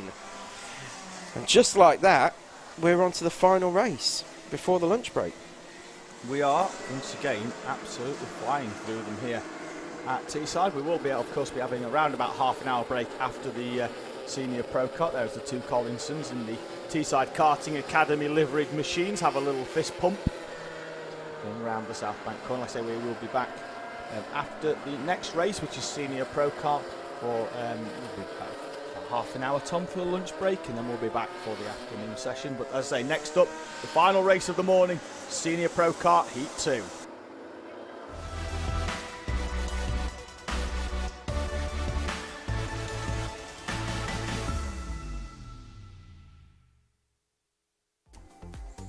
So the big question around Senior Pro Kart Heat number 2 is, can Aaron Alexander repeat the form? Well, it's going to be very difficult for anybody else, Tom, to challenge him, because he was commanding in Heat 1. He was. So I'll run you through the grid while David checks the YouTube comments. So we have pole position for Aaron Alexander, as we mentioned. Connor Lucas started P6, finished P2, and that's where he goes off for heat number 2. And Austin Mundy will be in 3rd place with Kieran Lambert in 4th. Scott Tate did well to end up in 5th place overall with Connor White in 6th. Then it will be Jack Morris, Thomas Braid, Jake Richardson, Joe Grinsell rounding out the top 10. Jonty Bezic in 11th with Mark Tate in 12th. 13th goes to Steve Nichols, 14th to Simon Doughty, 15th to Owen Spears, 16th to Rolf Fagg, 17th will be Thomas Lowther, and 18th Jordan Guy. 19th Jonathan Allen, 20th Craig Harris, 21st Tony Pollard, 22nd Joe Burrell. 23rd will be David Brewis, and 24th Tyler Richards. 25th Neil Catlow, 26th Josh Eden, 27th Adam Wood, 28th Micah Rowe, 29th Lee Nickling, and 30th Alban Dowell. And that is your grid. 30 karts for Senior Pro Kart. Just having a quick look then back at the confirmation of some of the results from our junior Rotax class. Oliver Buckton picks up a 5-second penalty. That drops him down the order into 8th place. I think that drops him at least 1 place. I think he finished the race in 7th. Just having a quick look at some more live stream comments as well. Emily Hyam has been on saying, come on Connor Lucas. And he starts the race from P2, having worked his way up from the 3rd row. As much as we like that lad, he doesn't need any encouragement, does he? No, he doesn't. To go well, he's absolutely flying as usual. Aaron Alexander, immense showing in heat number 1, winning the race by over 2 seconds. Jay Smith has been on asking when is the next round, and we always like to tell people when the next round is. That will be on September the 26th for round 7 of the NRG Cycles Owner Sprint Series. Practice will be the day before, and we will be here once again, Tom, from 11 o'clock for live coverage of round 7, and then the remaining 2 rounds in October and November of the NRG Cycles Owner Sprint Series. Yes, we will. Don't really. I'm not looking forward to them, if I'm honest. It means the season is coming to an end, and I really don't want it. Well, that's true, but at the same time, we've also got much championship discussion to have as well, and because fair, championships can be potentially decided by round 7, and we've seen it in the past. We have in this class, nonetheless. Although I don't think that's going to happen this year, because Aaron Alexander, after yesterday's final victory and a heat win as well, and that heat 1 win today, at the moment goes into this round, albeit we do have to still apply the drop scores, with only 24 points difference at the start of the weekend to Connor Lucas. And obviously Lucas had that difficult round at the previous one, didn't have a fantastic day by his own standards yesterday as well, but we are about to go racing. There we are on camera. Let's get back to the reaction though. The green is down.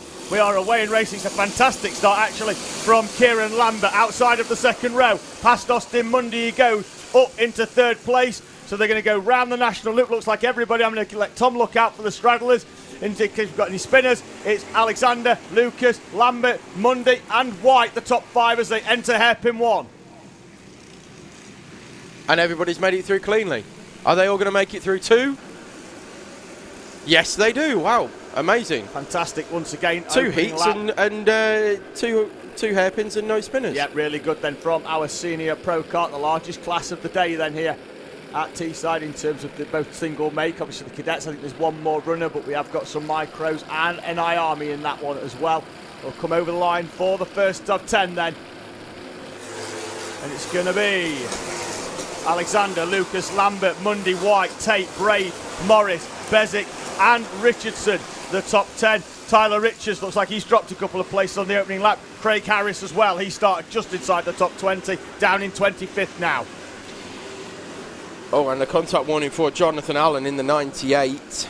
I'll try and pick up where he is currently as the ticker goes through. Oh, there he is in P20. Well spotted, David. 2nd place in your novice class as well, as we look at Grinsell and Richardson in the 199 and the 113. Coming through hairpin 3, and we have a big grid here. Look at them still coming through the 30 karts here. That's Scott Tate looking very racy behind Connor White as well, right on the tail going into the D chicane. Can't get anything done there. Is he going to have a look up into hairpin 1? No, he is not. No, got some support actually coming in on the Facebook comments. Did do it on hairpin 2 though. There we go. Yep, there we go. Good move. No, some comments coming in. Julie Rowan saying, "Come on, Doughty. That'll be for Simon Doughty. His 7.57 did well yesterday. Started the final from P12." And Lisa Stewart saying, "Come on, Tyler Richards. He's out there. He wasn't here yesterday, but his number 10 is in the Novice Cup, which is currently being led actually by the 44 of Jordan Guy there in 19th. A good showing from him, having taken the class victory in that in Heat 1 as well. I think now he's actually got a bit of a cushion. Jonathan Allen 2 places back, then Harris and Richards further down in 26th and 28th. Well, we're looking at the battle here between Jack Morris and Thomas Braid.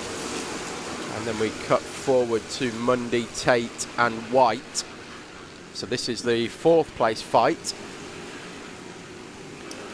Mundy around 7/10 of a second off the back of Kieran Lambert. Now Kieran Lambert with a fantastic showing over the course of this weekend. Scott Tate pops out. Contact warning from Rob Fagg on the 47, but yeah, Scott Tate pops out into South Bank corner and straight up the inside of Austin Mundy and through. Yeah, there's only one direction that 31's going, and it's forwards at the moment as Connor White also gets past Austin Mundy. Jonathan Allen's contact warning is confirmed on the screen. So Austin Mundy drops 2 places down to 6th there as Scott Tate gets down the inside into 3. Connor White does the same into 4 as well. Yeah, 2 places in 2 corners for Mundy, but we'll see what he's got left in the tank and how he can respond to that. Scott Tate moves his way further and further up the field, and now he's running 4th. He's still a full second behind Kieran Lambert, who's a further 7/10 behind Connor Lucas, another half second back to Aaron Alexander. So that gap is kind of maintaining the status quo between the front 3 over the last lap or so.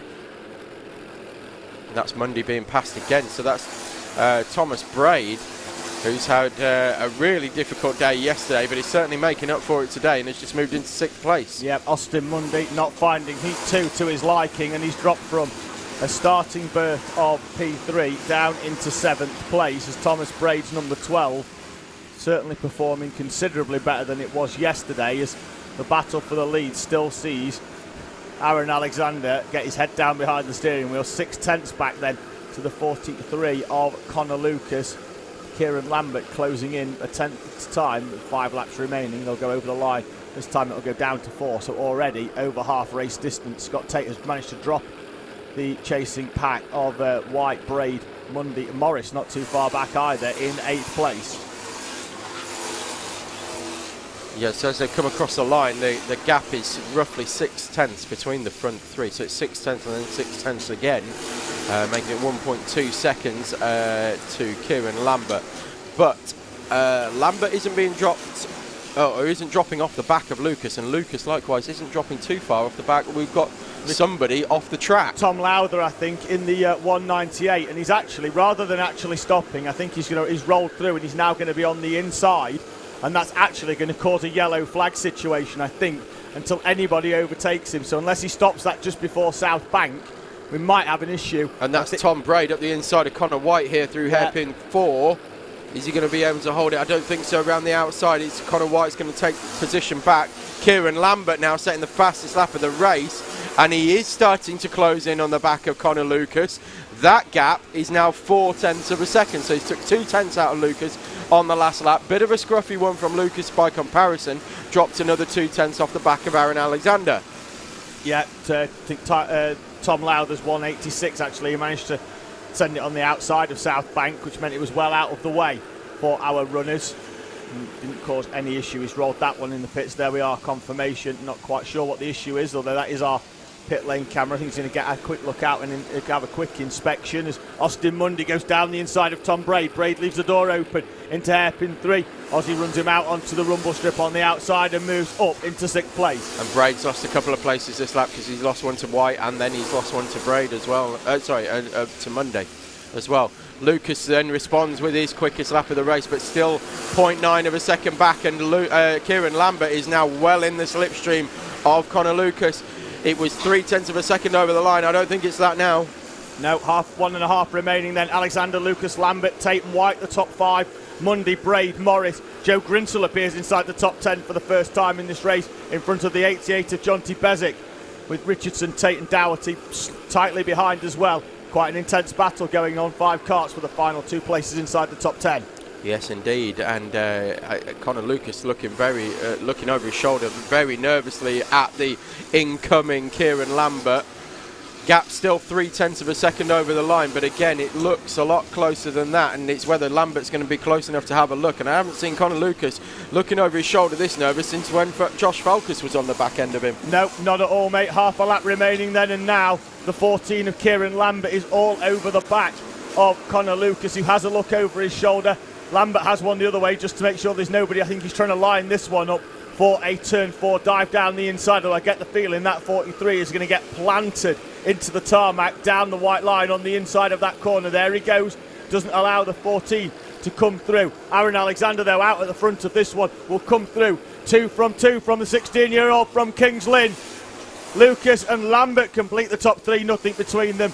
Tate, Monday, White gets past Braid, as does Morris on the line. Braid gets 8th. Grinsell and Bezic then complete the top 10 in our Pro and our Clubman class. Steve Nichols wins in the 40s, he's in 14th. Jonathan Allen in 20th, though he did pick up that warning earlier on, so we'll see whether that is just a warning or whether it converts to a 5-second penalty. We'll be able to come back to you on that one when we return in around about half an hour's time. Yes, thank you very much for staying with us. Please keep your YouTube comments coming in. We will read them as soon as we can, as soon as we are back. We will take a slight break now and see you on the other side.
Welcome to Alpha Live, the live streaming service where you can be part of the action from home.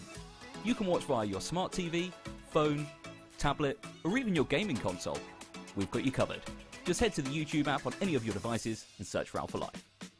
Here you can watch all of the events as they unfold, or you could choose from our vast library for those lazy days in, all in beautiful HD. Be sure to hit that subscribe button and click on that notification bell so you don't miss out on any future videos.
Hello and welcome back to Teesside Karting for the afternoon session of the NRG Cycles Owners Sprint Series round number 6 here from the northeast of England. Of course, we're at Teesside Karting in Middlesbrough. I'm David Sullivan. Tom Butterworth is just finishing off his lunch next to me. We have had quite an interesting development in the lunch break, Tom, the fact that you've managed to rattle down that lamb sandwich, and I've tackled all 4 of them chocolate eclairs that I was supposed to share out this morning.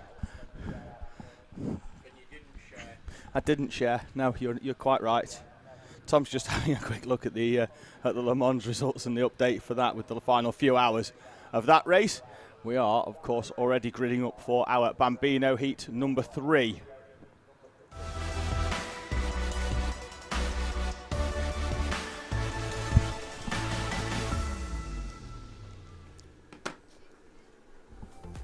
Well, I'm here, everybody. Hello. Take you through your grid for Bambino heat number 3. It is going to be Max Taddy on pole position, with Max Gilman in 2nd place. 3rd goes to Harvey Bacon, and 4th Austin Oman. 5th is Ellis Child. 6th Drew Davidson. 7th Buddy Hugo. 8th Harris Barber. 9th Freddie Murray. 10th Ethan McClelland. 11th Tommy Clark, and I missed who is in 12th because it clicked off a little bit too quick. Alfie Watson, Joey Swan, Riley Murray and Jake Gibbon round out the field. However, if you don't want to hear an update about Le Mans, they are well inside the last hour now, but if you don't want to hear an update, put your fingers in your ears now. Surprise, surprise, the overall leader is a Toyota. The car in front is a Toyota. Unbelievable. And it's currently winning by over a lap from its teammate, the number 8. So it's going to be a 1-2, barring any problems, because they're 4 laps in front of the Alpine overall. However, great battle brewing in GTE. The front-running Ferrari and the front-running Corvette have been going at it within a lap of each other, within a minute of each other, for around about 10 hours now. And it's still going. Yeah, Ethan McClelland, Tom, I believe, was your driver from P number 8. Nope, said P12. his name. No, did we? Oh, lovely. Well, he's in P12 at the minute. Okay, maybe I didn't. I don't know. No, he's not. It's Edward Rye. Ah, I was looking at too far no, forward. it is Edward Wright, and we missed Edward Wright. Yeah, I was too far forward. Sorry about that, Edward. And sorry to Ethan McClelland, because I've put him 2 places further back on the grid. Anyway, we're clearing up. We should be good to go in a few moments' time. Helpers making their way off the circuit. Welcome back if you are watching along, and please keep your comments coming in on YouTube as well. We will do our best to read them out. Yep, the race number 13 of the day is go. It's a good start from Max Gilman from the outside of the front row, and he's going to come through into the lead, although he does run wide through the D chicane, but slots back into position. So Gilman now in front of Taddy straight off the start. An exact carbon copy, but a complete reverse of the second heat, where Taddy did exactly the same to Gilman at the start. So a carbon copy, but not a carbon copy. Exactly, a full Murray Walker, isn't that? Not that I'll pick up on it. I'll let it go entirely and definitely not pick that out. Harvey Bacon moving up the inside of Austin Oman through hairpin 2. And Austin Oman is going to get the run out of 2 and return the favour as he sticks his nose up the inside. And Max Taddy tries to go around the outside into South Bank corner. Can't do it though, he has to slot back in, although he did get such a good drive out of hairpin 2, didn't he? It looked like he was going to try and go all the way around the outside. Gilman goes slightly wide then round hairpin 3. Oman has got through. Child as well on Davidson gets through on the back of the pack. It looks like Wright actually made quite a good start, Tom, on that one, because he's now up in front of Ethan McClelland, who started 2 places in front. Yes, indeed. So it is Gilman from Taddy, from Oman, Bacon, Child, Davidson, Hugo, Barber, Murray and Rye rounding out the top 10. And indeed, it was a good start from Edward Rye, moving inside the top 10.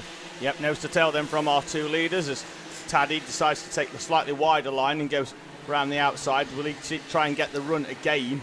Will he chop to the inside? No, he's going to sit in the slipstream down the back straight. Gilman has a look over the shoulder both ways actually, and then eventually ducks to the inside to defend. Taddy's got a better run this time, Tom, but once again round the outside, it's a long way round the outside of South And he Bank. wasn't exactly pinching him on the inside either, so he's going to be running a lot further around the outside, and that's exactly why we see him drop into second place. Got a driver, Tom, stopped on the outside of hairpin 2. That is the 23. That is Ethan McClelland. On the grass, looks like his engine needs starting again. And Taddy, somewhere, has taken the lead through hairpin 4. We saw him get a good run out of hairpin 3, differing lines, so he went around the outside of South Bank, took a different line through hairpin 3. That's given him another different line to Gilman through 4, and has just carried that momentum and worked his way through. Yep, that will please Megan Heaps on the live chat. She said, come on, Max Taddy. Auntie Megan is proud of you. Well, now you'll be slightly more proud because he is leading the way in Bambino Heat 3. Getting past Max Gilman there as Gilman tries to return to the head of the pack down the back straight, but has to come to the inside. And we saw this from Taddy yesterday, didn't he? He likes to trim that grass down the inside of the back straight towards South Bank. Yeah, just making sure that it's all a nice, neat edge all the way down. The landscapers here, well, thank you very much. And is that with Jake Gibbon off on the hairpin 3 again? Yep. None of these run, they are clear now of the incident, so they will be able to overtake again, but they are slotted back into position after hairpin 3 with that kart stationary on the outside. I think it's moving again, Tom. Yeah, day that we've seen him parked up on the outside of hairpin 3 in exactly that position as well. So, no, not trying to do Jake any kind of disservice there. McClelland is running again after having been stopped on the outside of hairpin 2. Now 43 seconds off the back of the pack in 15th. There's this battle for the lead once again. Sees Taddy come right to the inside towards the bottom end of the straight as Gilman will have to try and go round the outside there. It's not the obvious overtaking manoeuvre for the Bambinos to go all the way round the outside, but it does certainly allow Max Gilman to Gilman is trying to do what Taddy did on the last lap as well. Only he's taken the different, he's gone to the right of the optimum racing line as we look at it. Over start finish then they go. We are at half race distance now in this 8-minute Bambino Heat 3 as we see the 20 of Alfie Watson coming under pressure from the 95 of Joey Swan. This is just for the battle for 10th place. I think that's the 38 in front of them actually, I think, of Riley Murrow. So he's come through, that's the 11th, 12th, 13th battle. With Edward Rye now in 9th, right behind Freddie Murray. Murrow's actually picked up a warning there, Tom, on the stream in the bottom corner. Buddy Hugo in front of them in 7th place. He continues his improvement. I've been doing some digging just now. I wondered why Joey Swan and Paul Swan both run the 95, and in particular I was intrigued as to the letter style or the number style that they use, and of course it's Lightning McQueen. I just twigged. It's taken me all season to figure it out, but yes, Paul Swan and Joey Swan running the 95 Holly karts. Swan as well in the cadets, also in the 95. Well, there you go. Yep. But it's the Lightning McQueen number. And if you look, if we get a shot of the back of the Joey Swan kart at any point, you will see that 95 is in the exact same number font as Lightning McQueen. Back to the racing now. 2 years A-level film studies, mate, not wasted.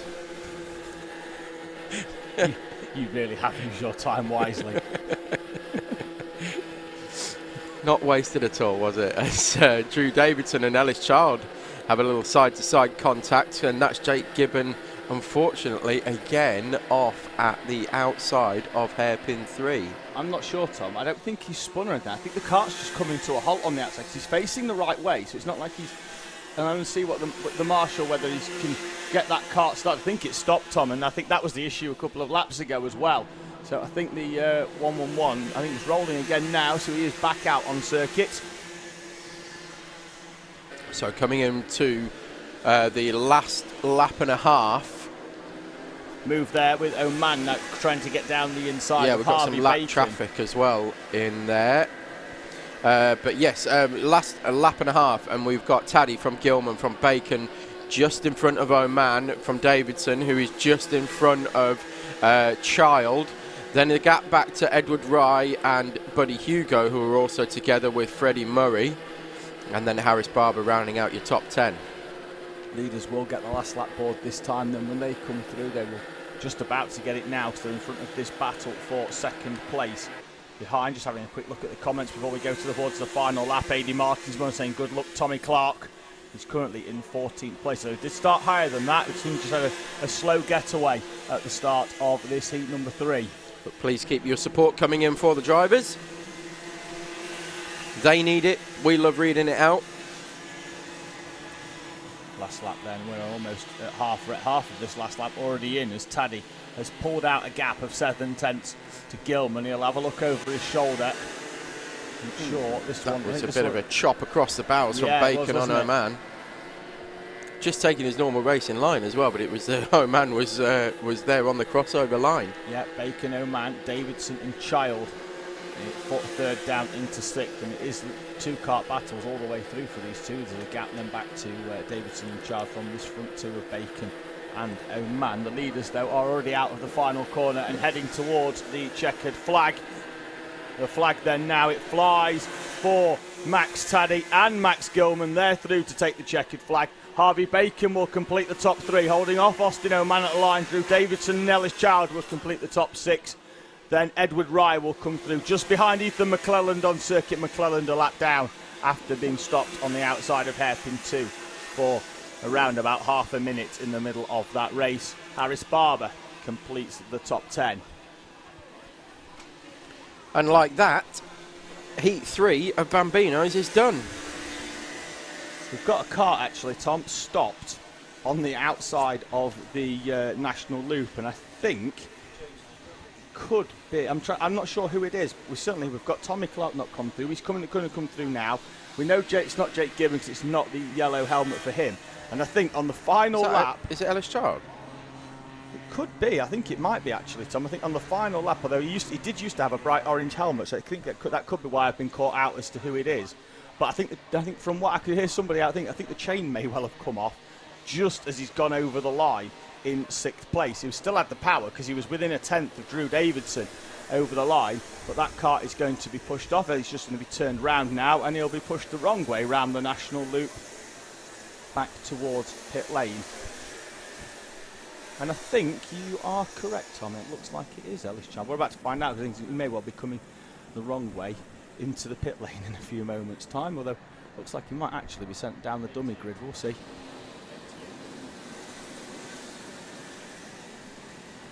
Yeah, I haven't seen the 88 come through there, Thompson. I'm fairly sure it is Ellis Child. Yeah, I'm pretty sure it is, and it looked like his helmet as well. So he has got a new helmet for this weekend. Possibly so. I was fairly sure he had a bright orange one. Although, to be fair, half the grid have bright orange ones, don't they? There's your 95, Tom. Proving all those doubters that media studies courses aren't a waste of time. Film studies. Although I did do media studies as well. But it was film studies. But yes, taught me a lot. Did film studies A-level. Certainly how to watch TV, annoyingly, for my other half. So let's ask the important question. Which of the Cars films is your favourite? Oh, that's a good question. I quite like 3, but I think I've got to stick with the original. 2's a waste of time, really, isn't it? Look at you. You'll have the kids queuing up at the door. telling you off. It won't be the first time the kids have been queuing up at the door to tell me off either. Lovely. There's a rumble, Tom. I can hear a rumble. Let's go. Senior Pro Kart heat number 2. Junior Pro Kart.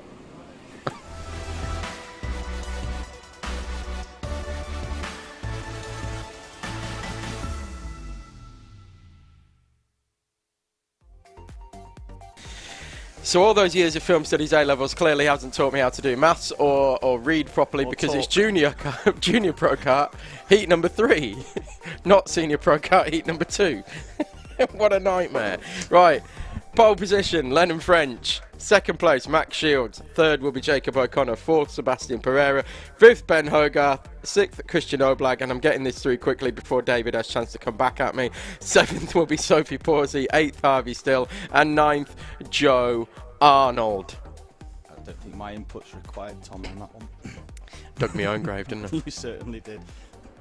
To be fair, you were even able, with some talent, able to fill it whilst you were in it. Just having a quick look at the comments. David Brown has been on. He's one of our seniors. Normally, he's unfortunately not very well with that thing that almost everybody's had at some point in the last year or so. So got the Rona as well. Yep. So unfortunately, David Brown isn't with us this weekend. Normally racing the number 55 Senior Pro Kart. We wish him all the very best in his recovery, and we'll look forward to welcoming him back for round number 7 on the 26th of September. And it is the first weekend that championships can be settled here at Teesside. As we mentioned earlier, this one, however, definitely not going to be settled at round number 7. Lennon French on pole position, championship adversary Maximus Shields alongside him on the front row on the outside. We're already gridded up, and we should be good to go. Green flag up, green flag down, and we're away. It's a good start for Lennon French. Max Shields comes across, tries to cover off Jacob O'Connor and doesn't quite get it done as they head through the D chicane, and all that's done is give a massive gap now to Lennon French. Shields has managed to hold on to second, though. He's managed to keep the footing all the way around the outside of the 42 of Jacob O'Connor, who's now coming under pressure from Ben Hogarth and Sebastian Pereira behind. Yeah, still not sure how Shields managed to do that round the outside and hold second place. No, Pereira comes to the inside. I think he's going to get a little push down the inside from Christian Oblang 776, and he manages to get in front of the 68 of Ben Hogarth, but then slides wide. Maximus Shields gets a warning off the start. I imagine that's for a little bit of side pod as they go through there. I think that might have been actually through the D chicane rather than anywhere round National Loop, because round National he was on the outside. He might have just squeezed down a little bit onto O'Connor. But it is French from Shields, from O'Connor, Hogarth, Pereira, Oblang, Harvey Still, Sophie Pawsey and Joe Arnold. Our 9 runners, and Maximus Shields, despite the fact that Lennon French did have that bit of a gap early on, has moved away from Jacob O'Connor and Ben Hogarth and is set off in hot pursuit of the 120. Neither of the front two feeling the need to do the shrimping behind the Nassau panel at the moment, but the ones behind, Jacob O'Connor and Ben Hogarth, very much down behind the wheel. It looks like O'Connor there managed to actually get a bit of lift on that inside right as Pereira goes defensive to Oblang round that corner. Pawsey trying to half move down the inside of the 48 of Harvey Still as well. Now Right, gap coming down around about or just over a tenth. Yep, from Shields down to French. Close enough now, Tom, that he's going to actually benefit from a bit of slipstream maybe down the back straight as well on that 120. Certainly should be close enough that it should be able to give him at least a bit of a pull down the back straight, although obviously not quite as close enough for it to make a move just yet, but still got 8 laps remaining in this 10-lap Heat 3 for Junior Pro. Well, yeah, it was a massive gap at the start of the race, but now Max Shields is having to pull out all the stops to close this gap down. It does look a lot smaller than that through the concertina effect of the slow speed hairpins. It drags it out again, but we'll get the gap over the line. It was 5:01. It's now 4:33. Yep, no shrimping from our 2 leaders, but there is a shrimp in the comments, Tom. Dear me, David. Right, go on, Reed. Let's go. Amano Shrimp's been on just saying nice day for it. It's very timely that that's come in. You can't write this sort of thing.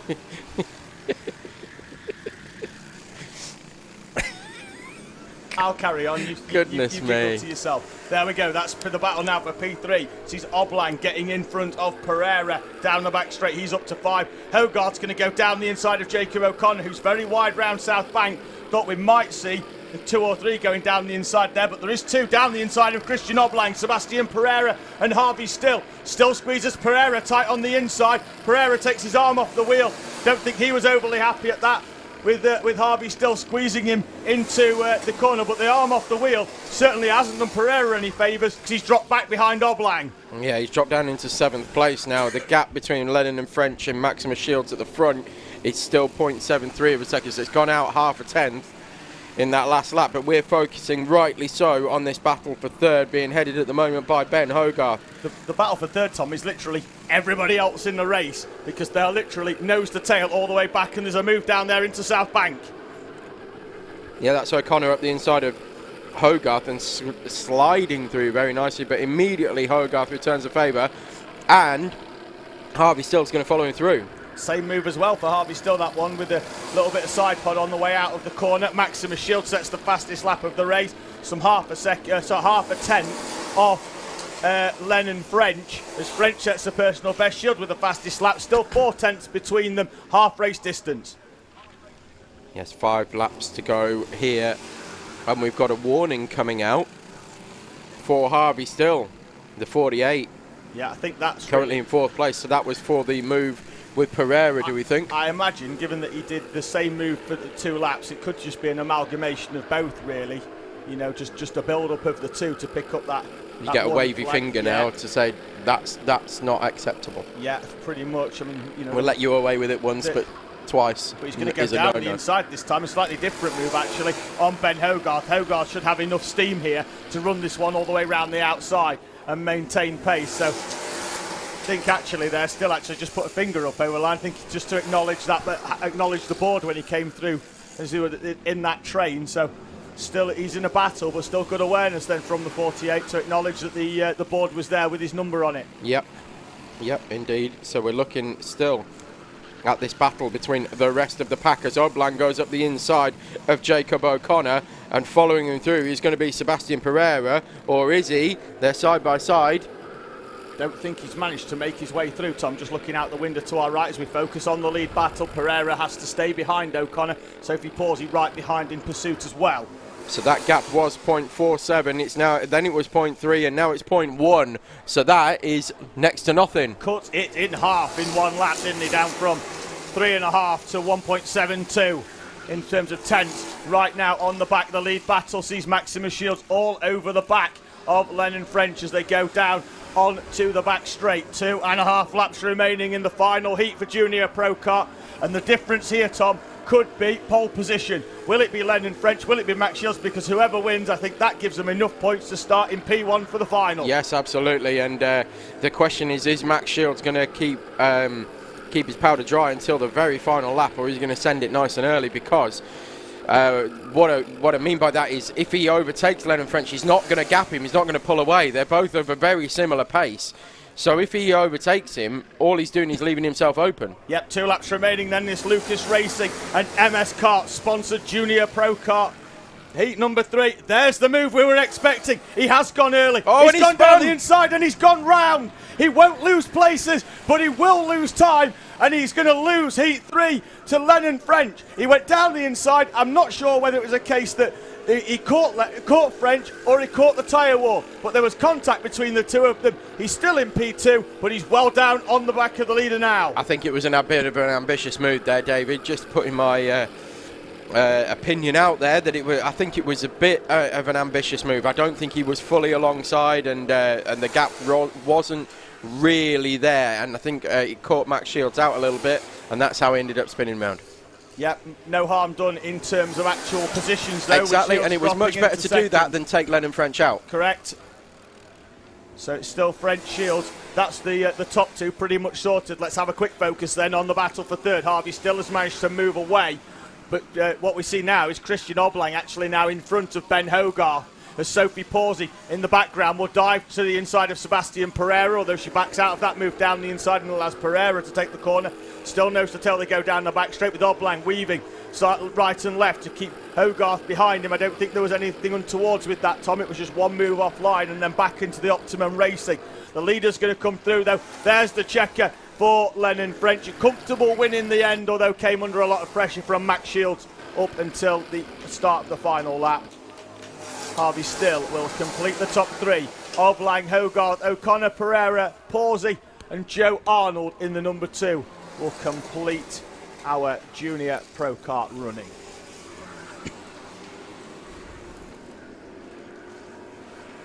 So congratulations to Lennon French. Just having a quick look at some comments. Taking heat number 3. I'm just having a quick look at some comments before we go to the start of our cadets. Gemma Stillsman saying, "Go on, Harvey, so proud of you. You did really well in that one, actually. Came through the pack up into 3rd place." Vicky Carr as well saying, "Come on, son." I know that's for Lennon French because every time there's a Junior Pro Kart race on, she is in the live chat comments wishing him well. Next one up, though, cadet heat number 3.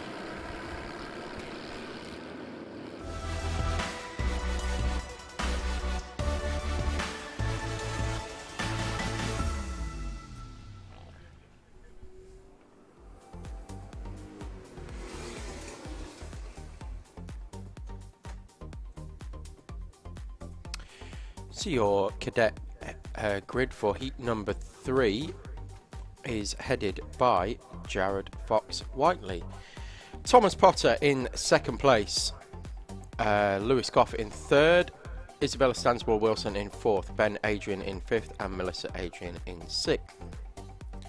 Row 4 is Tom Holden, followed by Ethan Charles. Row 5 is Harris Ali and Addison Smith. And row 6, Joseph Yao and Kian Logan. Amy Peacock and Jensen White, then Ben Robinson and William Howard. Zach Turner and Harry Brown.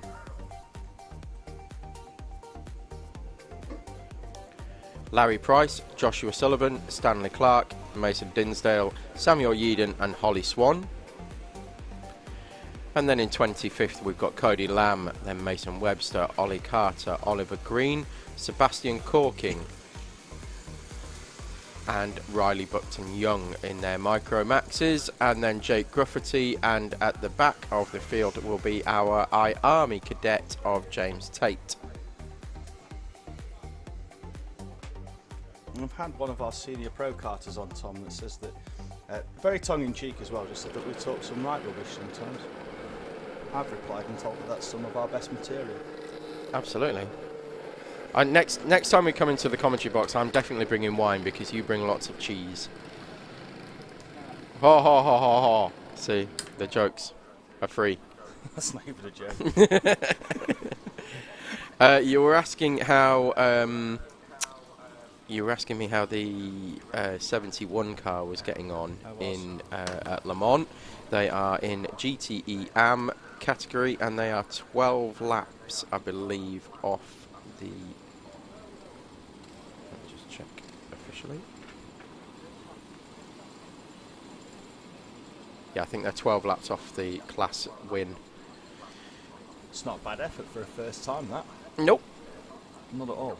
And we should say as well that I think the WRTs, with around about 23 minutes to go, the WRTs in LMP2, I believe that's their first ever time at Le Mans, and they're currently running 1-2 in LMP2, so that's a heck of an effort from them. Certainly is. We're about halfway through gridding up our cadets now as the 17 of Amy Peacock and the 85 of Jensen White roll themselves into, I think, could be 13th and 14th respectively. Trying to find the live stream for the Facebook so I can tackle some of those comments as well while I'm at it. Hannah Diamond saying, come on Max Shields, he'll be starting the final of Junior Pro Kart, which we just watched a few moments ago from the front row. Catherine Paulick's been on as well, saying good luck to Sophie Pawsey. She's had a tough day of things actually after that spin early on, qualified quite well, spun at the opening start of the day, and then has been on the back of the pack, so the pace is there, but has been struggling to make her way through the battling pack in front. Sarah Frame as well has been on, saying good luck to all the Pro Karts. Her daughter Caitlin is normally out with Junior Pro Karts, not quite sure why she's not with us this weekend. Maybe Sarah would like to let us know in the Facebook comments, and then we can hopefully welcome Caitlin back for round 7 on the 26th of September. Josh Falkus has been on. He has, again. He says, nice one, Lennon. I'd agree with that. Which is nice of Josh Falkus to say that, because normally he's just ripping the mickey out of you. He is. So he's actually watching the racing this time rather than just listening to you. He's a good lad, is Josh. I like him. Sometimes a tad sensitive, but I'll give him that.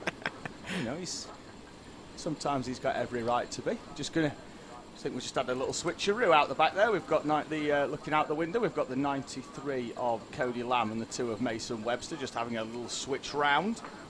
I found out why Caitlin Frame's not with us. She's in the same camp as David Brown and Leon Barlow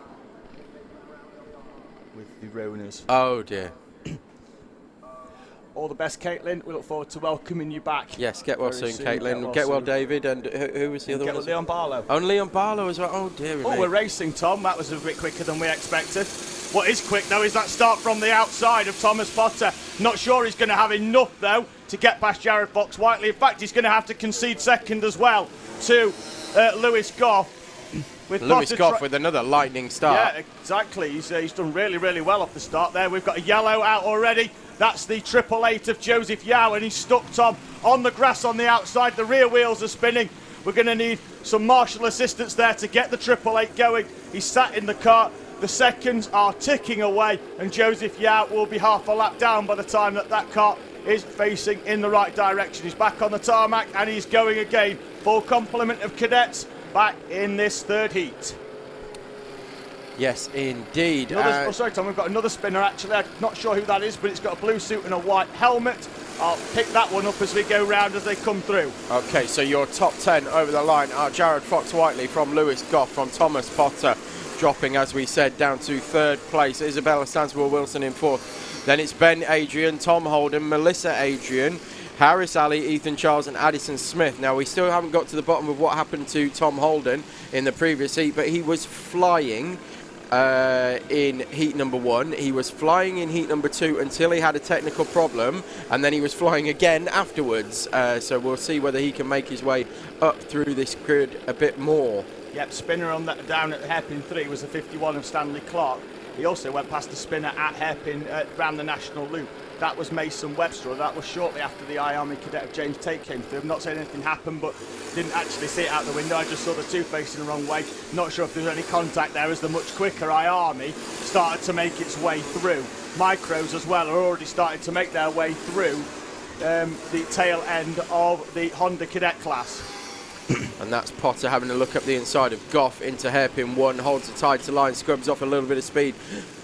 Could potentially give him a better drive through hairpin 2. Doesn't look to be that way. Stansmore-Wilson feeling the need to go defensive from Adrian. We've got a gap as well though, Tom, now to the leader of Jared Fox-Whiteley as Lewis Goff backs Thomas Potter, Isabella Stansmore-Wilson, the two Adrians and the 87 of Tom and there Holden. goes Potter through. Down the inside, but can't get through. Halfway around the corner, Potter was asking Goff to push him. By that time, Goff was actually back through into second place. That was quite funny. Yep, optimistic there from Thomas Potter.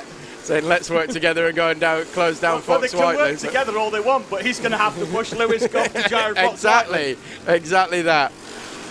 Let's see what you see, and then Potter's trying to have another move up the inside again. So yeah, that was another half move there down the inside, wasn't it? Because Goff was already halfway around the corner. Gets alongside though, out of the final corner. Goff's going to slot back in, and Potter is pretty much half defending here and half attacking, isn't he? And a big push from Stansmore-Wilson there as well, coming into South Bank corner, trying to nudge Potter through because she saw an opportunity to freight train. But in fact, it's Holden now overtaking Stansmore-Wilson into hairpin 4, so she didn't do herself any favours there particularly. Nope, the two Not sure where else she could have gone, but the two Adrians were side by side as well. Melissa has to slot back in behind Ben Adrian. Seb Corking's Micromax, Tom, already up to 12th. We're only at half race distance. He's going to get well inside the top 10, I think, here. He might even be fighting it out for the race win. Yeah, certainly for the final. We saw him yesterday come all the way through to P2, although he did take that bold strategy of sticking the slicks on. We know Thomas Potter did well on the half-baked wets. As Holden now moves through into P3, follows Potter through. And Goff could potentially lose 3 places here, but no, manages to shut the door on Stansmore-Wilson. Yeah, Potter was already through, wasn't he? And then Holden just got in the slipstream, pushed him through for the full one, and then he was there where Lewis Goff wanted to be at the turning point of the South Bank corner. Yeah, just filling that hole. And Sebastian Corking already up to P9 now, crossing the line. Yeah, personal best for Potter. Holden looks like Stansmore-Wilson, Harris Ali as well in P8. He's the next one for Seb Corking. Corking's already passed him down the inside. He's going to be right in the mix. There he is coming through. He's going to be on this lead battle in half a lap or so, maybe. I know it's certainly a lot quicker for them micros, but let's not take anything away from the driver of the 52 because he's driving away from the other micros that are out there as well. At some rate as well. And that was Ben Adrian. Looked like he was getting hung out to dry by Melissa Adrian, but not quite. In fact, as they came through the flip-flop of hairpin 3 and hairpin 4, took that place back. You see the 79 of Larry Price coming under pressure from Amy Peacock. That's in a battle for 13th and 14th. Behind them, Zach Turner, Joshua Sullivan, Ben Robinson, William Howard, Jensen White and Holly Swan complete the top 20. The last lap board, I think, will be out next time. Once again, it's an 8-lap heat with a 10-lap final in our Hondas. We've got a yellow flag out. Ollie Carter's facing the wrong way down the chicane as we see Stansmore Wilson come to the inside of Lewis Goff. The two Adrians are going to go round there, and Ben Adrian tried to go round the outside. Will he open the door for Melissa down the inside? Melissa actually there really, Tom, could have actually thrown one down the inside of the 48, and I think she could. There was a gap there for her to go through. She got a little bit crossed up coming through South Bank, otherwise I think she would have taken that hole, taken that gap. Yeah, do you think that's a case of being friendly to the family, or do you think it was... No, I genuinely think she got a little bit of snap oversteer and that cost her. Seb Corking has split them now, though, and he's on the back going through the chicane section behind. This is Tom Holden now on the back of Thomas Potter. I think let's be honest, Tom, we've forgot about Jared Fox-Whiteley, haven't we? A little bit, yeah. He's barely featured at the moment, as there he is. 1.3 seconds clear of Thomas Potter as they come through into South Bank for the final time. Half a lap then, less than that round South Bank. Looks like Fox-Whiteley's got this one sewn up with Potter going wide into 3, but he's going to be defensive then into 4. Will Holden get the run out of the corner? I don't think he's going to be able to get alongside. Heat 3, a commanding victory for Jared Fox-Whiteley. Potter and Holden the top 3. Sebastian Corking, sensational from him. From the back through to 4th in that micro. Lewis Goff, Stansmore Wilson, the two Adrians, Harris Alley and Addison Smith complete the top 10 in our Hondas. Less than 9 seconds splitting the top 10 here at Teesside in our Honda Cadet class. Only 3 seconds separating the top 8. And if you get rid of Jared Fox-Whiteley, who drove off into the distance, it's even closer. Yeah, nothing is there. Fantastic once again. We wouldn't want to get rid of Jared Fox-Whiteley, though, would we? We wouldn't, because we'd need. No, he's been fantastic over the last couple of days. We'd need to find a new championship leader as well. Well, we would, yeah. But no, Jared Fox-Whiteley's had a sensational couple of days. Had a pretty poor run in the first couple of heats. Yeah, quality yesterday in the wet. Yeah, really struggled in the wet. But then as soon as the track started drying up, that was it. The kart and the track really came to him. And the thing is that and this is the thing with Jared Fox-Whiteley, is that when things don't go quite so right for his championship contenders, we saw Thomas Potter yesterday. He was involved in that incident in heat 3 after he'd retired in heat 2, and Jared Fox-Whiteley, he wasn't going for the win, he was going for the points, and that's what he needs to do. Metronomic point scoring. Correct. Almost, isn't it? All you've got to do now, really, because there's 3 people really for this title. It's Fox-Whiteley, Thomas Potter and Tom Holden. All he's got to do is beat his rivals. He doesn't have to beat anybody else. He's just got to keep plugging away, picking the points up. And as you say, when it was wet yesterday, he wasn't running right at the front of the grid, but he was in front of Tom Holden and Tom Potter. Exactly, and it's just a point-scoring exercise now for our Hondas. Like I say, this will be another one, Tom, that will go down to the final day of the season. I'm fairly sure of that one. And the final few are making their way off. So we will welcome in our next heat of the day, which will be Junior and Minimax.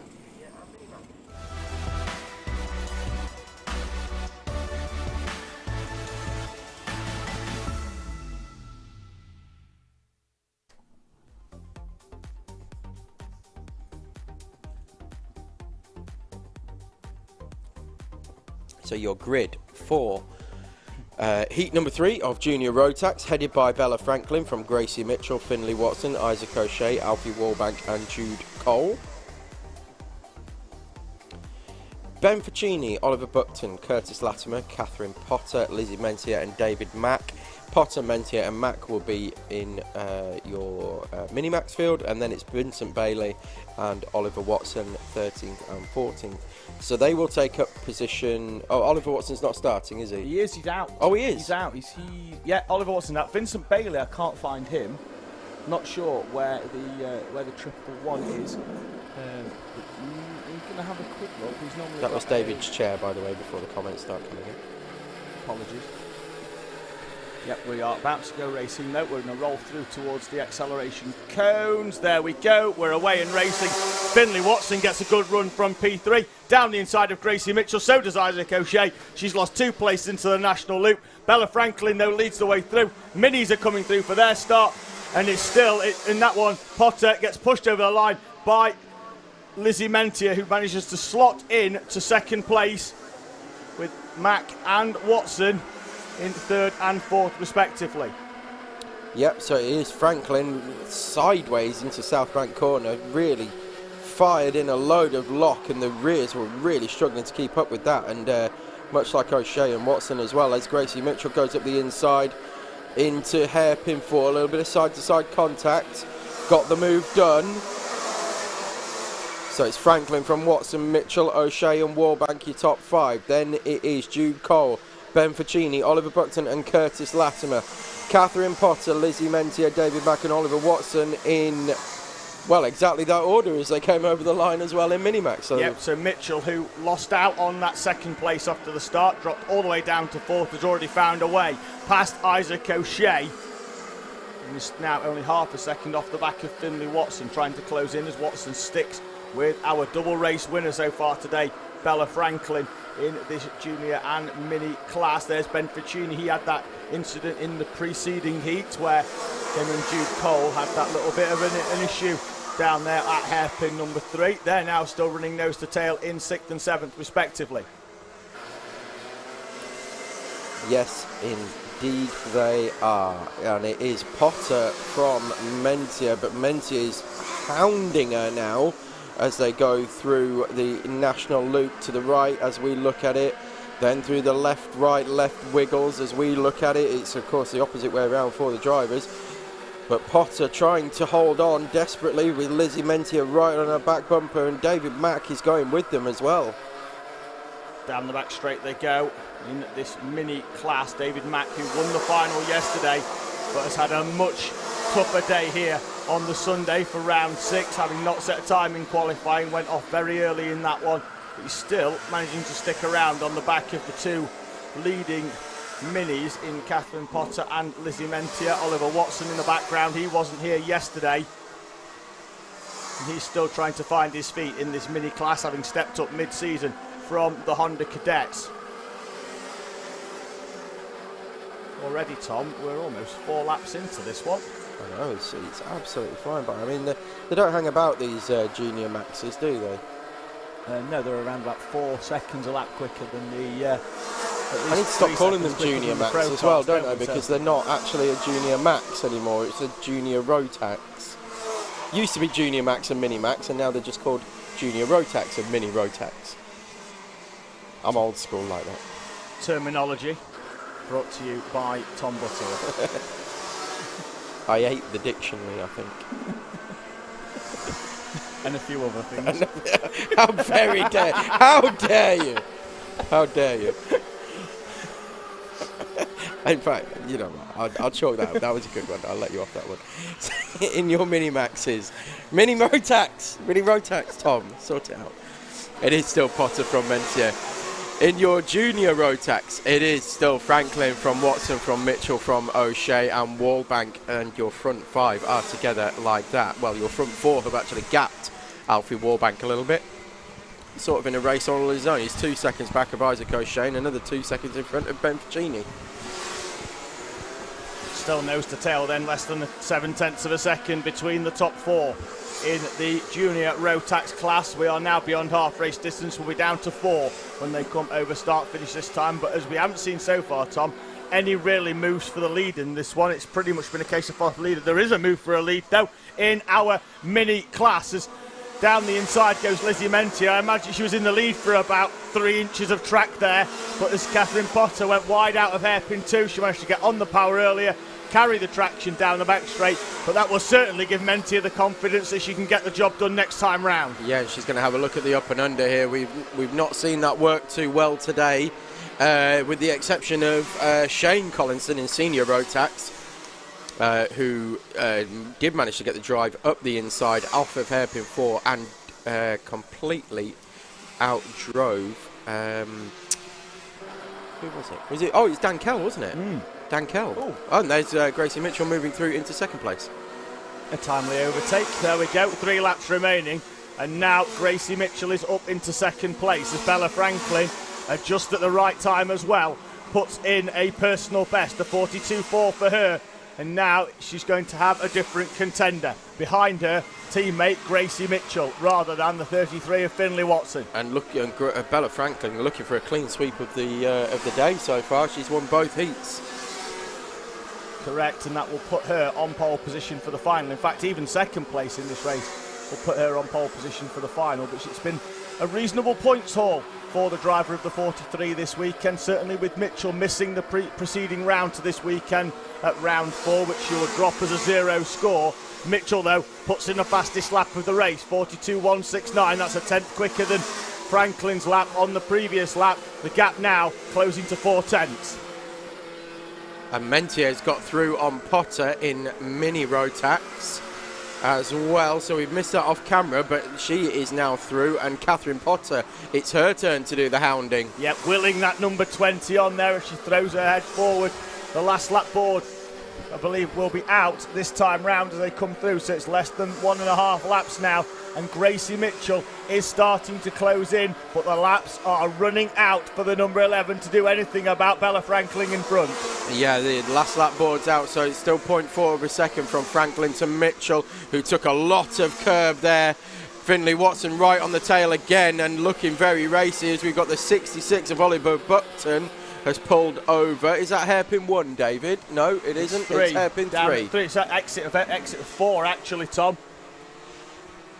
I needed your curb knowledge there. Curb watch. Well, there isn't a curb down there. It's on the inside, so we should have known better. Curb watch down there at hairpin 4. He's moving again now, so it looks like he might have just taken that one a little bit too tight and caught the tyres.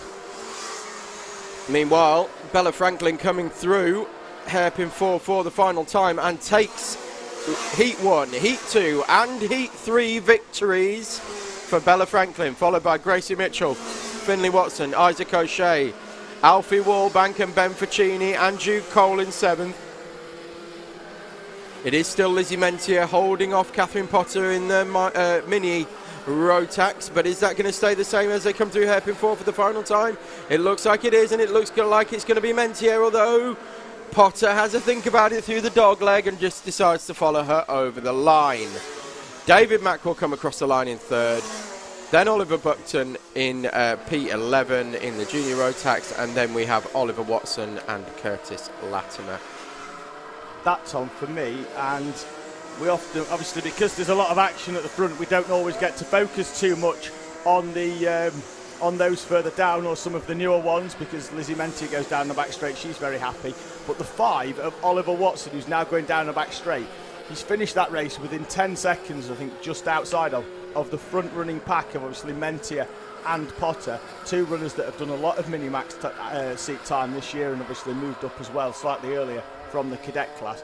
To finish that one within 10 seconds, given the fact that he didn't do any practice, didn't do any quali, retired from one of the heats as well. Fantastic result actually there for the number 5 of Oliver Watson. You see him there in the green making his way back into pit lane. That's Isaac O'Shea's number 84. Look, he's just left it there for sponsorship reasons. Thank you very much to HRS Racing Engines for sponsoring both our senior and junior Rotax classes. Love how you segued into that then, David. With absolutely no media training at all, Tom. Yes. No media studies. Yes, well pointed out, Tom. 2 more heats then for you today. I think the first one is already out on track. It's senior Rotax.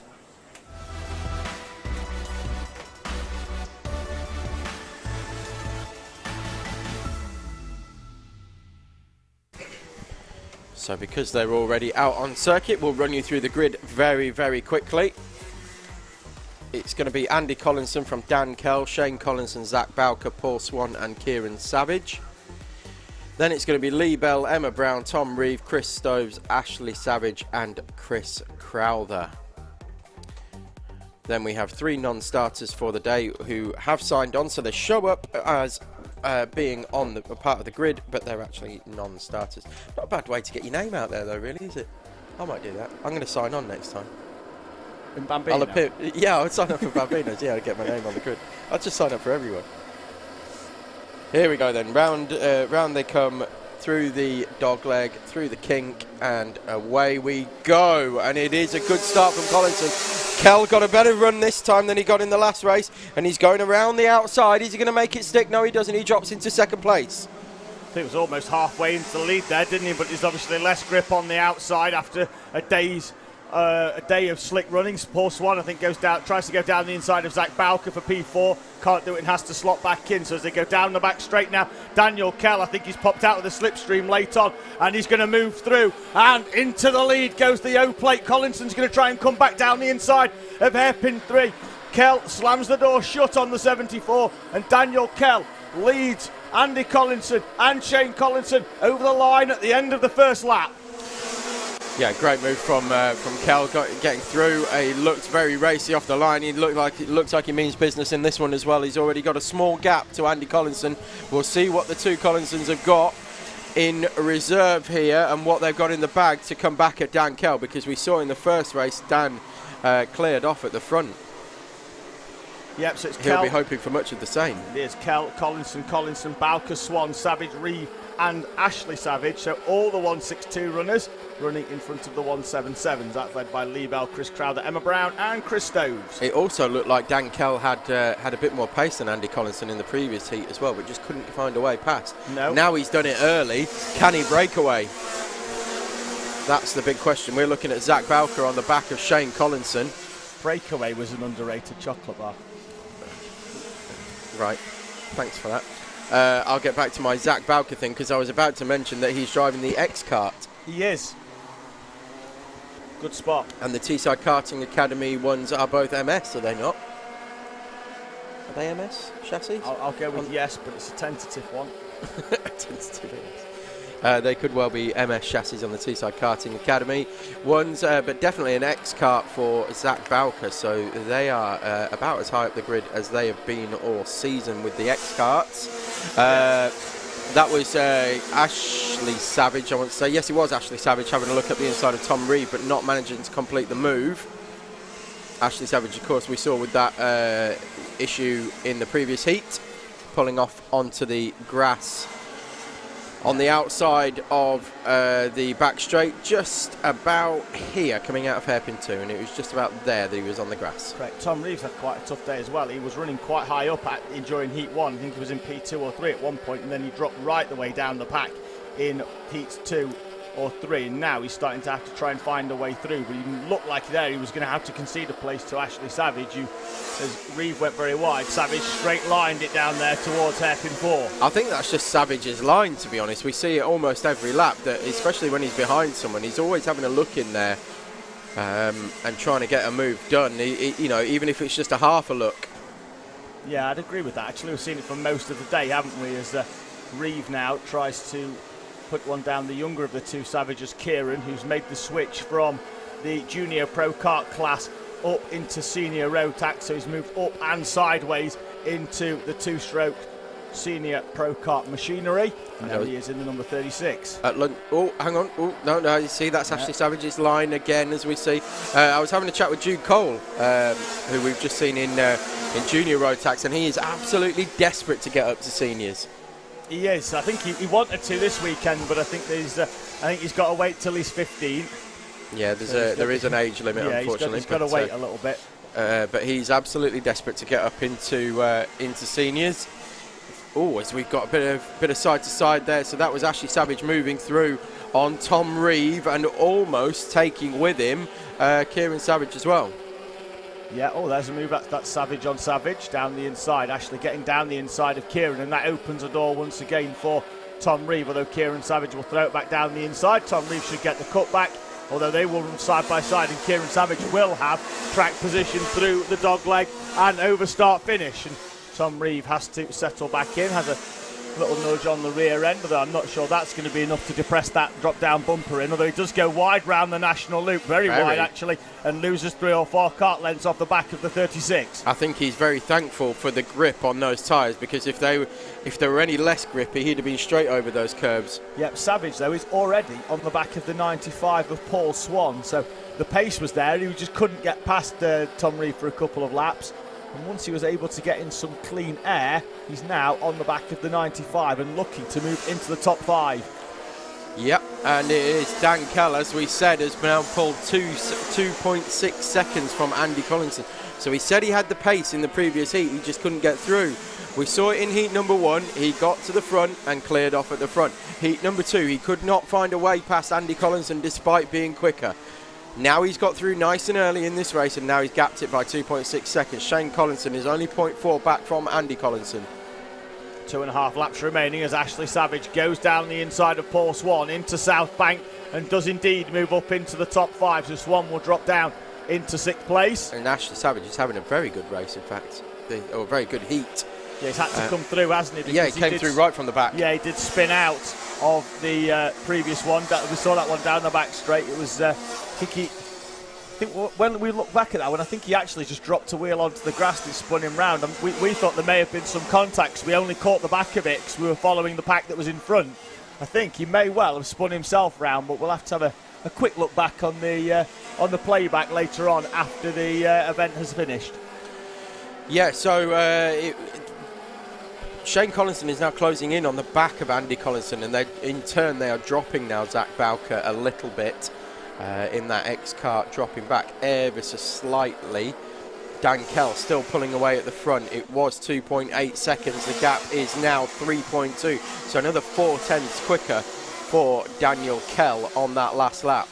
Yep, comfortable then for the two Collinsons with Bowker behind half a 10. Even more comfortable though for your race leader. There he is, Daniel Kell, out of hairpin number 2. Down the back straight, he's had a quick look across there at the rest of the pack. Wondering where everybody is. Through the hairpin. Where have they all gone? Section. And he's now round South Bank with less than half a lap for Daniel Kell. And I think this may well be enough to put him on pole position for the final. I would agree with that. He's going to come across the line, take the checker flag. Daniel Kell wins heat number 3 from Andy Collinson, Shane Collinson, Zach Bowker. Ashley Savage takes 5th from Paul Swan, Kieran Savage and Tom Reeve. Then in the 177 class, it's Lee Bell from Chris Crowther, Emma Brown and Chris Stoves. So Dan Kell with the look around of where did everybody go? Well, you left them all behind, Sunshine. He did, didn't he? As soon as he managed to get through, he was off into the distance, and there was nothing that the rest of the pack could do about Daniel Kell. He was just off into the distance, leaving the two Collinsons to battle it out over second place. Yes, indeed. And I think that could well be the Collinsons keeping their tyres and their powder very dry at the moment and saving themselves for the final.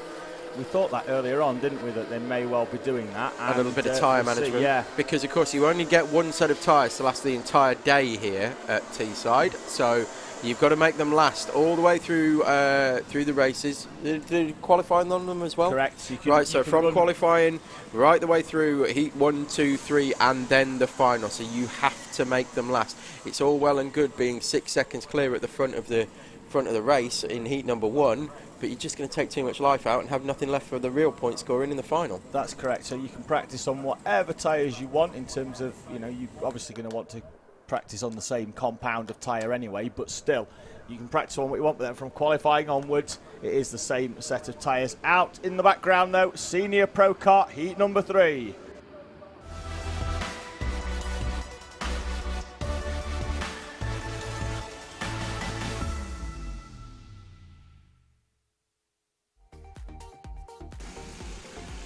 Making their way around then onto pole position, double race winner Aaron Alexander. He'll start alongside the reigning and defending double champion Connor Lucas in the 43. Kieran Lambert and Scott Tate on row 2, Austin Mundy and Connor White on row 3. The top 10 then completed by Jack Norris, Tom Braid, Joe Grinsell and Jonty Beswick, with Mark Tate and Jake Richardson on row 6. Simon Doughty and Steve Nichols will share row 7, Joe Burrell and David Brewis on row 8, with Rob Fagg and Josh Yeadon in 17th and 18th.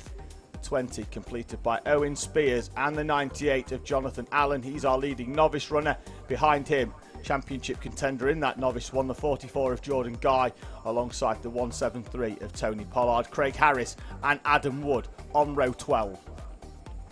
Row 13 sees Micah Rowe alongside Neil Catlow, Lee Nickling, Tyler Richards, Alban Dowell and Thomas Lowther complete the 30 kart senior Pro Kart grid for us here today at Teesside.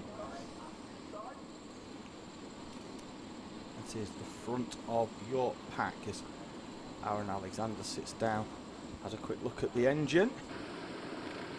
Await the runners. That's Simon Doughty 757 with Steve Nichols 58. He's the leader in our 40 class.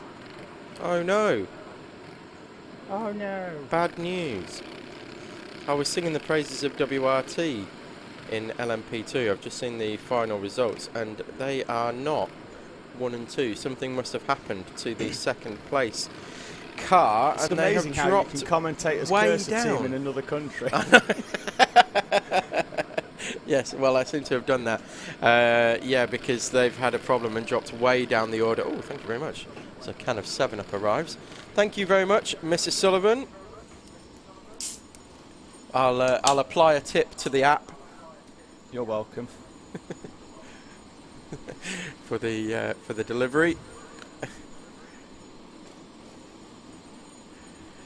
And yes, indeed, £3.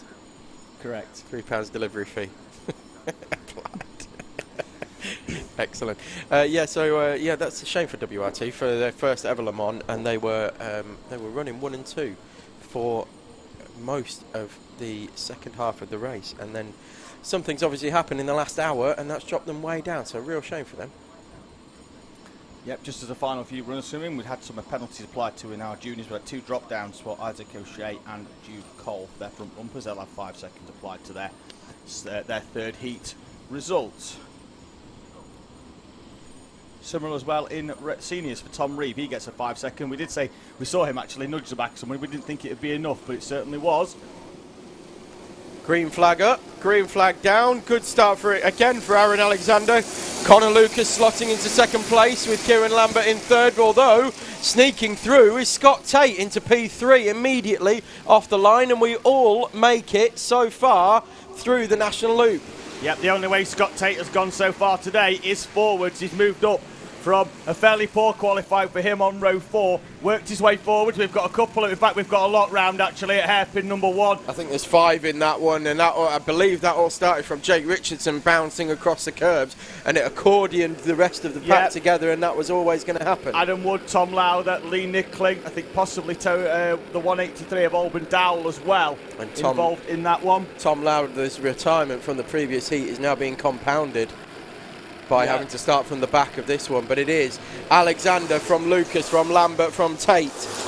Austin Mundy comes across the line in 5th from Connor White, Thomas Braid, Jack Morris, Joe Grinsell and Jonty Bezic in finishing off the top 10, but the front 2 have broken away. The second 2 have broken away, and then it is the rest of the field as one train. Yep, so Kieran Lambert managing to find a way back past Scott Tate in the middle part of that opening lap as Scott Tate made a good start. But as you say, Tom, the two pairs of 2 now out at the front, although Lambert at some point did open up a bit more of a gap. And what is noticeable on this one, Tom, is that Connor Lucas is managing to stay with Aaron Alexander this time. As they move down the inside, that's Connor White. Down the inside of Austin Mundy. Austin Mundy returns the favour, comes back through, pushes White onto the rumble strip on the outside, and it's back to as you were from 5th down to 7th. Although Morris has got past Braid in the middle part of that lap.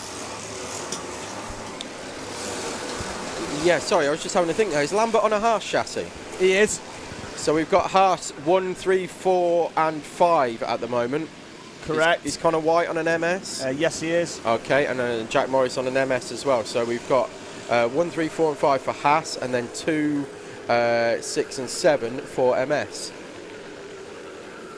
Affirmative.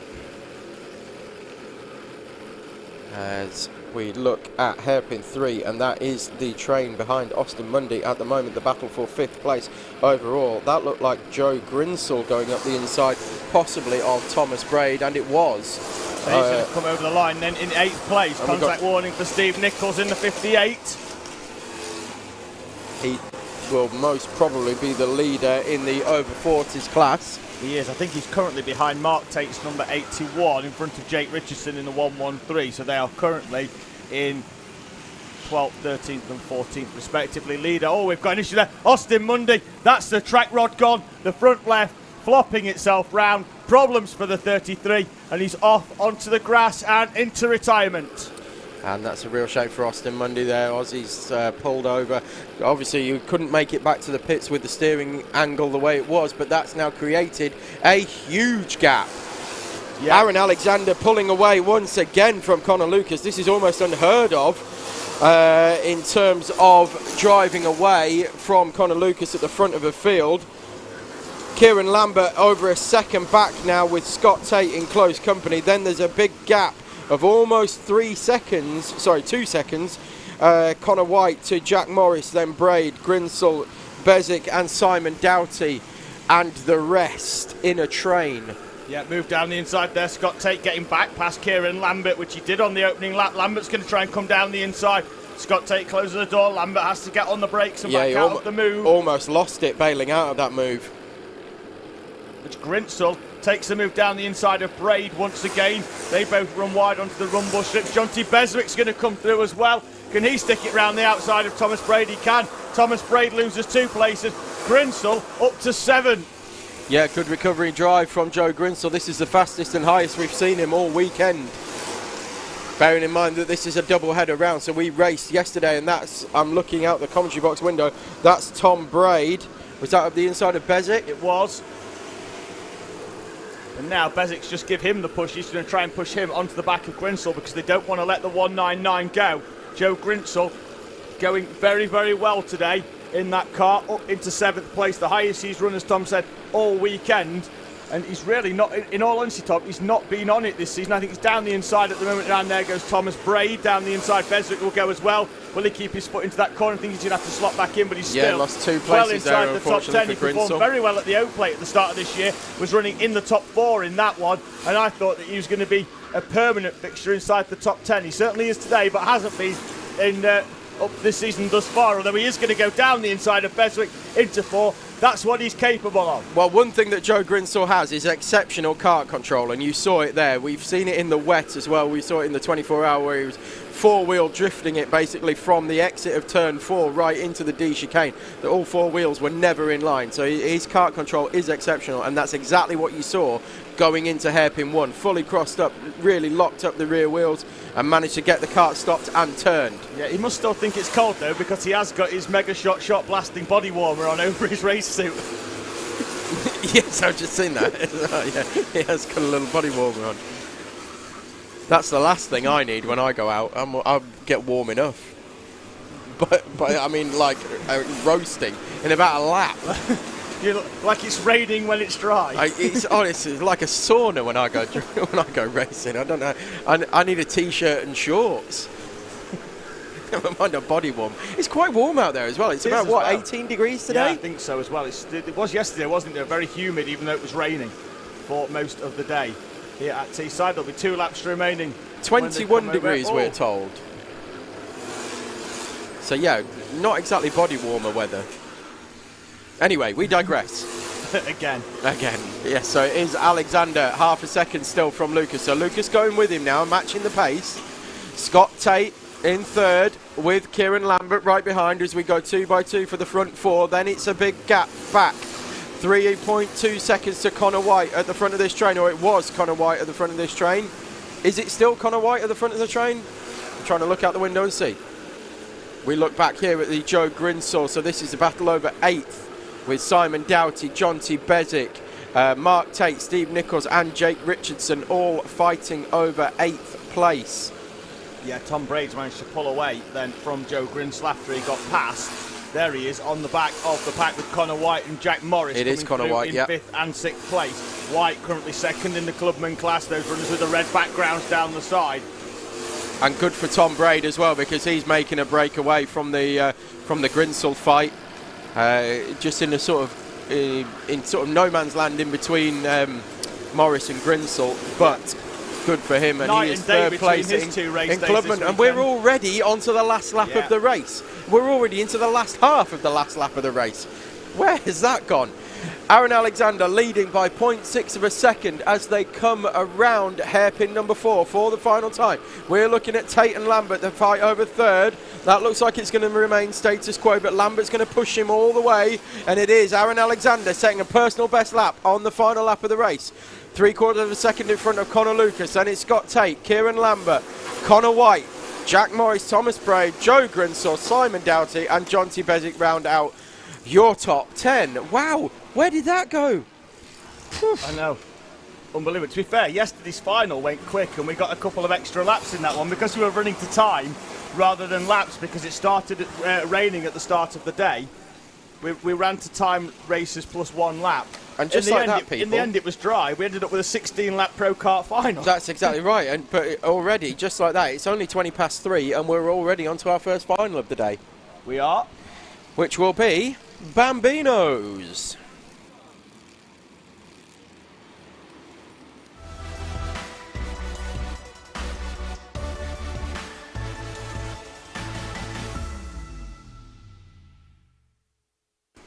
So as always, Bambinos take pole position for the finals. And it is going to be a while to not only clear the grid, but also clear Austin Monday's kart from the inside of hairpin 1. So we'll just take our time working our way through the grid and talking through the events of the day. So we've had Max Taddy and Max Gilman, who are P1 and P2 on the grid, but they've exchanged positions throughout the day, haven't they? They've been the two that have been fighting at the front. Then we've got Harvey Bacon and Ellis Child, who's Ellis Child has been fantastically opportunistic in his overtakes throughout the day, showing some excellent racecraft for such a young age. Austin Oman in 5th place and Drew Davidson in 6th. Buddy Hugo will be in P7, Edward Rye in P8, Freddie Murray in P9, P10 goes to Harris Barber, P11 Riley Morrow, and P12 Joey Swan. 13th will be Alfie Watson, 14th Ethan McClelland, 15th for Tommy Clark, and 16th for Jake Gibbon. Track has been cleared of Pro Karts, with the exception of the recovery of Austin Monday, who is making his way back on the back of the recovery quad. So we will expect our Bambinos at any moment. I'm wondering whether we're going to see a bit of rocking and rolling on the start-finish line again, like we saw last time, because Bambinos, they get a helper to come out with them on the grid for new viewers, for people who've never seen Bambino racing before. 5 to 7-year-old kids, and they are kids, boys and girls, coming out onto the grid now, leaving the dummy grid in front of the camera that you just saw. They make their way round. And then we'll see that drove of helpers making their way down the start-finish straight. Yes, so the helpers come out. They're there for 2 reasons. One is to fix any mechanical issues that happen on the rolling up to the grid lap, which is what they're on now. Also, I feel it's a little bit more to calm the nerves of the drivers as well, because they are young, and so they go out there, and if they're sitting on the grid for a long time, especially if it's a larger grid, you know, the ones at the front can get the nerves jangling a little bit and mistakes can happen. So it's good to have that calming influence on the grid of someone very recognisable for them, and they sit there with them. They'll, as we say, try and fix any mechanical issues that happen on the way to the grid. I think it will help position them as well, Tom, make sure they all get in the right position. I think the start line marshal is just saying to everybody coming down to help that they aren't to lift the cart should stay stationary, stop rolling them backwards and forth, because either way, you're going to get them into position. Looks like the front 2 certainly are already into position. Taddy on the inside, Gilman on the outside. 2 wins so far today for the O-plate of Max Taddy.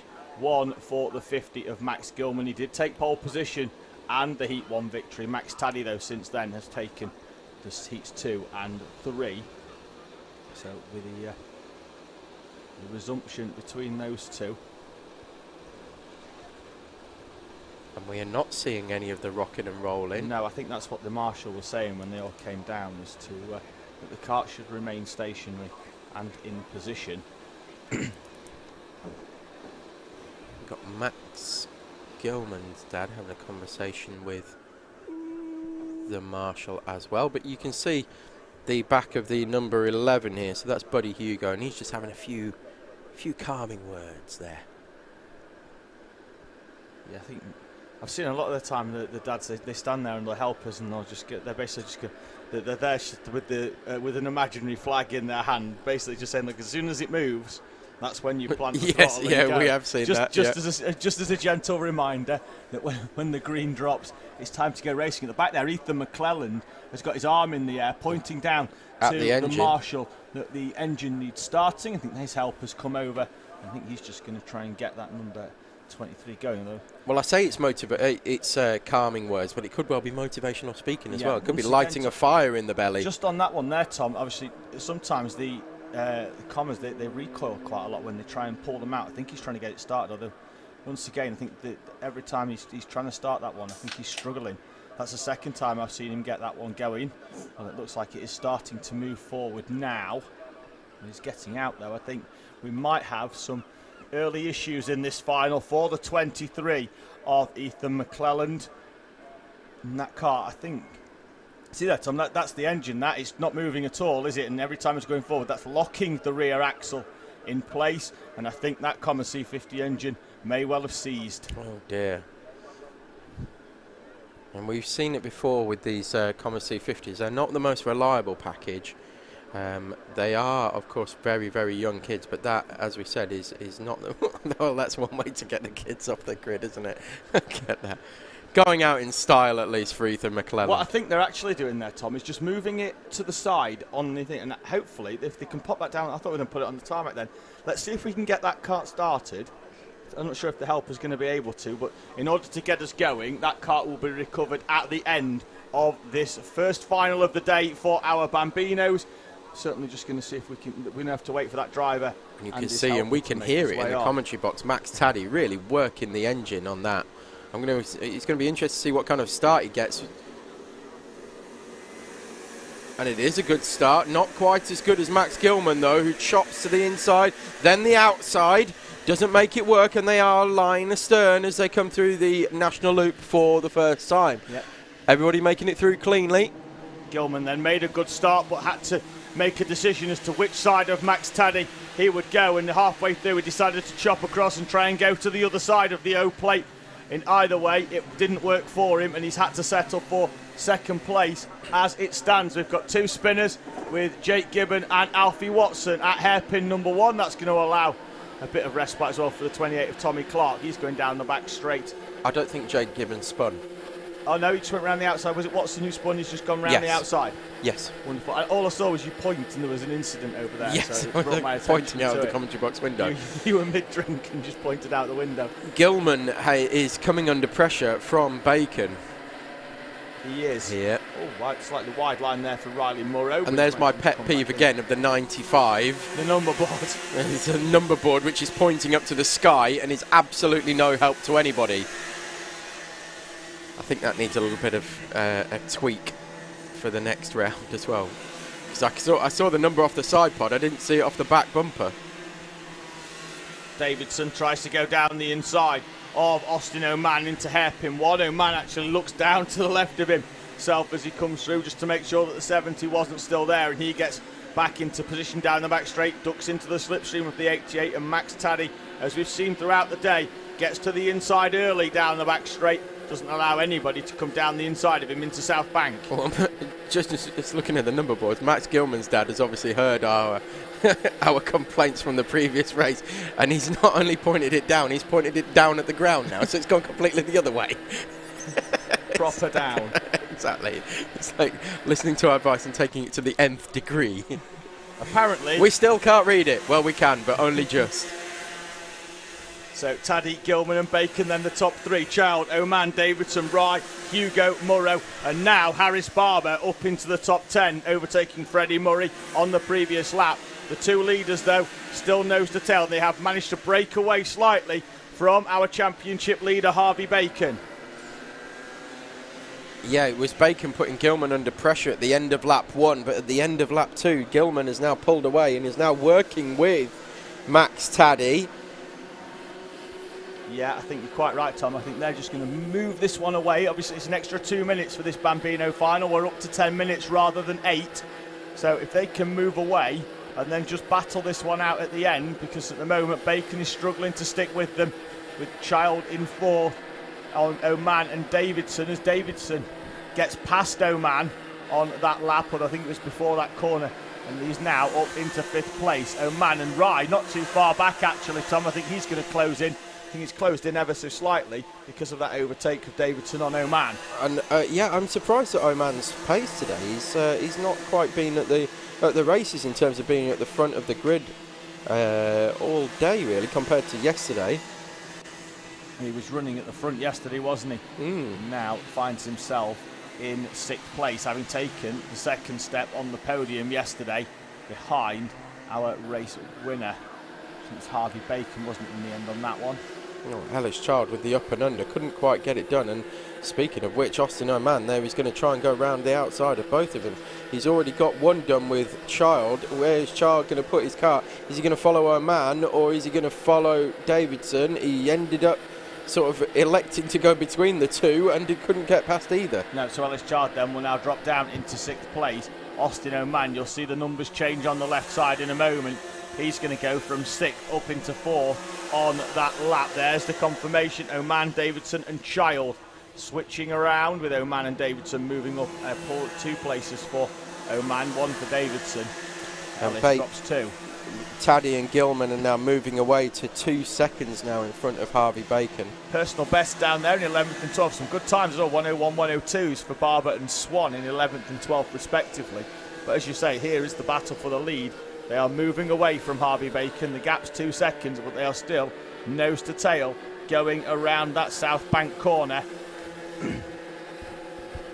Gilman takes a slightly different line to Max Taddy and does indeed lose a little bit of track speed, but then manages to close it back up by taking a different line. There's lap traffic there. That's Jake Gibbon, who moves out of the way and allows the leaders to come through. Good awareness from the newbie in the 111 to allow the leaders to come through uncontested. Half race distance then, with 5 minutes remaining in this 10-lap final, and it's still Taddy from Gilman. I've just been looking at the lap times, David, and in fact we were lauding them last year, if you remember, with the first driver ever to break the 59-second barrier, or the 1 minute barrier, and go into the 59-second barrier. We're now running with Max Gilman on a 59.5. Yeah, so in the space of less than a year, we've gained half a second in this class. Yep, so until the last round, actually, Max Taddy was our lap record holder with a 59.2. That was smashed by 59.1 by Josh Cormack, who isn't here with us this weekend, but was absolutely on fire at round number 4. Taking the lap record in qualifying. Gilman will go to the inside as Taddy leaves the door open. Round hairpin number 4. And now we are beyond half race distance. We've got a change for the lead. So far today it's been Taddy 2, Gilman 1. But as they come over the line, it looks like Gilman could be making it a draw. Of course, it could well be a draw. Taddy looked very racy coming out of hairpin number 4. Had the speed but couldn't find a way through. There was a Gilman-shaped barricade in the way as he tried to get through or back through immediately on Max Gilman, but Max Gilman positioning his car very, very well indeed. Here we go down the straight again as he takes the grass trimming line, although not quite as much as Max Taddy does. Taddy tries to go around the outside. That's not going to work because it's much, much longer around there, especially when you go as wide as he did. Tucks back in. Gilman holding that, and he held a tighter line into hairpin 4. He didn't want a repeat of what happened. Oman has come on to Bacon, but Taddy's got through. Yeah, comes through there to take that position. So by Gilmore going more defensive into hairpin 4, that gave Taddy the run through 3 and 4, and then out of there through the dogleg and the kink. And Taddy had already got the job done by the time they came through into the kink. And Taddy now leads once again. Oh, Gilman goes this way and that way and sends it up the inside into hairpin 1. Taddy round the outside is going to have the better line for hairpin 2, but Gilman's going to have the traction. He's going to have the momentum. Is he going to be able to get through? Taddy goes out very defensive already, taking that white line down the inside. He does, gets there, and Taddy now leads Gilman once again. Gilman had come through, and Taddy now, with 2 laps remaining. Will Gilman do exactly the same this time and pop it down the inside into 4? No, he elects not to. He has to concede and slot back into position. And here we go with 2 minutes to go. So we're expecting another 2 laps here. But it is Taddy from Gilman. Austin Oman is now up to P3, having dispatched Harvey Bacon. Ellis Child is in P5, having dispatched Drew Davidson. Edward Rye is right on the back of this group in 7th. Then it's Buddy Hugo, Harris Barber and Riley Murrow rounding out your top 10. Freddie Murray, Joey Swan, Alfie Watson, Tommy Clark and Jake Gibbon round out the field. Lap and a half to go here. Big gap between them then as Taddy cuts the grass on the inside. Gilman tries to get the run down the outside, but he's going to have to have had the job done before he got the corner because he can't go all the way around the outside. He had needed to be in front of the O-plate. 1 minute and 10 remaining. They will get the last lap board when they come round this time. Jake Gibbon once again stopped on the outside of hairpin 3. Not for the first time. I think that's engine trouble once again as Bacon and Oman chop and change for P3 in the final step on the podium. Last lap in the first final of the day. And it is Taddy taking the line, taking the start-finish line for the final time in the lead from Gilman. What's Gilman got left in the pocket? Has he got anything? He tried to go around the outside. That's going to cost him time. Will he get the run, though, out of hairpin 2? No, I think he's going to go wide, isn't he? I think he got a snap of oversteer into hairpin 1, and that's been curtains now. Yep. Going to use that slipstream. Oh, look at the speed he's got coming down the back straight, but he can't get through. Taddy doing exactly what he needed to do, parking that car on the white line. Yep, 2 more options. Hairpin 3. This is option 1. What can he do? Nothing this time round. He's going to have to go down the inside of hairpin 4. He does. The 50 of Gilman's down the inside. They're going to be side by side out of the final corner. Taddy should have the shorter run to the line, to the checker. The checker's going to fly. Max Taddy's going to hold on. From Max Gilman for the top step on the podium. Less than 2 tenths between them. Unbelievable racing. Oman tries to get alongside Harvey Bacon for the final step. They switch very briefly, but it is Harvey Bacon. There's a great battle going on over the line, actually. There they are for 5th, 6th and 7th. Ellis Child holds off Edward Rye and Drew Davidson for the top 7. Then we're going to have Buddy Hugo, Harris Barber and Riley Murrow, the top 10. They hold off Freddie Murray at the checker. And Buddy Hugo absolutely chuffed to bits coming over the line as well, pumping the air with his fist and still going as well. It's like he's won. Good lad. That's how we like to see a race finish. Celebrated. Well done, Buddy Hugo. One thing there is your race winner, sorry, Max Tom, one Taddy. thing that I have just noticed, and it was brought to my attention in the middle of that race by somebody putting the phone up to the commentary box window, is that in heat number 2, and we don't normally actually see it in the heats during the race circumstances, it's normally qualifying, but the Bambino lap record got smashed again today. Oh, did it? Yeah. Max Gilman set a 59.106 in heat number 2. A 59.106? Yes.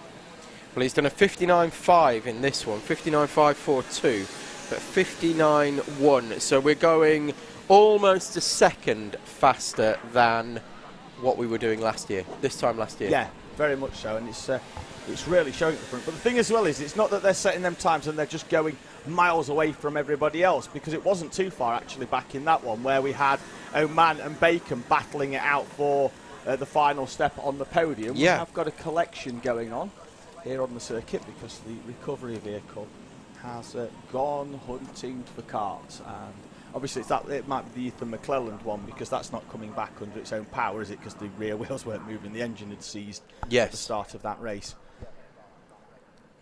Yeah, and the quickest way to go and get that back is to put it on the recovery quad rather than run the trolley all the way down there and all the way back again. The quickest way is to just throw it on the back of the powered quad. and get it back as fast as I can, which is exactly what they're doing. So we will move on swiftly to our second final of the day, which will be Junior Pro Kart.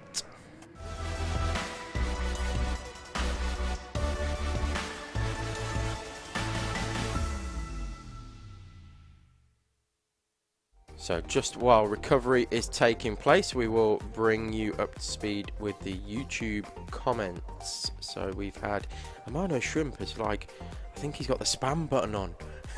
he's been going crazy on here. Just firing through comment after comment after comment, and that's very, very welcome. We've had Asher Blythe saying, come on Jake Richardson. Josh Falker saying, come on Connor. Good to see. Emily Hyam saying, come on Connor, this is all for Senior Pro Kart. Josh Falkers again saying, let's go Joe, and Asher Blythe saying, well done Jake. Then we've got Lisa Shearer saying, let's go Max Taddy. This is for your Bambinos that have just come through. A.D. Martin saying, go on Tommy Clark, I feel the need for speed. Quoting the brilliant Top Gun movie. Lisa Shearer saying, thank you Alpha Live for letting us watch these kids live since we can't be there. Let's go O-Plate Max Taddy. Well, you're very welcome, and we are more than happy to bring these pictures and this commentary to you. That's our job, and we love it. A.D. Martin as well saying, great race, well done Tad. Caitlin Frame saying, good luck to all the junior pros for the final. Well, their final is coming up, Caitlin, so stay tuned. They will be out on track in just a moment. And we have Vicky Carr saying, you got this son, excited for the final, the Flying Farmer. So support coming in still for Lennon French. Lorraine Shanahan saying, good luck Harvey, so proud of you, from Mama and Steve. And then we've got Ben Arnold saying, good luck Joe as well. So that rumble will be your Junior Pro Karts heading out onto the grid for their final. I was about to say then, good to see Caitlin Frame watching, and as we will reiterate what we said earlier, get well soon, and we look forward to welcoming you back onto the grid very, very soon. Speaking of grids, there is one on the screen, and it will be double race winner Lennon French alongside Maximus Shields, the other heat winner on the front row. Christian Oblang and Jacob O'Connor on row 2, Sebastian Pereira and Harvey Still on row 3.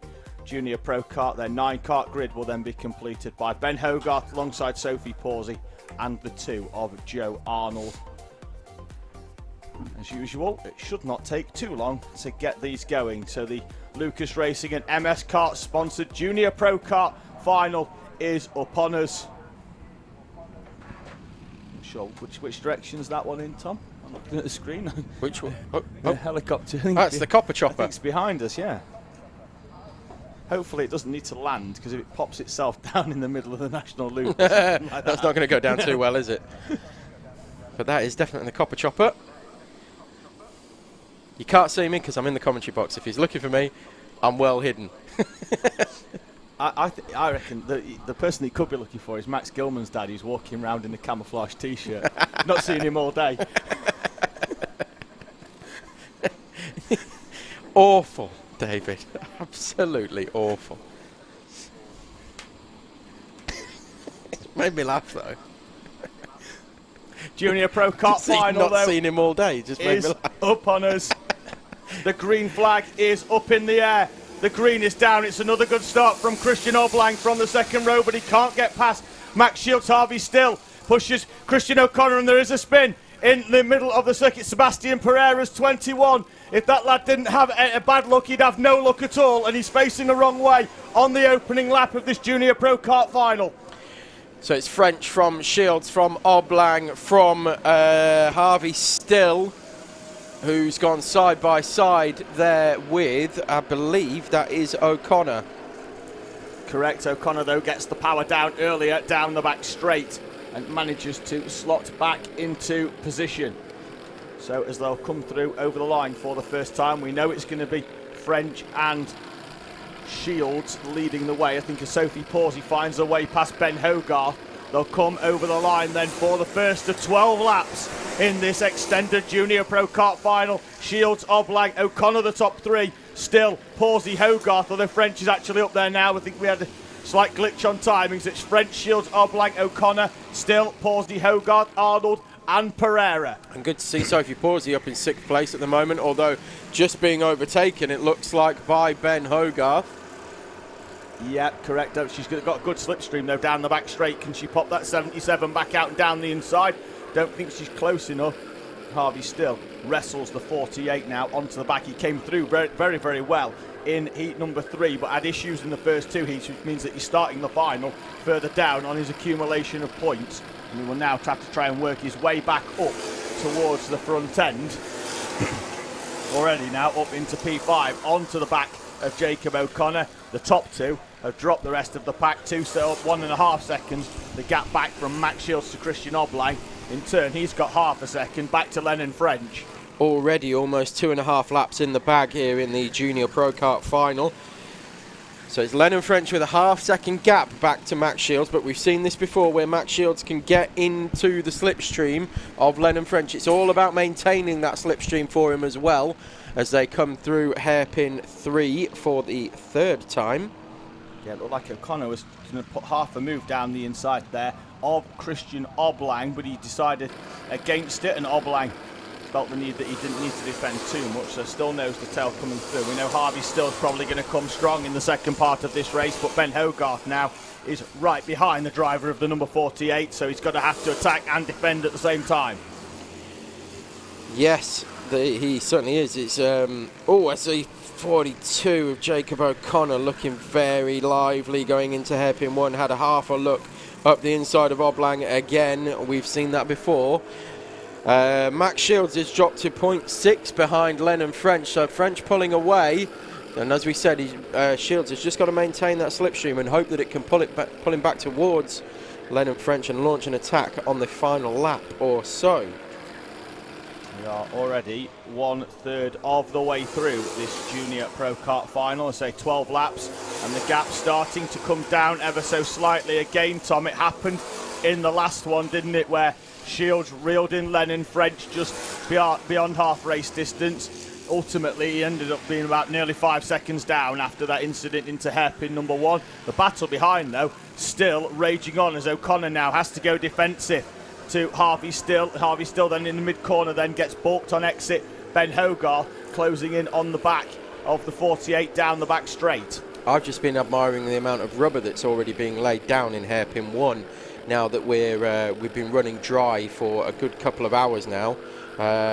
It is, there's the 48 up the inside of the 42, so that's Harvey Still going past Jacob O'Connor, and Ben Hogarth says thank you very much, I'll have one of those as well. But yes, the track is very much getting rubbered in now. In fact, as I say, the entry to hairpin 1 is a good shade darker than the outside of the course, as the rubber is being laid down and the track grips up, and that's why we're seeing faster times. Yeah, and the gap, once again, between the two leaders will stay with this battle that's going on, because the battle for the lead isn't quite there yet, but the time is starting to come down. Now sub 0.4 of a second, 0.377 between the two, as Shields once again closes up round hairpin number 3. We'll do the same round 4, but obviously Lennon French should get on the power a little bit sooner and be able to move away from the O-plate of Max Shields. The gap once again comes down as Shields puts in the fastest lap of the race, a 46.603 for the O-plate. The gap was 3.377 on the previous lap. Now it's 0.2 of a second. The race is on, and the O-plate is right back onto the 120. And the farmer has hitched up his trailer, and that trailer is named Max Shields, and here he comes. He is now right on the back of Lennon French. Down the back straight then, we are beyond half race distance now in this 12-lap final. Once again, we are flying through the laps, and flying through could be Max Shields down the inside. French gives him half an opportunity by leaving the door open. If there was any doubt in Lennon French's mind that the O-plate was there, he's very, very aware of it now, as Shields got the half and the nose down the inside of hairpin 3. Yeah, there was never really the gap there, but he certainly let Lennon French know that he's now there, so French is going to have to put the hammer down now if he's going to maintain this position. Personal best coming through for Oblang, Hogarth and Sophie Pawsey, as they are still in a train. So Oblang, Still, Hogarth, O'Connor and Pawsey separated just by 1.4 seconds. Close, but not as close as this battle for the lead. Lennon French actually comes a kart length in on the back straight rather than taking the full optimum line. And Max Shields this time, I don't think, elects to just follow in the wheel tracks of the green kart in front of him. as Harvey Still goes down the inside of Christian Oblang into hairpin number 3. Oblang now could lose out as well to Hogarth as he closes in. Once again, Harvey Still's number 48 coming alive at half race distance. And we said Lennon French needed to put the hammer down, and that's exactly what he's done. Personal best lap of the race so far. Harvey Still the same, but Max Shields is now right on the rear bumper of Lennon French, pushing him along through the wiggles. Yeah, and French there needed to go and park that 120 in the middle of the track, and that's exactly what he did. Maximus Shields just could not get down the inside. I saw a little feint there from French as well as he gave a little kink to the inside just before the turn in for South Bank. Did it early to sort of warn Shields off from poking his nose up the inside. Yeah, a little double turning. We saw that on the previous lap as well. On the previous lap, it was a little bit more obvious than that one. That one was just a tiny little feint. 3 to go then, and the leaders still nose to tail, and Shields really, really quick round the national loop, and will close up once again through the chicanes. But Tom, not sure he's quick enough to go down the inside to 1. Not just yet, no. Didn't carry enough pace through the national loop. Got a good exit from 1, though. Compared to French, is that going to give him the drive onto the back straight? It's certainly closing him up. Is it going to be enough to have a look up the inside? French didn't feel the need to do the feint that time, and arguably that's been the closest Shields has been at that point. It is, but ultimately then he dropped a couple of kart lengths back, round 3 and 4. I think Shields' strongest part of the track is from hairpin 1 down to the entry into South Bank, and I think that might be where he needs to make the move on this race at the very least. So they follow their way through the chicane section once again. And once again, it's a personal best from Lennon French and also from Hogarth, Oblang and O'Connor. So it is still from Hogarth, from Oblang and O'Connor, as Shields had a half look again up the inside. But every time he does that, he drops back 3 or 4 kart lengths, and we've seen it.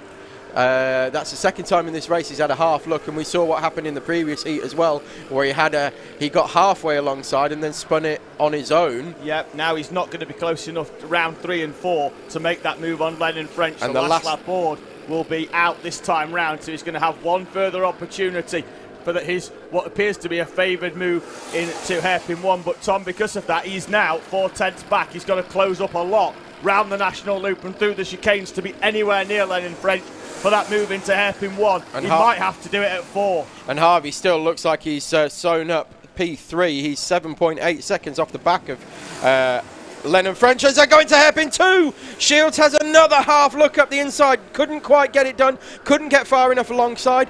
And that's dropped him back 3 or 4 kart lengths. Bouncing in the seat to try and get the most out of that O-plate. Sorry, Tom, I saw the move out the window just before it appeared on our screen. I gave you a little nudge because I knew it was coming.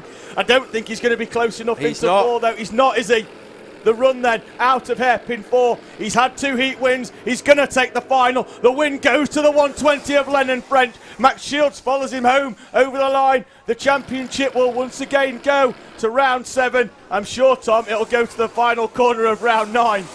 And Harvey still coming across the line and taking that final podium place. Ben Hogarth on the last lap losing 2 places, would cross the line in 4th, dropped down to 6th. So it's Christian Oblag from O'Connor, from Hogarth, from Porsey. That was the top 8 over the line. So congratulations to Lennon French taking the Junior Pro Kart final. Really come on in these last few rounds as Lennon French. I mean, he started the season very well, really took the fight to Max Shields, and we've seen his driving almost exemplary throughout the season so far. Just put the kart exactly where he's needed to. I think that's what it is. I think his defending has really come on, and once he's in the front now, he's very, very difficult to get past. And that's what Max Shields has been finding. I think last year it was much easier and even earlier in the season it was easier for Shields to come through on French, and then French would have to fight back. And now it's much more that once French hits the front, he's kind of not rolling roadblock, because obviously he's the quickest driver out there at the moment, but he makes his kart very wide. That's what I'm trying to say.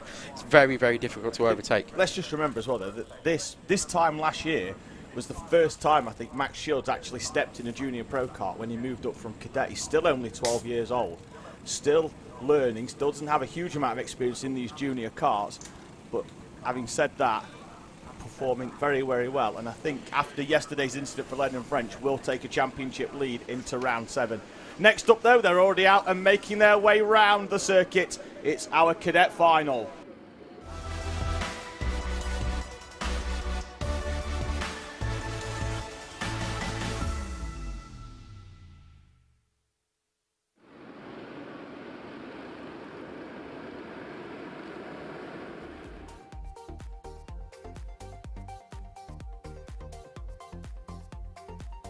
All right. On the cadet grid, we were then, just having a little conversation off air. We've got some giveaways. We were just discussing potentials. Grid is up then for our Honda cadets. Jared Fox Whiteley takes his maximum points haul from the 3 heats onto pole position. Alongside him, yesterday's final winner, the 38 of Thomas Potter. Isabella Stansmore-Wilson and Lewis Goff on row 2. Ben Adrian and Tom Holden on row 3. Row 4, Melissa Adrian and Harris Alley, Addison Smith and Ethan Charles complete the top 10. Larry Price and Kian Logan in 11th and 12th. Amy Peacock and Joshua Sullivan will share row number 7 with Jensen White, William Howard, Joseph Yao and Ben Robinson then in 18th. The top 20 will be completed by Zach Turner and Stanley Clark, Samuel Yeadon and Mason Dinsdale in 21st and 22nd. Row 12 sees Cody Lamb alongside the 95 of Holly Allen. We then have Mason Webster and Ollie Carter with Oliver Green and Harry Brown completing our Honda cadet grid. We'll then have Sebastian Corking, Riley Buckton Young and their 2 Micro Maxes alongside Jake Gruffity and James Tate. James Tate running the iArmy cadet. And they will come through once again from the back of the pack.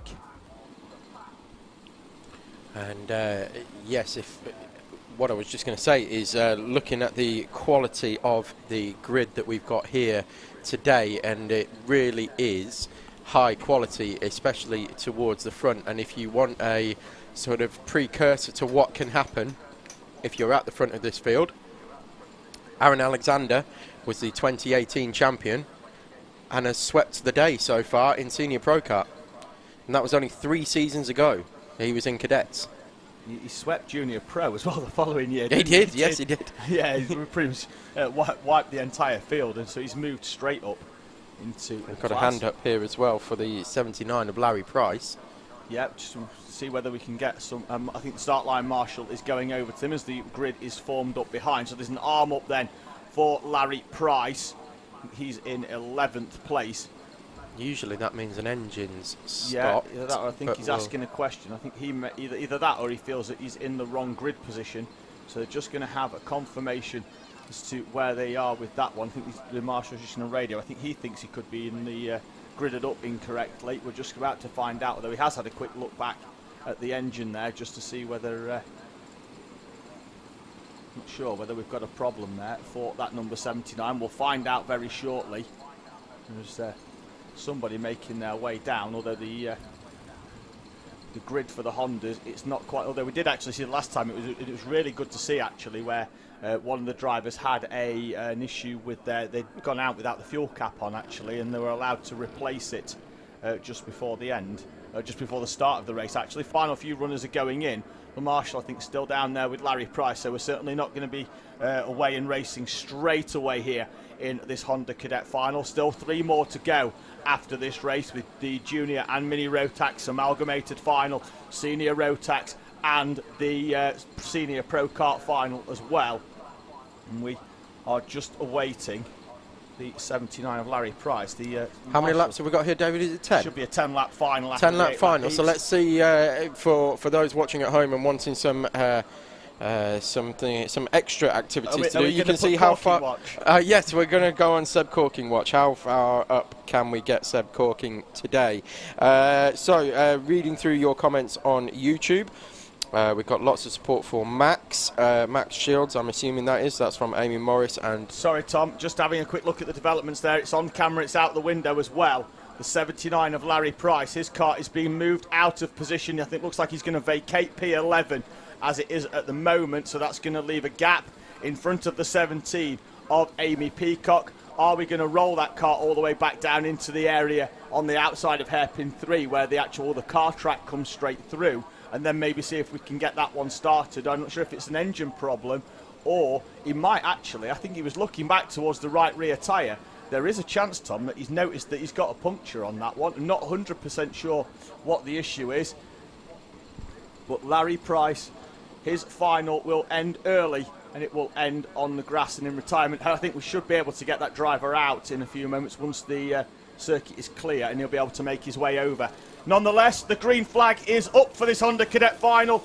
It is down. We're away in racing once again. Lewis Goff engages that number 4, and the rocket ship that is Lewis Goff is going to go all the way round the outside. I think it's optimistic to try and hold it out round the outside of Fox Whiteley, but he's going to come through. It's going to be 3rd place because Stansmore Wilson's had a flyer as well. She's up into 2nd place.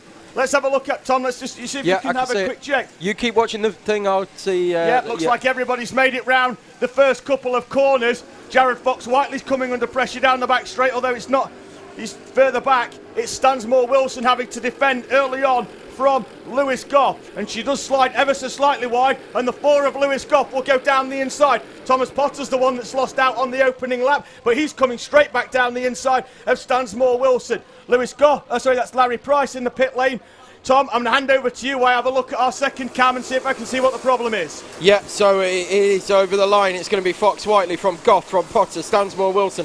Tom Holden in 5th as Tom Holden gets a little bump and run on Stansmore Wilson as they go through the national loop. She went a little bit wide. He took full advantage. Through he goes into 4th place. So changing the order already. Then it's Ben Adrian, Melissa Adrian, Addison Smith, Harris Ali and Joshua Sullivan creeping into the top 10. Yeah, I'm just having a look on the second camera here. Looks like we've got Paul Franklin down there, one of the circuit owners, just having a quick look at the back of that car. It looks more like it's brake disc side, Tom, than it is engine side. So it's either brake disc or the seat stay has gone on the back of that car, because they're the only 2 things that are on that side of the machine. Okay. Well, we'll try and get to the bottom of that if Mr. Price would be so kind enough to let us know as we look at Seb Corking already scything his way through the field. Yeah, we could, Tom, we could be on for a Micromax win here if he keeps scything through. He's already up to 22nd. Yeah, he got up to 2nd place yesterday, running on the slicks in that final. I think he was the only one who actually went out on slicks. Everybody else went for really scrubbed inters. Thomas Potter obviously performing incredibly well in that one. Today, though, Jared Fox Whiteley, unbeaten so far today.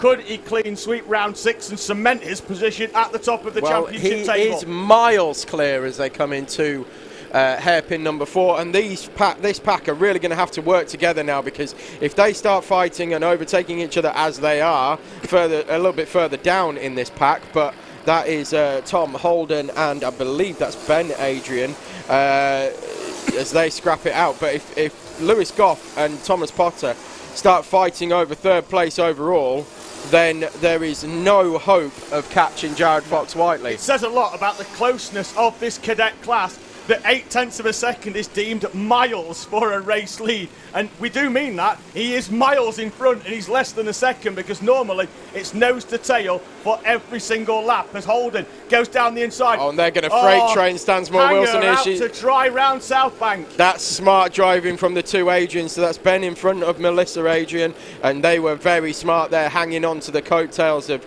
Tom Holden and following him through on Stansmore Wilson, and that's demoted Stansmore Wilson now down to 8th place. Seb Corking already knocking on the door of the top 10.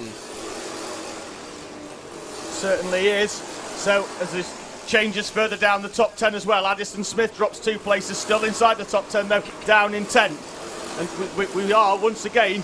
Let's have a quick look for the Seb Corking watch. He's going to go down the inside, I think, of Ben Robinson. Is he? No, Ethan Charles loses 2 places, although only 1 in class. And music to the ears of Jared Fox Whiteley. They are fighting over 2nd place now.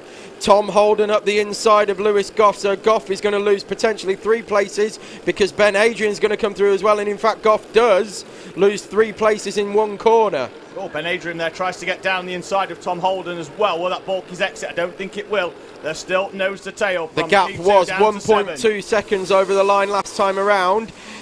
Potter, Holden and Stansmore Wilson all setting personal best laps of the race. We expect that at this point in the race, but let's see what that gap is. It's 1.7 seconds. That's huge. They are really going to have to freight train now, get in line, push each other along, use that slipstream, otherwise Fox Whiteley is long gone. Exactly what Tom means there by freight train is exactly what they're doing now down the back straight. Nose to tail for the next 4 laps until they get to the last lap, and then try and sort it out at the business end of this race, because at the moment Jared Fox Whiteley, he could drive that kart via the podium, have a quick look at it and back out at the moment, because he's almost 2 seconds in the lead of everybody else. Seb Corking is through. Amy Peacock has a spin mid-corner at hairpin 3. I think she was in about 12th place. She's going to drop a couple, but yeah, Seb Corking, Tom's just had a little point out. He's up to 8th. He is up into 8th place. And he is only 5 seconds off the lead with 4 laps to go.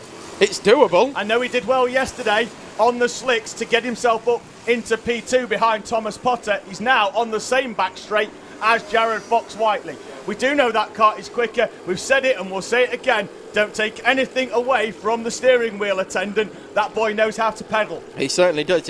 All day today, all day yesterday, we have seen him carve his way through from the back of the cadet field. He's certainly learning a lot of racecraft, and there he is, coming in through. the 52. You like that Sebastian Vettel-esque helmet as well, don't you? It's all right. Yeah, I've seen worse. Yeah. He's right on the back now of Melissa Adrian. Oh, we've got a warning for Amy Peacock as well, so I'm not sure whether that was to do with the incident that saw her spun round on the inside. Yeah, not sure if anybody else was spun there as well, but we certainly only saw the 17. That'll be what the board is out for over start finish, because there's 2 numbers there. We don't know what they are, but I'm fairly sure it's a 1 and a 7. It is a 1 and a 7. I've just seen the marshal has turned it round. Yes, just Sherlock Holmes deductions levels. And here comes Seb Corking onto the back of this group now as he works his way back through the field. Once again, drives straight round the outside of the 88 of Isabella Stansmore-Wilson and the 4 of Lewis Goff. We know this is a much quicker car. However, as David said, the driver is extremely skilled at not slowing himself up, working his way through the traffic. I'm telling you, he needs to go and do some BPEC races when he gets a bit bigger, because he's going to be perfect in a 24-hour race. Yep. So if one of the big teams could sign him up for the 24-hour... Sign him up now. Get him on a BPEC driver development programme. He's coming through. He could actually get this one into second place. Potter moves over. Will Holden go into the Seb Corking gap? He doesn't, but Seb Corking now up into P2. With the last lap board will be out this time. We know the difference between them is around about 1.2 seconds a lap. I think there's going to be less than that. It doesn't matter though, because Fox Whiteley will probably still pick up the Honda win. Corking has scythed through this field as it stands. Absolutely. Only 0.4 of a second behind, or just under half a second behind Fox Whiteley. So the win is on here for Corking. The overall win coming from near enough last place on a 30 kart grid.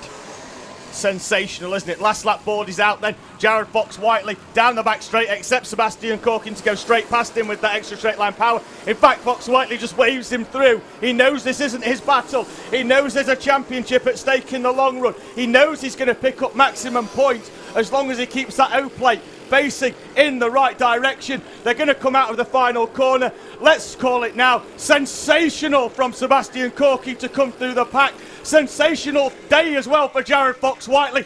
They're your 2 winners on screen. Thomas Potter's going to get second in Honda. Tom Holden third. Ben Adrian, Lewis Goff, Isabella Stansmore-Wilson.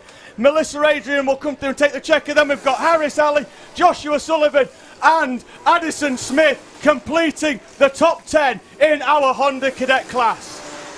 And David pumps the air because his lad has just taken a top 10 in Honda Cadet for the first time as well. So well done, Joshy. What a drive. Rest of the pack coming through then to take the checkered flag. Some good performances as well. The 118 of Samuel Yeadon in 22nd place is a fantastic result for him.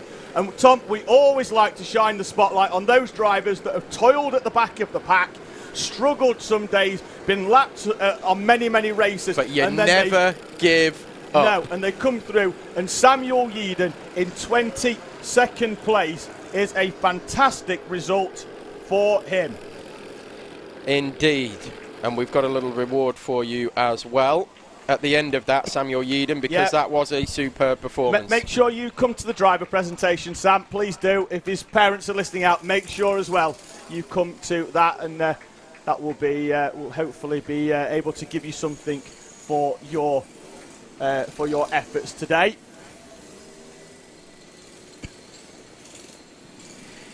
So already, moving on, we have only 3 more races to go, 3 more finals. Your next one will be Junior and Minimax.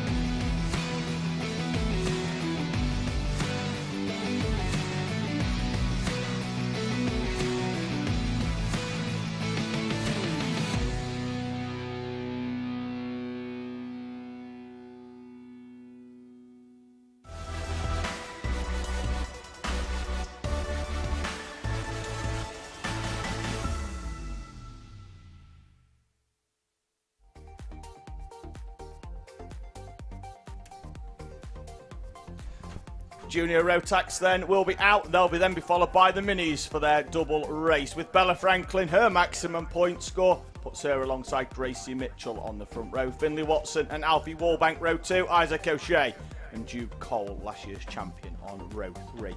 Ben Ficini, Oliver Buckton, row number 4. Before we move towards our Minis, Lizzie Mentier, Catherine Potter, only 1 point separating them throughout the heats.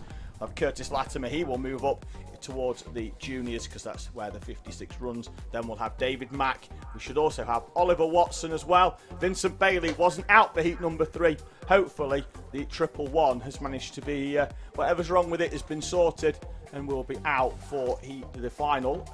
We are halfway through our finals, Tom. We've got about half an hour's worth of running today, and once again this Teesside double header has not failed to deliver. No, it certainly hasn't. I've enjoyed every moment of it.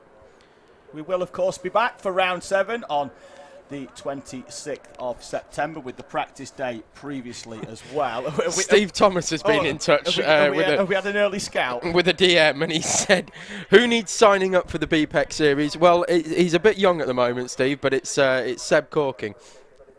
He has come through from the very back of the cadet field in his Micromax and has taken the overall win. So he's overtaken around about 27 karts to take the win.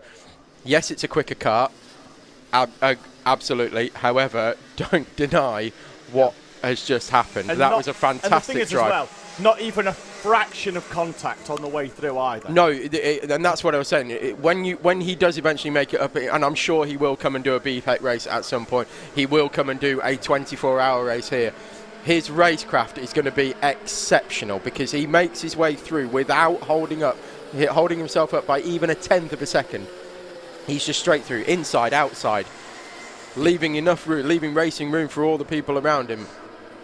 Correct. Just having a quick look at the comments as well as we get towards the business end of the day. It's rolling start actually, so we'll leave the comments for a few moments. We're going to come through. Acceleration line is met and we're away and racing in the junior class. It's a good start from Bella Franklin. Gracie Mitchell, though, on the outside will get hung out once again, as she did in the preceding race. The Minis all come through in around about 10 seconds time for their start. But Gracie Mitchell is down in 4th place, having started on the outside of the front row. She'll go to the inside of Isaac O'Shea there, though, and they'll run side by side down the back straight.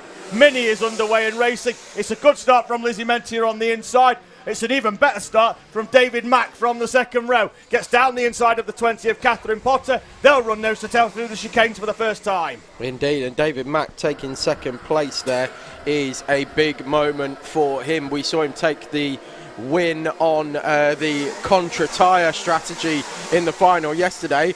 Perhaps he saved his tyres a little bit for the final today. One thing to note as well there, Tom, is I went to speak to his dad afterwards, and it was all David Mack's decision to go on the slicks. His dad wanted to put him on the wets. He said, no, I want to go slicks, and the decision paid off. It did, absolutely. Always good to roll the dice. But at the front of your junior Rotaxes, we've got Finley Watson from Bella Franklin, then it's Gracie Mitchell, then it's Isaac O'Shea, Alfie Warbank, Ben Ficini, Jude Cole, Oliver Buckton and Curtis Latimer. Coming across the line, there will be 10 laps to go. So Finley Watson here I wouldn't say it's a commanding lead, but it's been hounded at the moment by Bella Franklin, who has taken all 3 heats so far. Just the final to get the clean sweep of the weekend, but she's got a Finley Watson shaped barrier in front of her that she's got to work her way around. Correct, down the back straight they go then, and Bella Franklin, who led the early part of this race, now has the 33 of Finley Watson in front, and I'm fairly sure that Franklin won't want that, but also she won't want to show her hand too early. The problem she's got is it's Gracie Mitchell behind. Exactly, and Gracie Mitchell will be trying her best to work her way through as the gap goes out ever so slightly at the exit of hairpin 4, and they're bringing Isaac O'Shea along as well, so there's only 3/4 of a second separating the top 4 at the moment. Really good close action as Franklin goes up the inside into hairpin 1, and Gracie Mitchell tries to follow through. Watson holds the line tight and manages to hold on to P2, but there's now a gap to Franklin, and that could be curtains. Mitchell close enough. Mitchell close enough to have a look up the inside into South Bank and goes through. So 2 places in 2 corners for Finley as he drops down, and Isaac O'Shea's having a look up the inside. I think Watson will have enough drive, and he does, out of hairpin number 4. But Gracie Mitchell made the very, very late decision to send the number 11 up the inside, down the back straight and into the South Bank corner. The move paid off, and it caught the 33 of Finley Watson unawares. And now it's Franklin and Mitchell at the head of the pack. Watson in P3, Isaac O'Shea in P4, and behind them actually Alfie Warbank, who qualified well today inside the top 3, not too far behind either. Indeed, and so it is your Junior Max, Mini Max final. 8 laps to go, sponsored by NLG Cycles and HRS Racing Engines. Not sure we've given them a mention so far, so we thought we'd better get the sponsorship in. Finley Watson setting the fastest lap of the race as he hounds the back of Gracie Mitchell once more. And these, as they go at it again, all of that will play into the hands of Bella Franklin if they do start to overtake, but it is line astern through hairpin 1 and again through hairpin 2, and they head out on towards the back straight. So it's Franklin, Mitchell, Watson, O'Shea as fast as that. Only a second now separating the top 4. Alfie Warbank a further 6/10 back from Ben Ficini, Jude Cole, Oliver Pupton and Curtis Latimer. In minis, it is Lizzie Mentier from Catherine Potter, who has now made her way past David Mack, and Oliver Watson in 4th place. Watson still actually managing to keep the pace with those in front, although the minis have spread out a little bit more than what they have earlier on throughout the day. There's now a fairly comfortable gap between all of them, but Watson improving throughout all of these heats in terms of his time from the front of the pack. Remember last time there was 2 laps less and he was almost within 11 seconds of Lizzie Mentier as he continues his development and his move from cadet into the mini class. As you say, that field spread in minis is quite exceptional actually. It's the biggest we've seen all day, and I think they must have started a bit further back round their rolling lap as well, because they're about to encounter, or rather our juniors are about to encounter lap traffic in the form of Oliver Watson. I thought that, Tom, actually, when they started, because that's why I said, there'll be about 10 seconds before they start, because normally I was actually expecting to look out the window and see them coming through. They were still round hairpin 3 getting themselves gridded up. Yeah, it is quite a big gap, and that's going to bring that into play for the juniors. So they're on the same straight now as Oliver Watson, and David Mack is, as we said, there is a bit of field spread, but I think all 4 of these might end up being lapped in the next 5 laps. Yep, certainly the front-running juniors are normally around about 2 seconds a lap quicker than our minis, which under normal circumstances means that the leading mini actually comes over on the same lap as our juniors, but on this occasion, because they started a little bit further back in their start, which was a development which changed halfway for the juniors. Season. Yeah, it is, because they're going to have to find a way through, and it just really depends, Tom, doesn't it, where they meet the traffic, because we know if it's through the D chicane and around the national loop, that's the place that you don't want to meet traffic, because it is single file only all the way from there through the chicanes down to hairpin 1. Absolutely. So we've got Franklin, but Mitchell looks to be a lot closer. I'm not sure whether that's a concertina effect just of the slower speed hairpins. We'll see the gap across the line. Is Mitchell bringing it closer? She is by a 10th, 3 laps to go. Finley Watson going with as well. He's still only 4/10 off the back of Gracie Mitchell here. And Isaac O'Shea now 0.8 of a second back from Watson, but still there. If these two, or if these three, start scrapping away as they do encounter the lap traffic of Oliver Watson. I think he did really well there, actually, Tom. You saw the blue flag went wide round hairpin 1, cut across in between the traffic quite cleanly as well, and going round the outside of hairpin 2. Credit where credit's due for the driver of the 5. Absolutely, yeah, good driving, very good situational awareness, and they're going to come up on the back of David Mack, who I think he's going to do exactly the same, and he does indeed ease off. Lets the leaders go through, slots into that gap between 3rd and 4th, and then goes wide again round the national loop to allow them back through.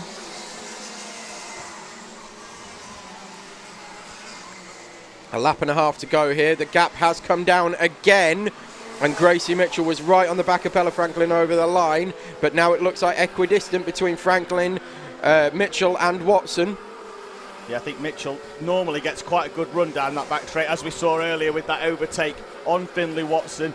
But now it's a slightly different proposition, because we're going into the last lap as they come over the line, and I'm fairly sure Bella Franklin will be a lot more defensive given the time of the race that this is, compared to where Finley Watson was earlier on, as Franklin goes slightly wide round the national loop. Will it cost her, or will it actually allow her to get the power down earlier? There's no overtake on into hairpin 1. Not yet. Franklin from Mitchell from Watson. As they go through hairpin 2, it looks about the same as it was last time. The question is Franklin going to feel the need to go defensive into 3 and 4? If she looks behind, there's a big enough gap that she won't need to, but is she going to do it anyway? Just to be sure. I think she will into 4. No, she does. Not necessary. Parked it mid-track and then held it tight on the exit, and it is going to be a final win for Bella Franklin. Clean sweeping the weekend. Mitchell setting a personal best on the final lap, takes 2nd place. Finley Watson a credit in 3rd place. Great driving from Finley Watson to be so close at the end to the front 2. Only 0.4 of a second off a final win from Isaac O'Shea, Alfie Warbank and Ben Ficini. Oliver Buckton, Jude Cole and Curtis Latimer were your juniors. Then in minis, we wait as they come across the line. David Mack has already crossed the line a lap down, and Oliver Watson as well. So they will be 3rd and 4th, but getting an extra lap in, it's going to be Lizzie Mentier with her arm in the air already, as she comes across the line and takes the win in minis from Catherine Potter. Yeah, mini was a bit of a I was about to say damp squib in the end, wasn't it? Because we didn't see why there was ended up being such a gap between each of them, but it was fairly consistent, the gap between all of them. And throughout the day, it's actually been incredibly close between Mentier and Potter. And even Mack's been in the mix as well. He has, hasn't he?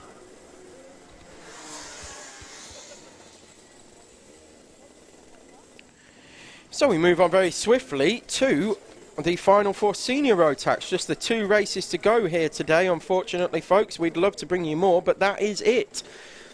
Senior Rotax followed by Senior Pro Kart. And here we go.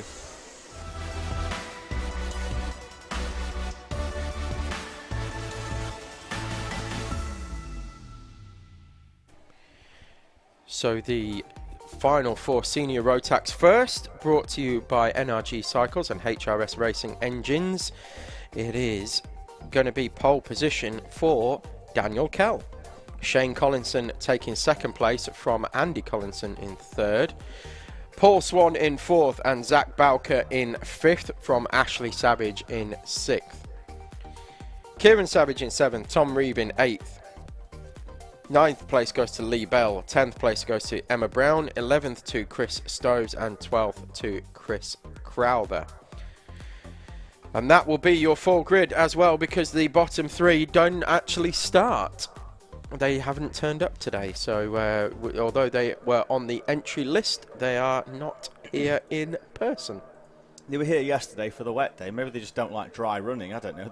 They picked madness. They picked the worst of utter the two, madness. Who would not like dry running over the wet? I mean, we were expecting a shower. We got about 8 drops earlier, didn't we, during senior pro kart practice? But now we are dry. The sun is out, and it's very unlikely, although I don't want you to curse it any more than is strictly necessary. But I think we're going to get through an entire race day here without any precipitation. Seniors making their way round then. So the back of the pack being closed up. I think we'll hold out from Dan Kelly's just off out at the front now. I think he'll slow it down round hairpin 3, although the back of the pack not with him, Tom, so he's going to have to slow it right down round hairpin number 4 if we are going to give this one a go.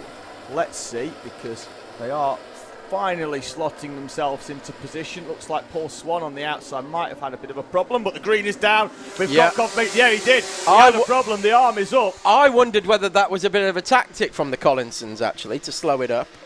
On the way round to then have to slow Dan Kellop out of hairpin 4. I don't know, because they were both in on it, weren't they? Well, yeah, indeed, and they were side by side all the way round, and that's actually, I think that might have oiled up the plug a little bit for Paul Swan, and that's why he's not got going.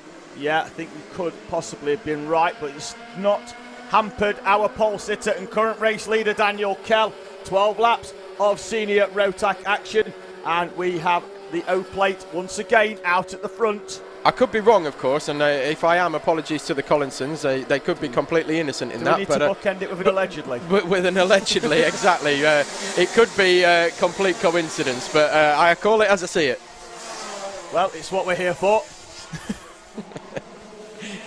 So we've got Kell from Shane Collinson, Andy Collinson from Zach Bowker, although Andy Collinson has already changed out because he's up the inside into hairpin 1 and Bowker's up the inside of Shane Collinson into hairpin 2. So Collinson dropping 2 places but immediately fighting back. Then it's Lee Bell, Tom Reeve, Ashley Savage, Kieran Savage and Chris Stoves and Emma Brown round out the top 10.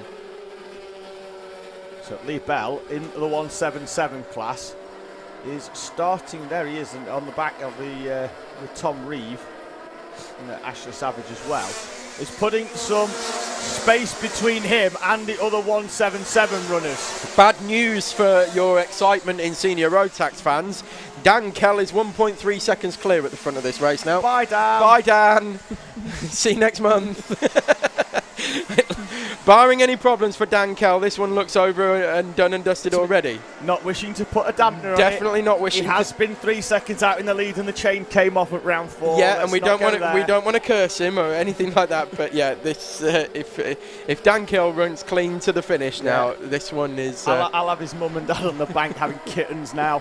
We've pretty much said that this one is a game over, but Kell will come over the line. 1/4 race distance, and the gap is probably similar because Collinson and Bowker put in their personal best. Bowker with the fastest of those 3, right on the back now of Shane Collinson. Well, they put in their fastest laps of the race and still lost 0.4 of a second to Dan Kell on that lap.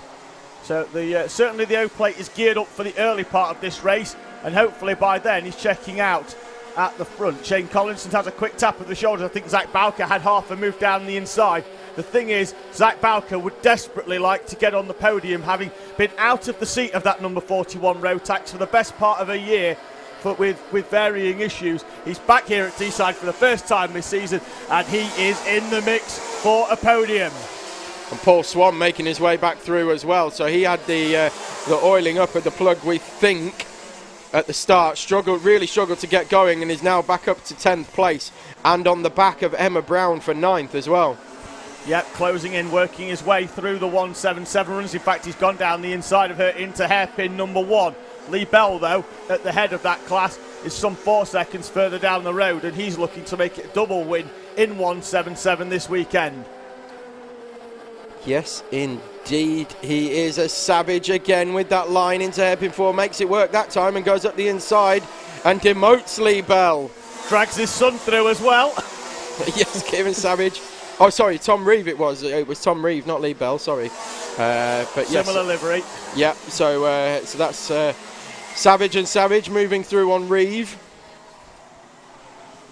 Almost. And right onto the back of Zach Bowker immediately. So Ashley Savage, very racy here in the final and looking to get himself on the podium. Yeah, he's had a difficult weekend, hasn't he, with that retirement yesterday just before the final started. He was facing the wrong way in heat number 2, halfway down the back straight after dropping a wheel on the grass. He is now within touching distance of the 41 of Zach Bowker for P4. Dan Kell goes over the line, half race distance, 6 to go in this senior Rotax final as Collinson, Bowker and Savage set personal bests over the line. Savage, the only one of them to drop it into the 41s. Indeed, but now that has gone out to 2.7 seconds, the gap between Kell and Collinson. So it looks like, barring any problems, that is 100% game over. You've done it again.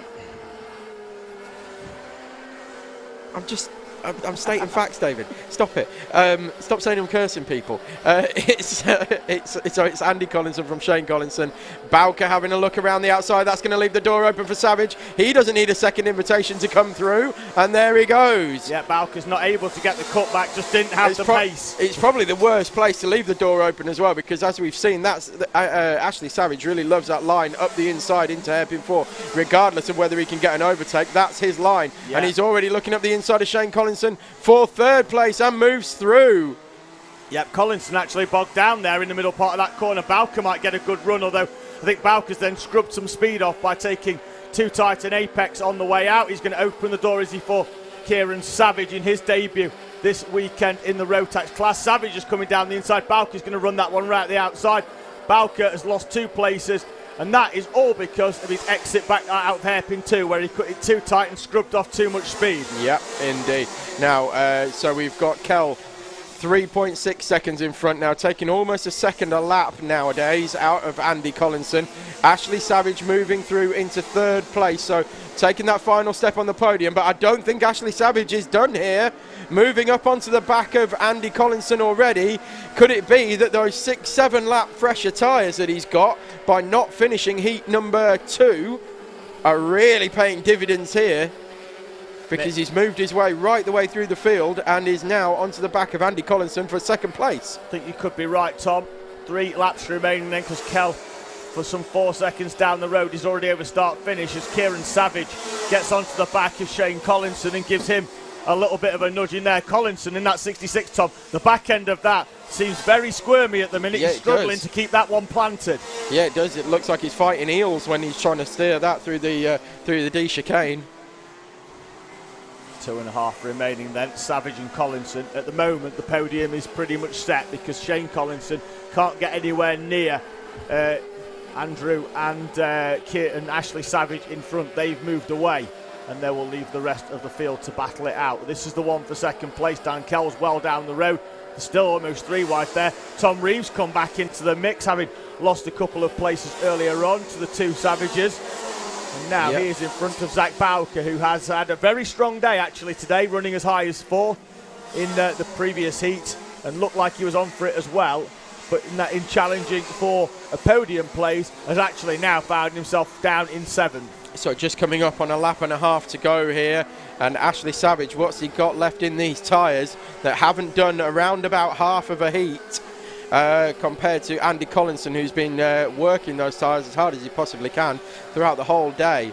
So it's Ashley Savage, what's he got as they come over the line for the final time. The last lap board will be out. It's Dan Kell, well over 4 seconds clear, 4.5 seconds clear now of Andy Collinson. Ashley Savage, can he make a move anywhere into hairpin 1? It doesn't look like he's close enough here. This is the battle for second place overall. Shane Collinson now out of the mix here for third place. Yeah, Andrew Collinson there, they seem to go very defensive into hairpin 1, even though we didn't really need to.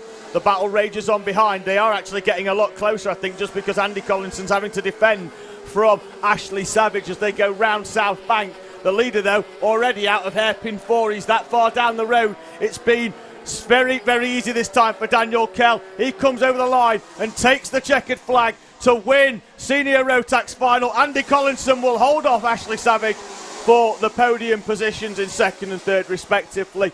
Lee Bell wins the 177 class, coming over the line in 8th place. Paul Swan recovers from the issue at the start to finish in 9th.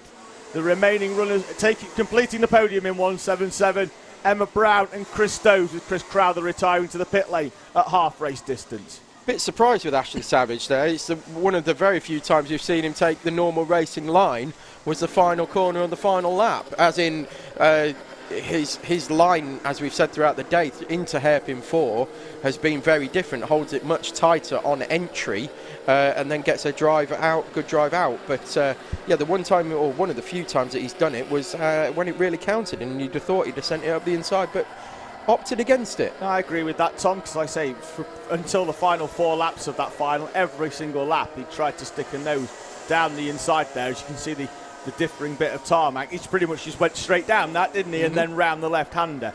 But then was electing to take a bit of a wider turn into hairpin 4 on the final lap. Rotax are rolling off the circuit, though. Doesn't look like we've got any recovery to be done.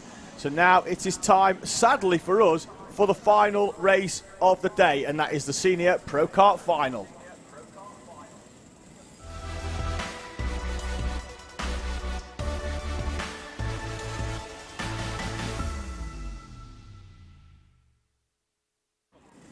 So our final race of the day will be Senior Pro Karts, and we are really looking forward to this one.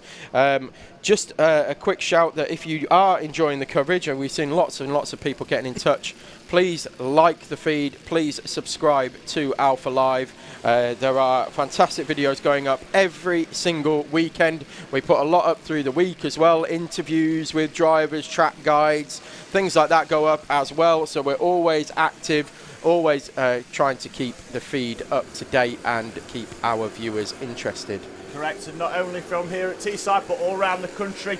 Alpha Live cover the Motorsport UK British Championships. They also cover the Motocross Nationals, the Rich Energy British Minibike Championship as well. So whether your appetite is for 2 or 4 wheels, then Alpha Live is the place to go for motorsport action in the UK. Grid is forming up already then for Senior Pro Kart. We don't have an on-screen grid, but we do have one to run through for you, and pole position will be Aaron Alexander, who today has been unbeaten thus far, and alongside him will be Connor Lucas. Row 2, Kieran Lambert and Scott Tate. Row 3, Connor White and Jack Morris, with Thomas Braid and Joe Grinsell in 7th and 8th. The top 10 then completed by Jonty Beswick and Jake Richardson.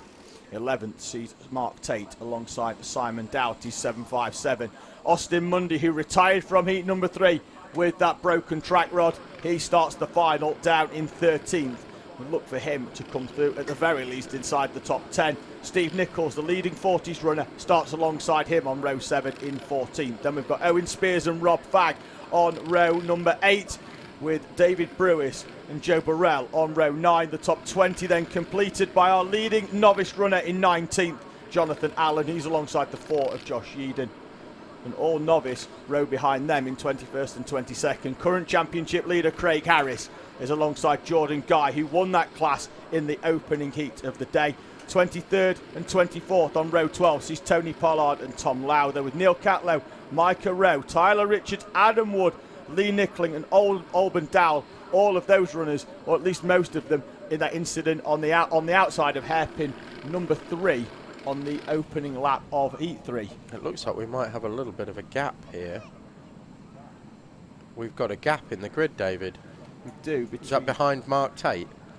It is. That's where Austin Mundy should be, and he's not. So it looks like that issue, Tom, which we thought the was track a track rod might be a bit more. Actually, a bit more serious. Possibly so, because we are one down already for our final, because he's not even gridding up from the back. So there is a gap, and the gap is beside Steve Nichols on row number 7.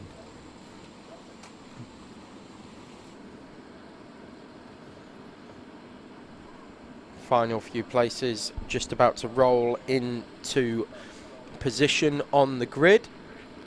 I think the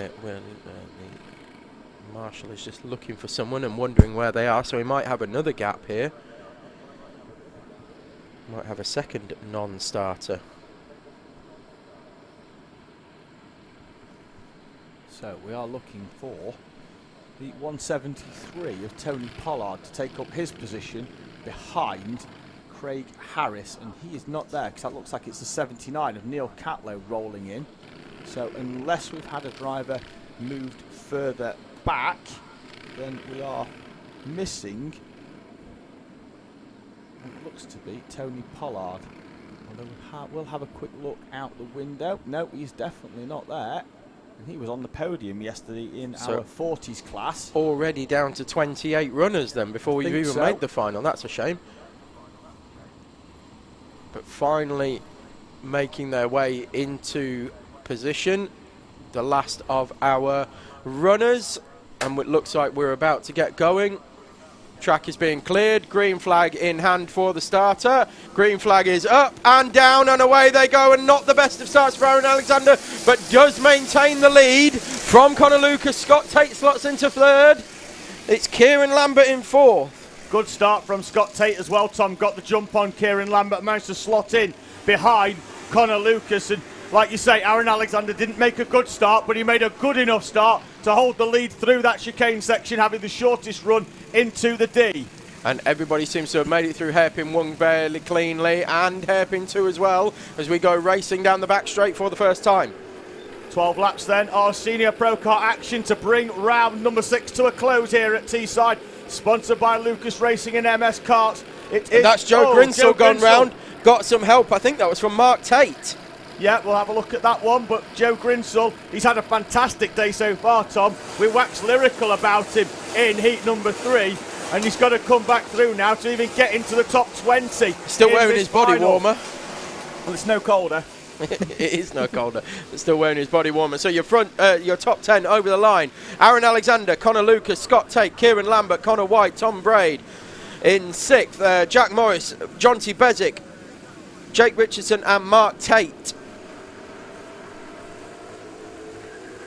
Wondering whether there's going to be a penalty coming for Mark Tate, because that looked a little bit leery with Joe Grinsell. We'll see how the clerk of the course has called that one. We'll see whether the opening lap, there's a little bit more discretion on it, but we will see as Jack Morris goes to the inside of Tom Braid. They'll run side by side, and there is a little bit of contact between those two as Braid tries to defend against the 24.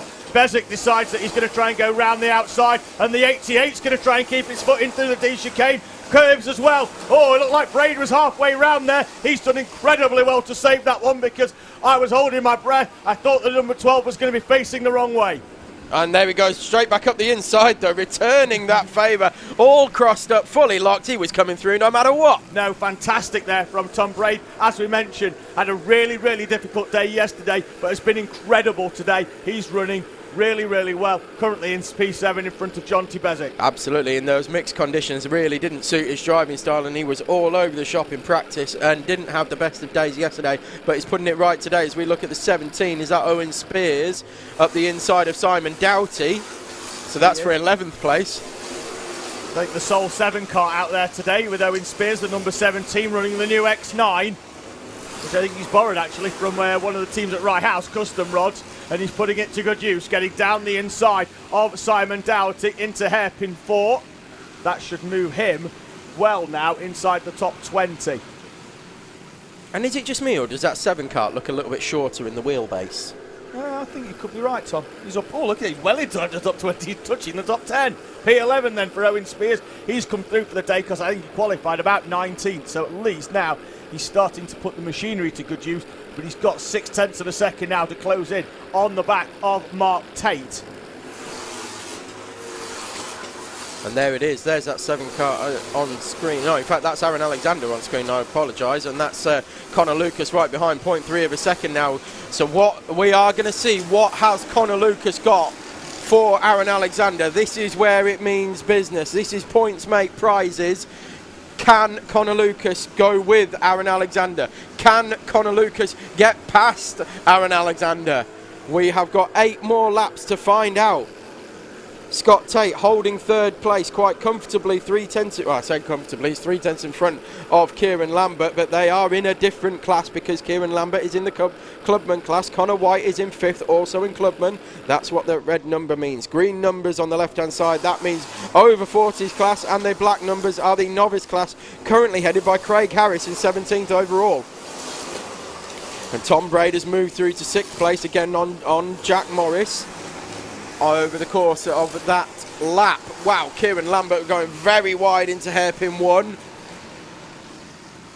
Carried a lot of speed in there. I don't know whether he didn't quite get enough of the brake, or it just looked like the back was trying to come round. He's got enough of a gap though, hasn't he, back to Connor White, but it has given Scott Tate a little bit more respite now.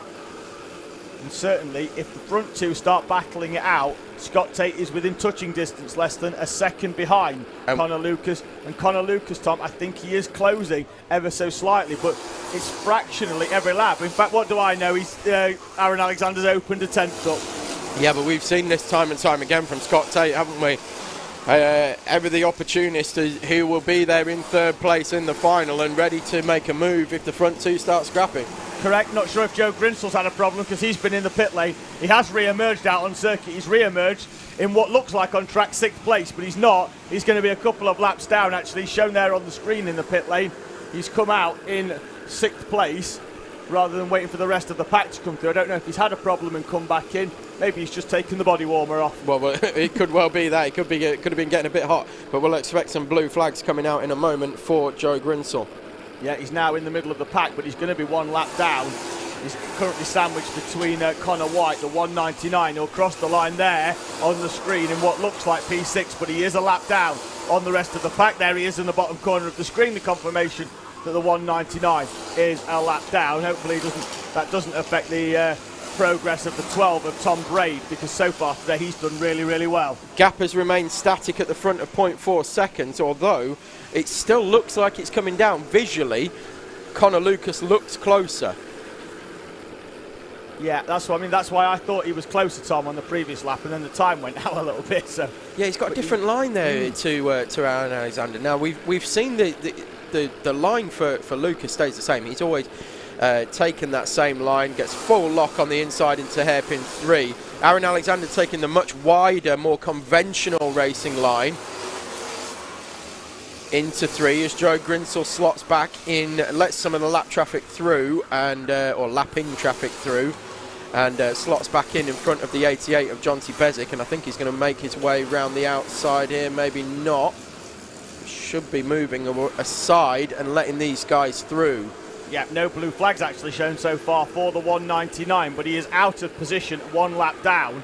Joe Burrell's come into the pits as well, down in 28th. I'm not sure whether Grinsell's just gone wide there around the around South Bank. I can see the start line marshal has now got a blue flag in hand, so we'll expect that coming out for the 199 as he comes across the line now. Yeah. Actually defending from Jonty Bezic as well. Getting himself involved in a battle that doesn't really need to. So having waxed lyrical about Joe Grinsell in that previous heat, now not really shining himself in the greatest light, if I'm being honest with this one. Yeah, I'll agree with that as well. Yeah, that's a shame as well. But he's letting one through and then sliding back into position. Yeah, to be fair, he's not really holding them up too much, is he? But even so, he Jonty Bezic, I think, would disagree with that. Yeah, exactly. Because now Jake Richardson's got past him as well for P8. That is Owen Spears coming through. I think there's that the visiting Rob Fagg behind him in the 47 years, making his way over. I believe, is he from the Isle of Man? Possibly. It could be from Leicester, I'm not sure. Connor Lucas set the fastest lap of the race, but that's immediately beaten by Scott Tate with a 46.308. It's still 6/10 off lap record pace here, so the track's still rubbering in. I mean, we wouldn't be expecting lap records to be set right at this moment, but 6/10 is quite a way, so it just shows how green the track still is. Despite it rubbering in throughout the day, it's nowhere near what it was at the end of the 24-hour. Correct, half a second then still between our two race leaders. They will get the last lap board when they come round this time. It will be Aaron Alexander to see that last lap board first. Half a second remains the gap. And there has been absolutely nothing so far today, Tom, that our current championship leader, Connor Lucas, can do about Aaron Alexander. And Aaron Alexander will close the gap in the championship, because not only did he win the final yesterday, he is well on his way to doubling that trophy haul today. Half a lap then for the 16-year-old from Kings Lynn to hold on from our reigning double champion behind him. Connor Lucas not feeling the need to go and duck down behind the steering wheel either. I think he's settled for second in this one. Scott Tate is still there, only 0.6 of a second back, so neither of these front two can ease off as they come through the final corner of the final lap, and it is taking your senior Pro Kart final, Aaron Alexander. Well done, Aaron. Clean sweep today and took the final yesterday, so fantastic effort as Connor White comes over the line sideways and locks up. I think he's throwing those tyres in the bin after this one. Rounding out the field, so it's Aaron Alexander from Connor Lucas, from Scott Tate, Kieran Lambert, Connor White, Thomas Braid, Jack Morris, Jake Richardson, Mark Tate and Simon Doughty. So your winners in Clubman are Lambert, White and Braid. Your over 40 was won by Rob Fagg from Steve Nichols. And bear with me a second as we scroll down the order. It is Jonathan Allen taking the novice trophy. Yeah, good result for him as well, up into 16th. So proper midfield run there for Jonathan Allen. That will close the novice trophy up because Craig Harris won that one yesterday. So Harris took the spoils yesterday. Jonathan Allen will close the championship up in our novices for the in the Pro Kart class. And unfortunately, that brings to a close our day of racing here at Teesside for round 6 of the Owner-Driver Sprint Series. Thank you very much for joining us. Thank you, David, for having us here, as always. It's an absolute pleasure, Tom. You know, I mean, I say that like you live here, you know, like this is your circuit. But, you know, thank you. If I was a thank you for politician, your help. this would be my second home. Thank you for Tom for stepping in and producing, directing us today. I think he's done a fantastic job. Thank you, Tom. And also to all our cameramen and women out there for Alpha Live. Of course, to the marshals, who without them we could not go racing here. Done a brilliant job, as always, all weekend, clearing the water out yesterday and then once again doing a fantastic job marshalling the circuit all day today. Thank you very much to Teesside Karting for having us, for NRG Cycles and Lucas Racing and HRS Racing Engines for sponsoring the series. David, take us out. No, I just want to say, what an unbelievable day's racing. We have had well over 70 races here at Teesside, or almost 70 races if you add all your quali sessions in as well. And let's be honest, not a dull one between them. It's been absolutely brilliant entertainment from start to finish here at Teesside, and we'll do it all again next month for round 7 of the NRG Cycles Owner Sprint Series. We'll be back on the 26th of September on the Alpha Live YouTube channel. Do give us a like and subscribe, throw a comment in there as well, and that'll really, really help us out. Until next time on the 26th of September, I've been David Sullivan. Tom Butterworth's been alongside me. Thank you very much for joining us.